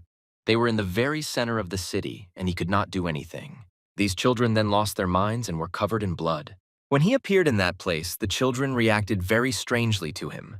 They looked at the young master, and none of them said anything, and they behaved very strangely. After some time, one of them asked who he was. The young gentleman looked at them and asked if they really didn't understand, because he had a sword in his hands. Only then did the children realize that he was a warrior. He told them that he is truly a warrior and he is here to change this whole situation. One of the girls looked at him happily then and said, "Did he really come to kill them?" She started whining and saying that she really missed her mother. Method stood and asked him to fulfill one of their requests. She asked him to save them from pain and suffering. She asked him to kill them. These words were in his head when she said that she was in great pain and asked him to please kill her quickly. She felt very bad. To die without pain and suffering, the only request of those children and Riley, of course, fulfilled it. It was a sea of blood. Now it was very difficult for him to remember everything that happened in his past life, but sometimes the memories returned. Mr. Yang turned to the young man. He wanted to clarify whether Riley was going to look for children. The young master said that he had not decided yet. This was not a situation where it was possible to find any traces of a disappearance, and the orcs roaming through their forest did not help solve the case, even if it was a matter of slamming their brains. He came to the conclusion that, judging by the words of the village head, the children began to disappear 4 days ago, and not all at once, but one by one. If this is true, then the children are still in the vicinity of the village. Riley concludes that this means that the remaining villagers and children must be killed immediately. I thought to myself that he meant the crowd who had kidnapped other children and the orcs who were torturing them. The young master grabbed his sword. The elder of this village was very surprised by this decision. He did not know how to react, but he understood that this could not be allowed. The young master was determined. He held the sword in his hands, and it seemed that a little more and he would begin to act. But the elder asked him to have mercy. The young master told the elders, but that he didn't understand why he screamed so loudly. Why should he kill him? The old man replied that Ryle had just said that he would kill the villagers. The young gentleman said that he was talking nonsense and thought that this old man was a complete fool. He couldn't even write a sentence, so the old man didn't understand him. Ryle turned around and walked towards the forest. He said that he had gone to save children from orcs.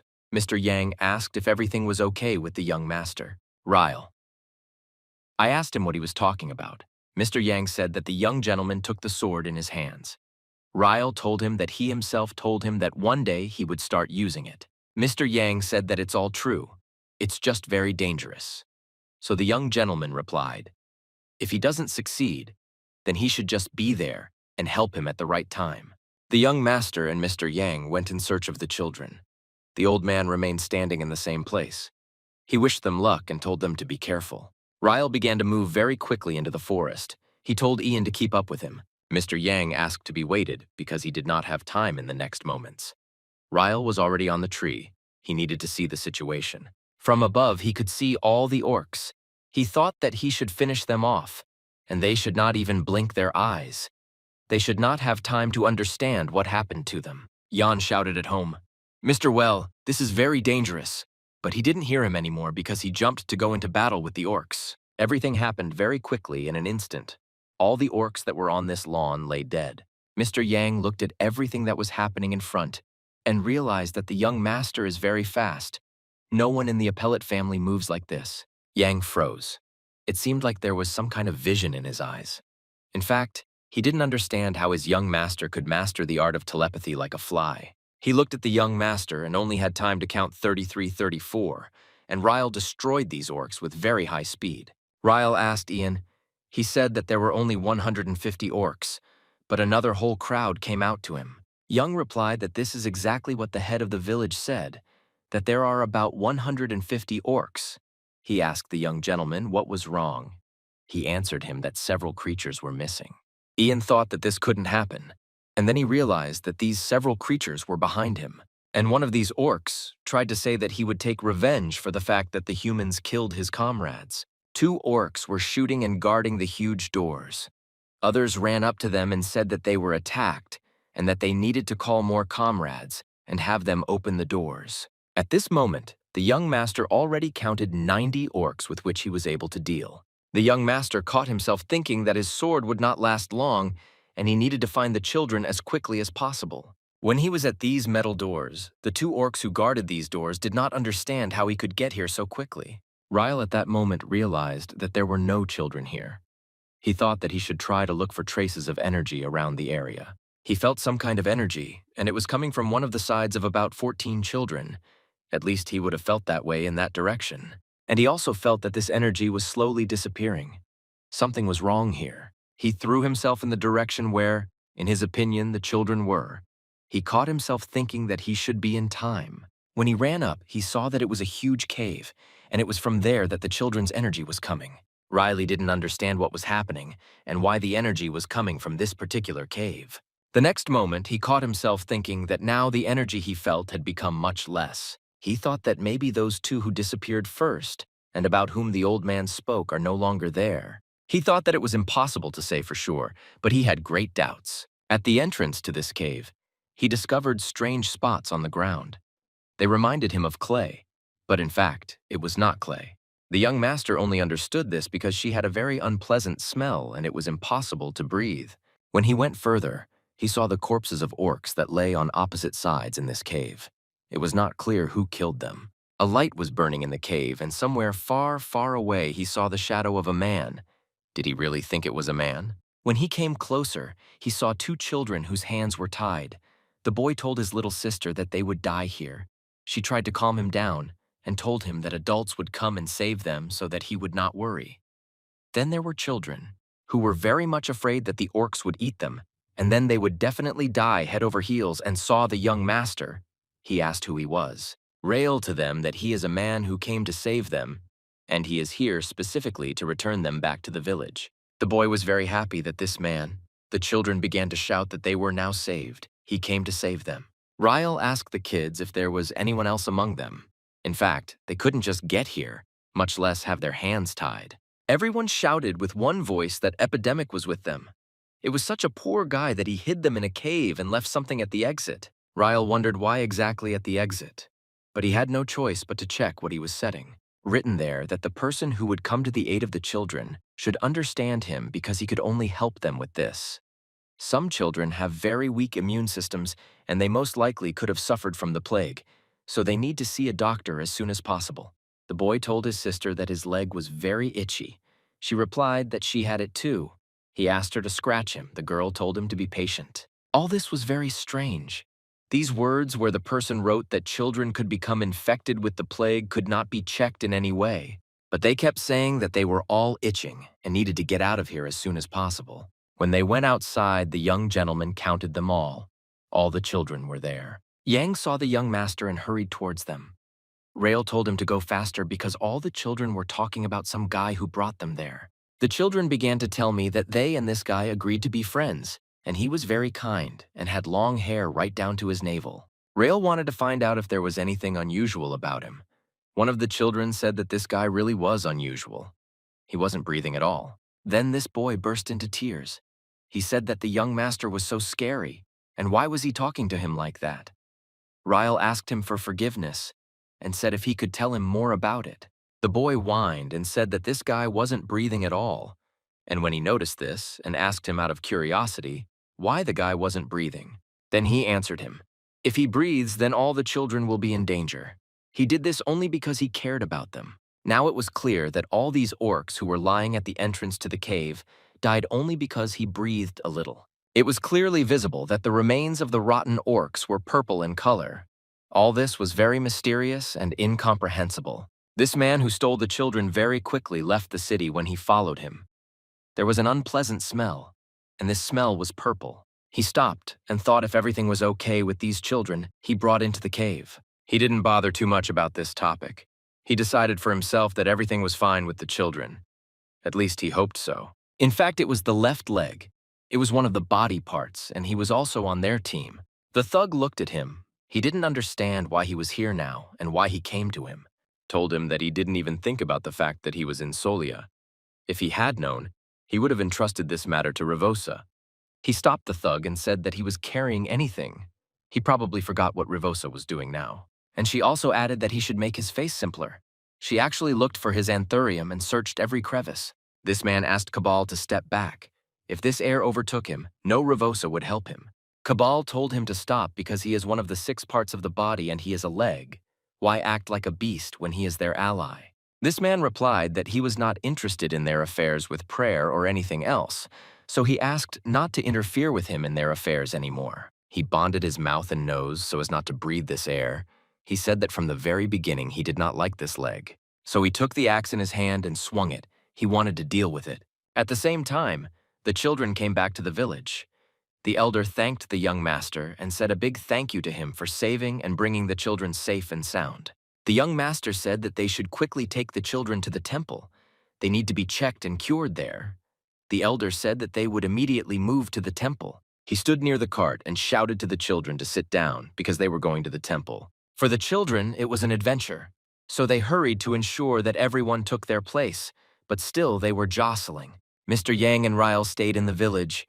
The young master said that today they did a great job and now they will sleep for at least 2 days. Yang looked at the young master. He clearly wanted to ask something to Ryle department of him, and asked what he wanted to say. Mr. Yang said that he wanted to ask about the ball because he had never trained and had never held a sword in his hands while he learned this skill. Riley. He began to explain that it came to him on its own.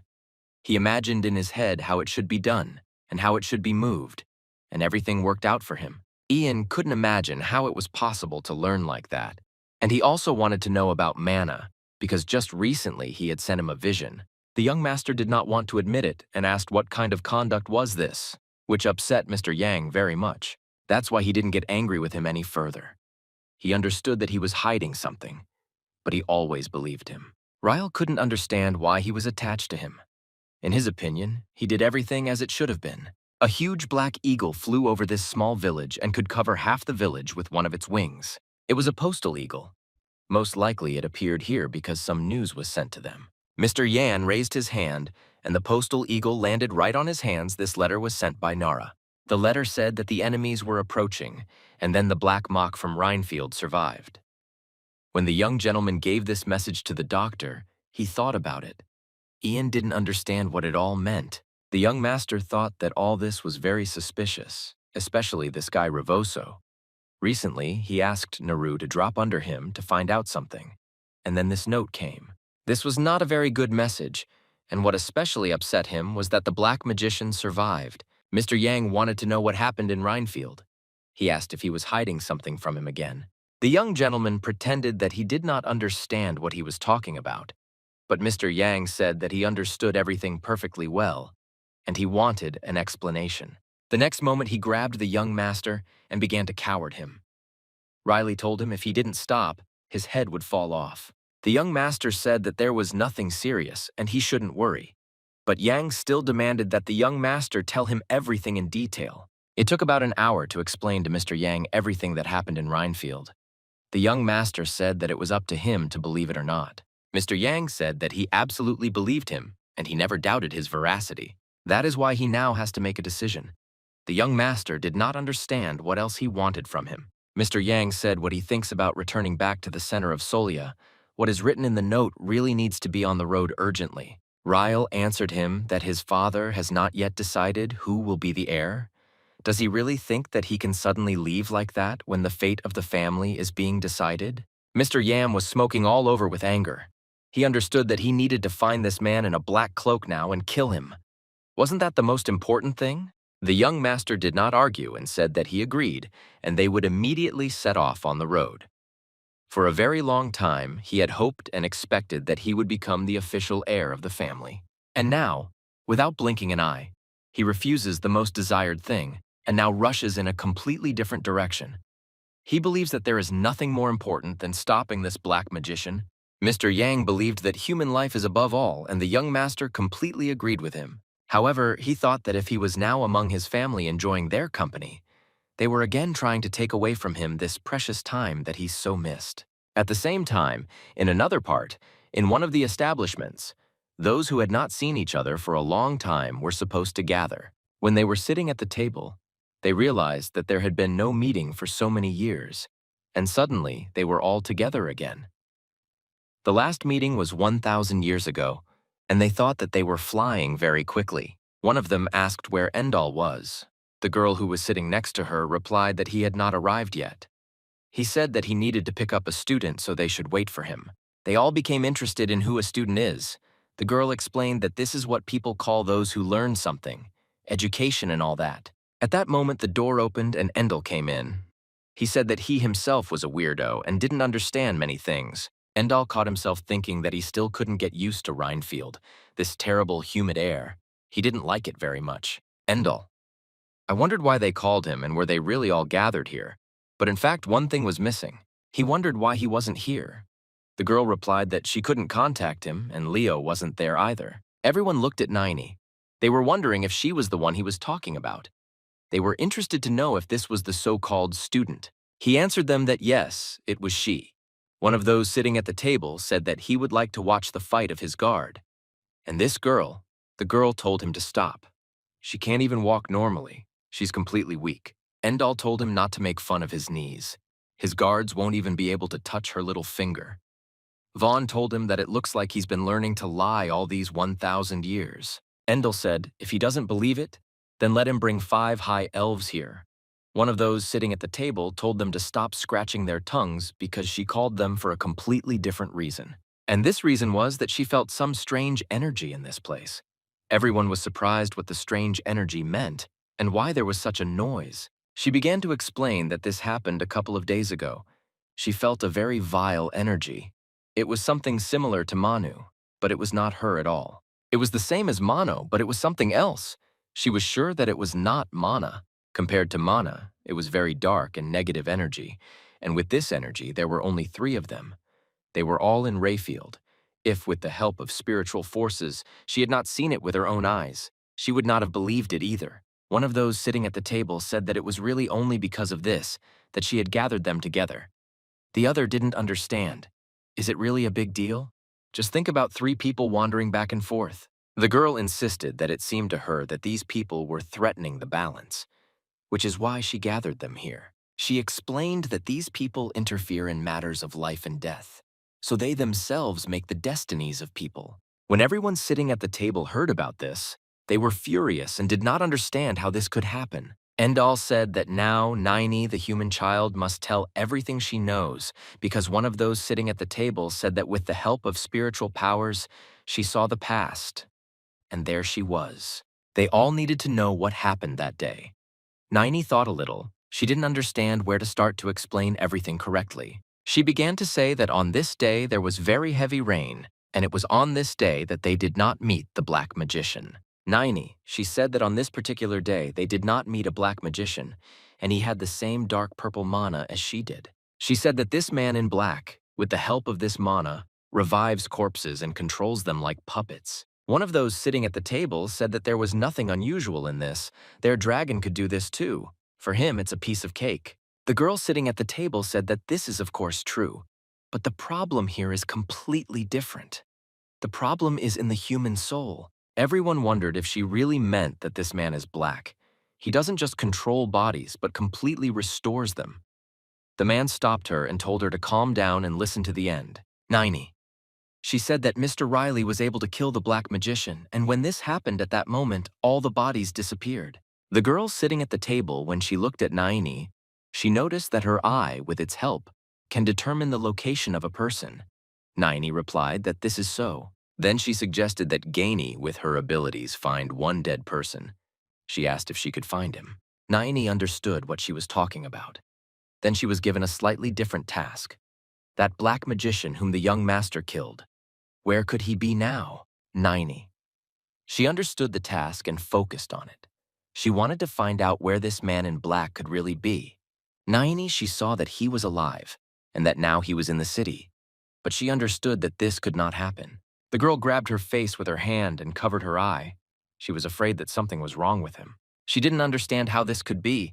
It was impossible that he could survive. This time, Mr. Yang and the young master decided to take a break. First, they needed to eat. Mr. Yang said that he thinks he should hurry up in this situation, and now they have things to do that are much more important than food. The young master said that they certainly won't pay off their debt as quickly as possible, but they first need to prepare well for the trip, and he is now officially fighting for the title of heir. Therefore, he needs to move with extreme caution, and most importantly, he must move in secret. Therefore, he went into one of the shops and looked at the masks that were on the counter. It seemed to him that with the help of these masks, no one would recognize him. At that moment, he remembered Naini. He didn't even understand why he was thinking about her. Mr. Yang asked Manadu the man if he was sick at that moment. His face turned red rail. He said everything was fine, and he was fine. Ryle approached the seller and said that he would take 2 masks from him. The seller told him that this was a very good choice. Mr. Yang did not understand why he bought these masks. The young gentleman told him that they would be useful to them. Ryle went forward. Mr. Yang told him to wait for him because he saw something very interesting. When Ian approached the young man, he told him to look in that direction. The young master turned around and saw that several young people were walking on the other side of the street, and one of them was well known to them. Surprisingly, it was Ferda. He walked ahead of them all, but he had some kind of worried face. The young gentleman noticed that he looked very worried. He wondered if they were heading to Lower Solia. Jan replied that judging by the direction, it looked very similar. The young master said that they should watch him. I wonder what they are going to do. Ferda. He walked around the square with his comrades and said that they had arrived from the Tower of Magicians and that everyone should go in different directions. These guys walked and asked everyone to disperse and let them pass. They behaved very strangely. They approached the stairs that led to Lower Solia. It was long enough and its end was not visible. It was clear that they arrived at the ship precisely because of this place at the very bottom that dark mana began to rise. Many people asked whether this was some kind of Ferda beast, asked to take people away from here. These guys turned around and explained to people that it was dangerous here and asked them to leave this place as soon as possible. Then a loud roar was heard, and a hand could be seen climbing the steps. After it appeared, one hand was visible and the rest of the body. No one understood what it was and how this creature could be stopped. Ferda. He put his hands on his sides and told everyone back. He asked everyone to move as far as possible to a safe distance. Ferda, he used magic. He wanted to entangle him in the stems with thorns so that he could not move on. It is not clear whether this person was, and if the date why he became like this. Well, what happened in the next moment? No one expected. Many of the same creatures as the first began to climb up the stairs. They became more and more. Mr. Yang looked at his young master and asked if this was what he was talking about. If these were the corpses that were moving, the young master decided that they should meet Nara first. Ferda held on with all his might. He said that he had now blocked the passage and would not allow this creature to enter the city. Ferda made impenetrable stems with thorns so that it was unbearable to pass. They were located along this entire staircase. But despite this, these creatures crawled higher and higher and were almost ready to come out. At the same time, one of the most important meetings was taking place in another part. The black magician said that he really likes his new body and is happy with this choice. The priest turned to him and said that the left hand tried not to lose its limbs anymore. He agreed with him and said that he could not die again. It would be so ungrateful. Then he told the old man to calm down because he could take revenge on them all instead of him. With the help of his left hand, as he had done repeatedly, this is exactly what he did this time. It cost him nothing to turn all these people into a large number of corpses. Ferda came. He realized that all this power comes from here. When they came in, they were in a bit of a hurry. They didn't understand what had happened here. So many corpses lay in front of them. Unexpectedly for them, someone told them that he was asking for their forgiveness. But they didn't understand how they ended up here. When Ferda saw them, he didn't understand how they could survive and what it all could mean. The next moment, the left hand or the black magician in a new guise decided that it was worth dealing with these fools. Ferda and his partners realized that it was time to run. Everyone started shouting that we were urgently evacuating because there was an entire army of corpses here. The idea was to request help from the Tower of Magicians from the Castle of Solia. They did not succeed because this black magician decided that it was time for him to have lunch. Ferda tried with all his might to stop this monster, but nothing worked. He understood that it was no good at all. The guys who came with him were scattered throughout the room, and not one of them resisted. These two stood and watched everything that was happening. They were irritated only by Ferda because he only resisted. At the same time, in the temple, the saint asked the goddess Irenes what she should do now. She didn't know what to do with Revosa. And even this dragon, she couldn't cope with it all on her own. When she needed advice, the goddess told her that if she lost her way and began to wander, then at that moment she needed to find a black butterfly. Didn't understand what these words meant, but she was ready to listen to what the goddess would tell her to the end. The goddess said that the child of the black butterfly would help her find the right path and not get lost. When they were sitting at a huge table, the girl asked Mr. Yang if everything was fine with her. He looked completely unwell. And she also asked about all the events. It turns out that they saw an invasion of corpses. The young master replied that everything was the same as in Rhinefield. These people had no mana. They moved on their own. The young master wanted to find out from Nara what she had managed to find out about Revosa. The girl replied that he had been doing his work in the temple in the morning and then sent him to Lower Solii and returned late in the evening. It was very interesting. Was he really in Lower Solia? It was then, when there was a procession of these corpses, that he was sure that there was some kind of connection between him and these corpses. Mr. Yang said that he had to tell something very important to the young master, that he had already seen such a monster in Lower Solia.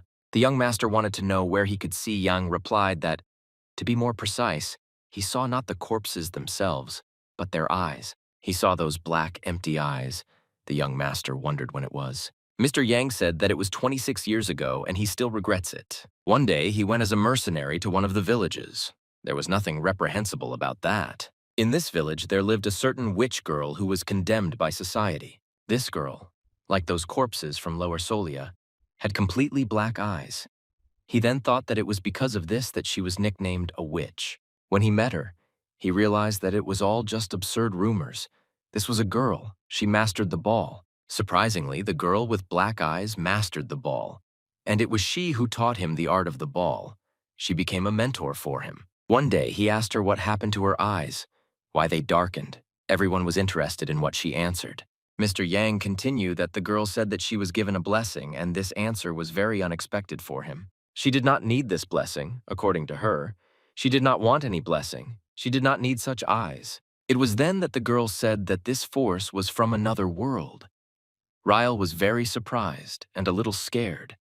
Mr. Yang did not understand what was going on. At this moment, everything around the beginning is shaking and it's like the hall is cracking and is about to collapse. Mr. Yang ran up and was very surprised by what he saw. He didn't understand what the hell this was. Before his eyes, the Tower of Magicians was collapsing, and it was because of it that everything around was also collapsing. It was unclear how the Tower of Magicians, which was considered mysterious and magical, could collapse so easily. Nara also ran to the window and saw that it was true, and the tower had actually collapsed. Ferda. He stood and held these corpses. He didn't understand where the hell this wizard was when the Tower of Magicians fell here. The most important problem was where it fell. The young gentleman asked the body where it fell. Ian replied that it fell on the temple and added that he was worried because at that time a holy prayer was going on in the temple. Yang asked the gentleman what they would do. Ryle put on his mask and said that they were now heading to the temple. He told Mr. Yang to hurry up, they don't have any time. When they went out into the street, they realized that there was complete collapse there. People did not understand what was happening and what to do. One of the warriors shouted for everyone to run in that direction. That's where the shelter was. One of the girls was lying on the ground. She was nailed by a huge slab. She asked someone to save her. Mr. Yang put on the mask that the young gentleman bought. He saw this girl who asked for help and hurried. When he approached, he picked up this slab and asked if it was okay. He told her to get out and run away from here as quickly as possible. The girl told him thank you very much, but he was still a child under the slab. Mr. Yang said that he will take care of him and she shouldn't worry. The girl told him to turn around because she saw the man who was behind him approaching. Yang's sword flashed right over his head as he turned. He didn't even expect to see her. The saint asked him to remove the sword from her. Mr. Yang was happy because the saint was fine. The saint said that she was asking for his forgiveness. She didn't know who he was, but she promised that they would exchange pleasantries later and moved on. She approached the boy and asked if he could walk and told him that he and his mother should run for cover as quickly as possible. This girl and her son did just that. They went to the shelter as the saint told them. The saint looked at Ryle and Nara as well as Mr. Yang and asked that she would like to know who they were because they were all wearing masks. Mr. Yang replied that he could not tell her. The saint said that everything is clear to her, but they help people and that's enough. She absolutely doesn't need to know. At that moment, people with dark faces and the same dark eyes began to approach them from all sides. Ryle decided that he should not allow these corpses that were revived to do something. Nara also entered the battle with him. She very deftly and quickly dealt with them. The saint asked them all to stop them as quickly as possible, only she had one request: not to kill them. People with black eyes walked towards them from all sides. It seemed that there were more and more of them. None of these people with black eyes understood. They were completely zombified and did everything their owner told them. Mr. Yang very skillfully destroyed such people with black eyes one after another with his ball. He thought only about one thing: how he could obey the saint and how to expose and defeat them without killing these creatures. The guys who were with Ferda became the same with black eyes. In addition, they also used ice arrows and fireballs. Mr. Yang caught himself thinking that these guys also use magic, so he told the young master that it would be better to leave here. But at that moment, he heard a voice that told him where they were going. No one let them go. Everything around them became purple and black. The saint saw her assistant, And with him, the magician Stroya was very surprised and did not understand how he could do this. Ryle clearly remembers that Astro was destroyed, and he did not understand how he could survive. The saint wanted to find out from her deputy, Rios, whether this was his doing. At that moment, Rivos told Euryalus that the time had come to cast a spell. He agreed with him and said that he was ready to show all these ungrateful creatures. And the first of them was Ferda. He enveloped him in a thick layer of black force, lifted him up, and threw him to the ground with all his might. After the young man fell, the saint asked how he was feeling and whether he could become. Ferda raised his head and said that it was not Astroya, that a completely different person had taken over his body, and he was very scary. In fact, in his body was the same black magician whom they had already encountered once. Ryle thought to himself that he really felt that same energy as the black magician. The only thing he didn't understand was what this black magician was doing in Astro's body and why he possessed him. The saint could not stand it and asked Rivos if he was at one with this black magician. Rivosa told her that he didn't want to tell her and she didn't need to know. The most important thing is that he said that he was not going to tell her because she would die right here, and now his face was so scary that he no longer looked like himself.